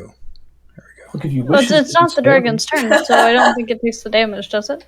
It doesn't, but Okay. you can finish it off if you want to. But the flump. Well, I was gonna make the ceiling above it explode with a fireball and cause a stalactite to fall like right through it. That is exactly what I wanted you to do. Yay! Yes! Awesome. Goodbye, Yeah. my flump. If that's Oh, well. what, like, this thing is begging for its life and saying, "I will let you flee if you just let me," or you can. it doesn't get to say much before that icicle, I think, We'll comes call it a barreling draw. down. Yeah. And for the record, I use a fireball, not a firebolt. I am fireballing the ceiling. Yeah, I think that's 100% fine. Let's see. I think that's just too cool not to let it happen. Yeah, it's very cool. I can't believe Kyla just got the finishing blow on a dragon. What have you become? What an auspicious day. So yeah, you launch this fireball up into the rafters of all these things, and then just all these icicles start raining down. A massive one breaks free, and it tries to get out of the way, but it's too much. You see it as kind of a translucent shape because of the lantern of revealing. And but then as soon as the icicle pierces through its body, it immediately solidifies, and then it like takes another couple of staggering steps before falling away. Aster, this thing is dying. It's not dead. If you want this if you want this to be the like powerful thing that you were supposed to kill as part of your deal, then you just stab it one more time just for good measure. Heck, of course I want that. She goes up to its face and finds like a place that isn't quite as scaly and armored, and just right through there. Yep. The when you stab the sword into its body, the dragon actually stands back up for a second, and lets out this horrific roar, and you hear like the souls of the damned just screaming. That seems fine. For an instant, and then it falls back down. I don't think it's gonna pull through, guys. Listen, evil dragon, maybe. Evil dragon with slaves, nah. Yeah. No. Sorry. We're not having that. We're not having that. So, you have defeated Arauthator. Behind you, you hear these massive trolls. They're like, they climbed up into this middle part and were chasing down towards you. And they see the dragon die, and they just kind of stop in their tracks and stare at you for a second. And then slowly start slinking back the way they came. Yeah, Aster just Me too, shouts buddy, the me crap and infernal after them.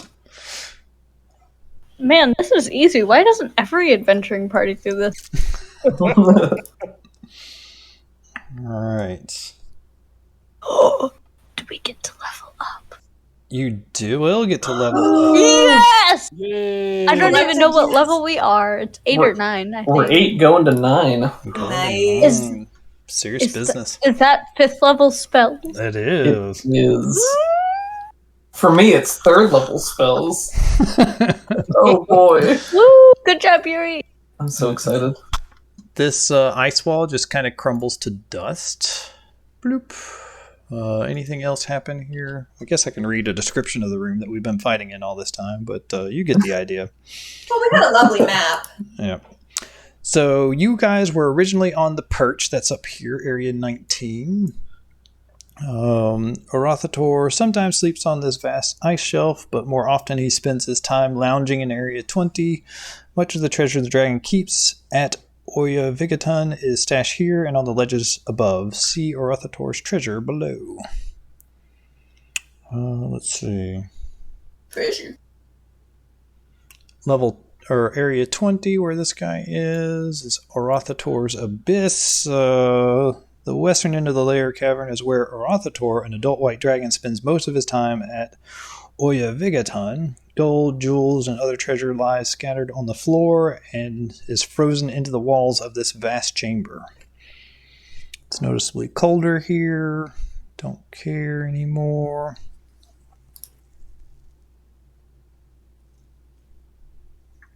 When the characters face off against him, You roar so loudly the entire iceberg reverberates and calls the trolls from the area to the right. All right. I do enjoy how square some of these pillars are. Like, they just look like Minecraft pillars. Let's see. Areas 19 and 20 contain a total of blah, blah, blah gold pieces. In addition, add potion scrolls and magic items at your discretion, so I will. Alternatively, use the treasure tables in the DMG to generate a horde. Maybe we'll do that. That sounds fun. To claim this treasure, it must be hacked out of the ice in the Lair cavern. Doing so takes half a day and is thus impossible if Arauthator is still in his lair, because he wouldn't let you do that. Yeah, we've killed white dragons before. I know the deal. And now we just park Aster next to it for like an hour or two. And Yep, I'll just lay down on it, spread eagled like a starfish in bed. Is your tail like twitching as you're looking at the treasure that starts to melt out of it? Just tapping her fingernails on the ice. nice. Well, let's zoom back out a little bit and do some wrap up here. Ah, yes. Now that you've Oh, by the way, the person that rang the doorbell, I meant to tell you, was just one of the neighboring children asking if I could go outside. You can go out and play anytime you want, kiddo. Yeah, I will after we wrap up. Right on. So the dragon was definitely...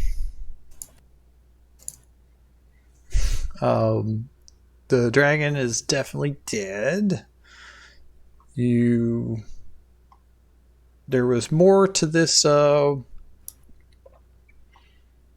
There was more to this dungeon that we didn't really do, so I'll summarize a couple of those things. Up here, heading back to the very north, this was a trophy room. Where are we at? Of like giants and such. They're not real monsters to fight, but there were kobolds in here that were busy cleaning, polishing stuff. I sure hope not. Good. But it was like very foggy, and so at first you'd see the shadowy form of a very still giant. But like, so if you started launching attacks at it, that is a lot of giants. So these are just some of his kills that he was proud of. Over here we have a similar idea. Where is it? That was pretty neat. He had an entire... Did y'all hear that? Mm-mm. Oh god, that was so creepy. Like, my dad was talking and then suddenly just like this scream. I heard a scream for some reason. Did nobody else hear that? Nope. No. It's not Oh on the god, stream. it sounded like the mic just... I don't know what it did. That was terrifying. Anyways. Yep. Are you in the watch together? Yeah, I am. Maybe it was in the song? Yeah, maybe somebody was hollering. Occasionally there's like an... No, like, it sounded like a high-pitched, shrill scream. It's probably the children. You know how they... No, it was really loud. Like, it was in the headphones. This is another trophy room. He has this boat that's been painstakingly taken apart and put back together here. It has this giant squid that looks like it's attacking it, posed in a frozen form. Ooh. Oh, I love to hear. I don't know how to pronounce their names, but they're super cool. They're like Challenge 14 or something insane. Yep. The dragon definitely had plans to escape, but I forgot about that stupid lantern of revealing. I'm happy I remembered it here and not after the fact, because I would have felt bad for Stark if he said, "But my guy." Yeah. Might have saved the encounter for us. Mm-hmm. Definitely. But he was planning on like leaving, and depending on like how much loot of his you stole. If you stole everything, then yeah, you'd have an enemy for life. If you just rescued MacCath, he might let that slide. Nah, we taking all his loot. Yeah, we no. would have taken all of his loot. So it would have been fun, but he did. Is there a secret room right here, by chance? Nope. It's just I have a tool for revealing areas that comes in squares. Like I drag a square and then. So, this area down here with the ship and the squid and everything, are all these active enemies, or are they like frozen sculpture enemies? They're frozen. They're like dead bodies of kills that he's had. So he had 2 different trophy rooms that were similar. There's also a treasure chest here on the deck of the ship that's filled with coins. So we'll approximate how much dragon horde stuff. This is only one of his layers. Yeah, Jackie, taxidermied and nice. Yeah, so these are actually the things that when we walk into the room, then they unfreeze. But they don't. So this ship was taken apart and rebuilt in here just as part of the sculpture, right? So it's not like this is connected to the water and we can sail it out of here. Right. This is all like icy floor that you've been walking around. You're in the middle of an iceberg. So and anybody with any kind of ship knowledge knows this hasn't been 100% put back together the correct way, so it's probably not seaworthy, but it doesn't have a sea to be in right now anyway, so it's not a big deal.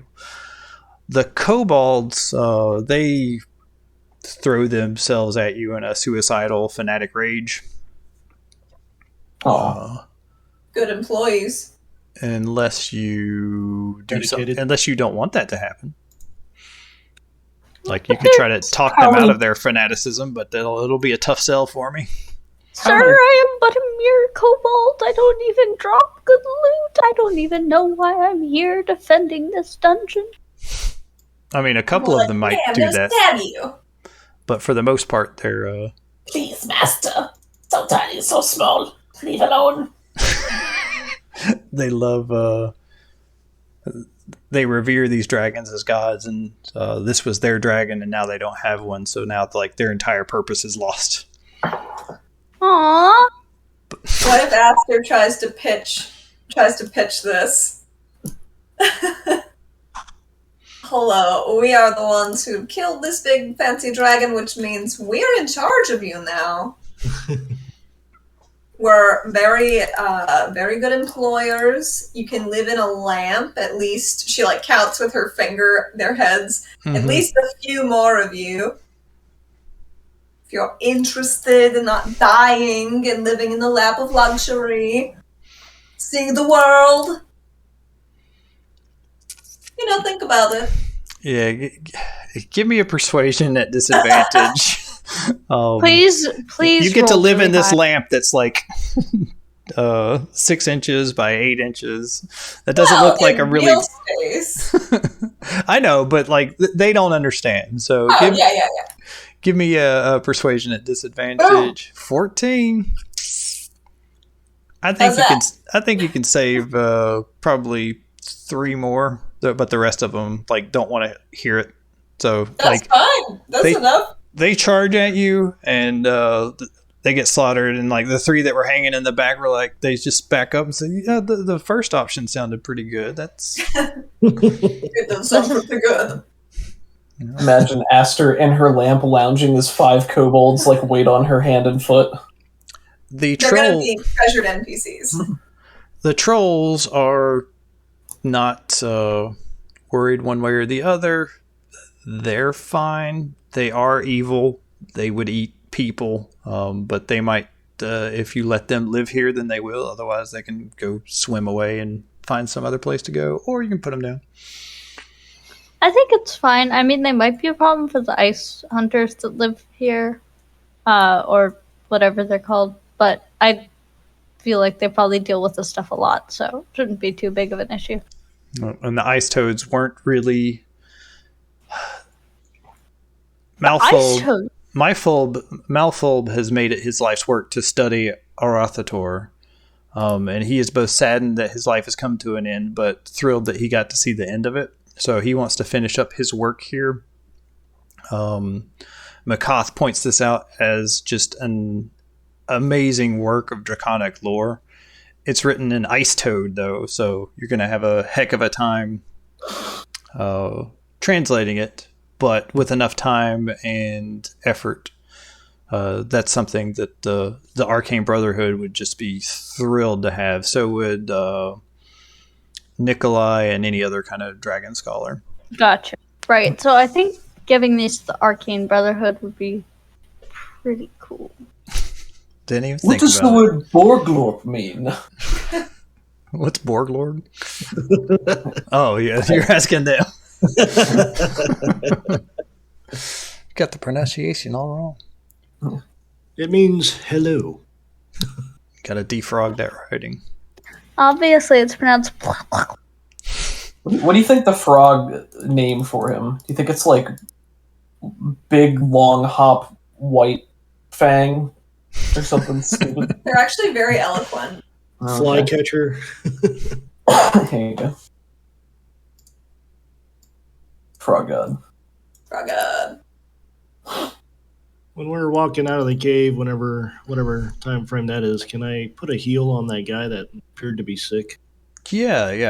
He was, he had some sort of like horrible flu, and so they just put him down here and are hoping he gets better. After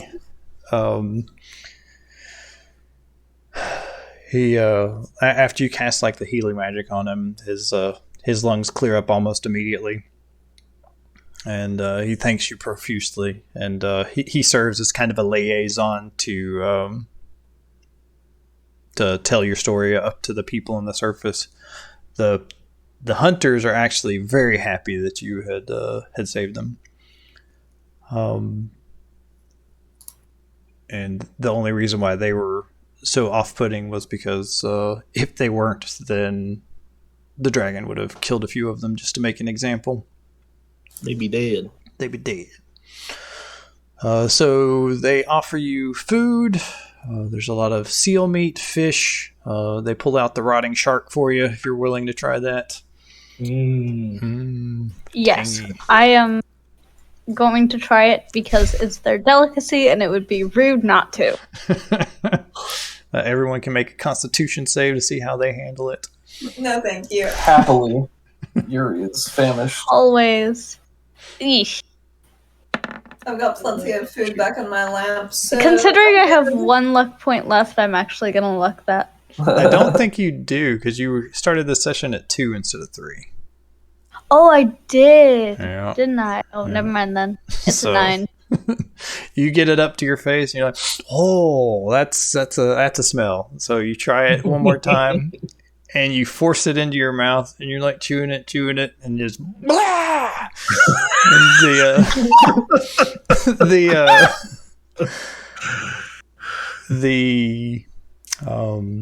Can I use prestidigitation or something to like prevent that from happening?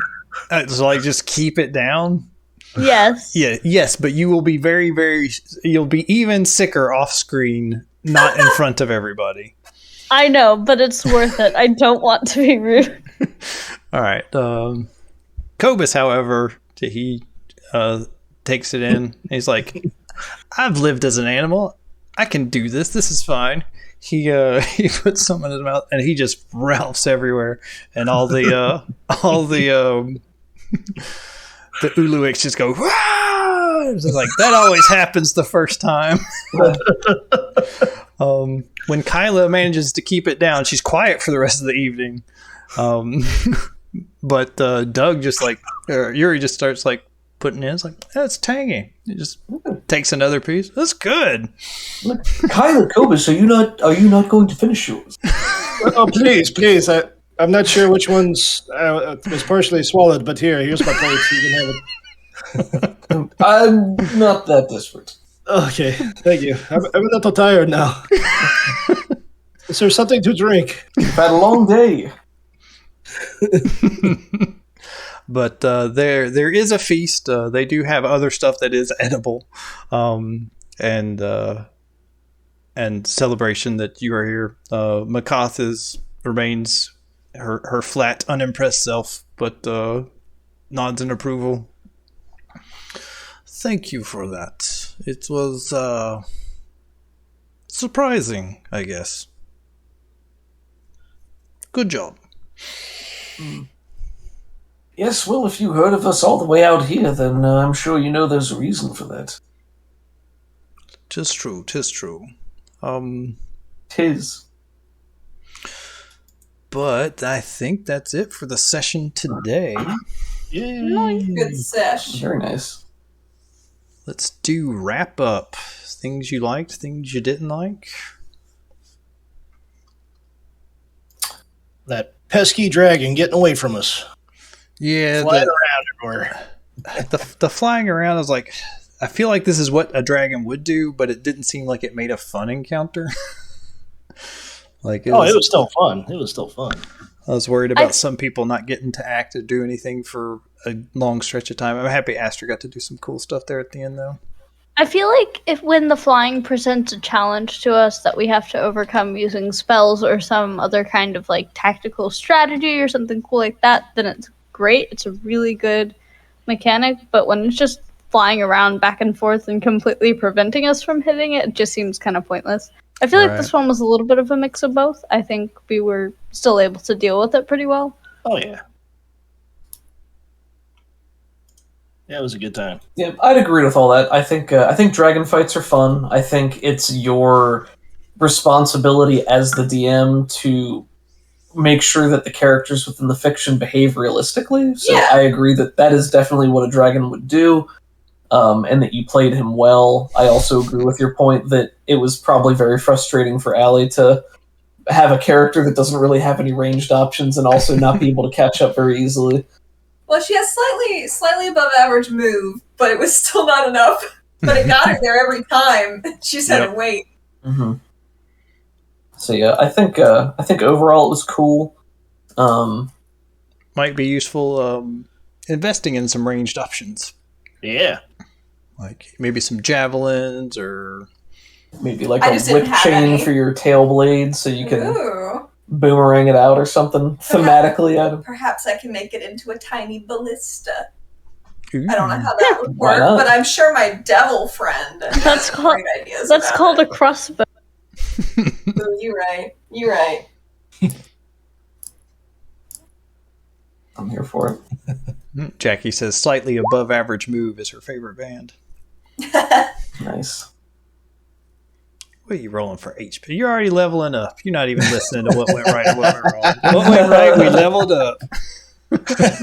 So, basically what I get at this level up as a paladin is access to 3rd level paladin spells, of which there are a bunch, but I also get 2 spells specifically for my oath, and the 2 oath spells that I get are haste, which is awesome, and protection from energy, which I've been sitting on for a while because I knew that would come up. So thematically, I really like the idea that, like, because Yuri and Kyla had the warding bond going, and Kyla was the one who was running protection from energy, he was able to, like, absorb the knowledge of how to use it himself through that love bond. it. That's cool. Wait, if we both cast protection from energy on the same element, would everyone have immunity to that element? No. Mechanically, probably not. I like where you're thinking thematically, though. I think D&D, or at least 5th edition, treats them as separate conditions. So, like, resistance is one condition and immunity is another. It's not like a layering effect like it might have been in previous editions. Gotcha. But yeah. Yeah, I go thought ahead this- and take an inspiration for that, Doug. Oh, thank you. Some cool flavoring. I'll bring it up in the narrative when appropriate. Nice. I was worried Maybe- about you doing that that bond with Kyla. Mm-hmm. Cause it worked out, but I was worried that you were going to take too much damage and fall. But there was some healing that came your way that was pretty clutch. I was ready to just take the platinum ring off, because, I mean, that would have fixed it. Oh, that would have been awesome. Yeah. I mean, I was ready for it to happen. I didn't know which direction it was going to go in. I was figuring we were going to come in and talk first, and then the dragon was going to sucker punch Kyla at some point when it was tired of talking, and then it would help absorb the power of that first attack, if nothing else. So I think it worked out well. And, Man, I like love this stuff. sliding down the dragon, even though I got tail was slapped at so the end. That was very cool. Very cool. He was He was gonna make it. He just had one more round. He's just got a little bit too arrogant. I think everybody had some cool narrative moments this session. Yeah. Oh yeah, for The sure. fight itself, like Aster being able to collect some souls and summon the flump was really fun. That Yeah. was very good. That was cool. Flump. Cobus doing his thing. Yuri and Doug both appreciate the enlarge, which is cool thematically. Oh yeah, always a good time. I What about actually you? have to go, but I enjoyed playing with you guys. Of course, have a good rest of your day. Say hello to the kids in the neighborhood, but not the ones who are yelling. Yeah, you don't want to Especially encourage that not kind of behavior. I don't. I'm not rewarding it. Have a good day, guys. Bye. You too. Have a Bye. good day. I also have to go. No But, worries. You guys have a great night. You too. You too. Thank you for running, Mr. Eck. Always Yes, a good sir. time. Yeah. I'm going to close the stream here. Thanks for doing this. Thanks for hanging out, everybody. Always a pleasure. Jackie, love it when you show up. Let's see. Nobody else was super active in chat. Cobra Palooza? That's you, That's right, me. Doug? Okay. That's me. Cool. Well, have a good night, everybody. And Good we'll see you night. in a couple of weeks. Sounds good. Good night. Good night.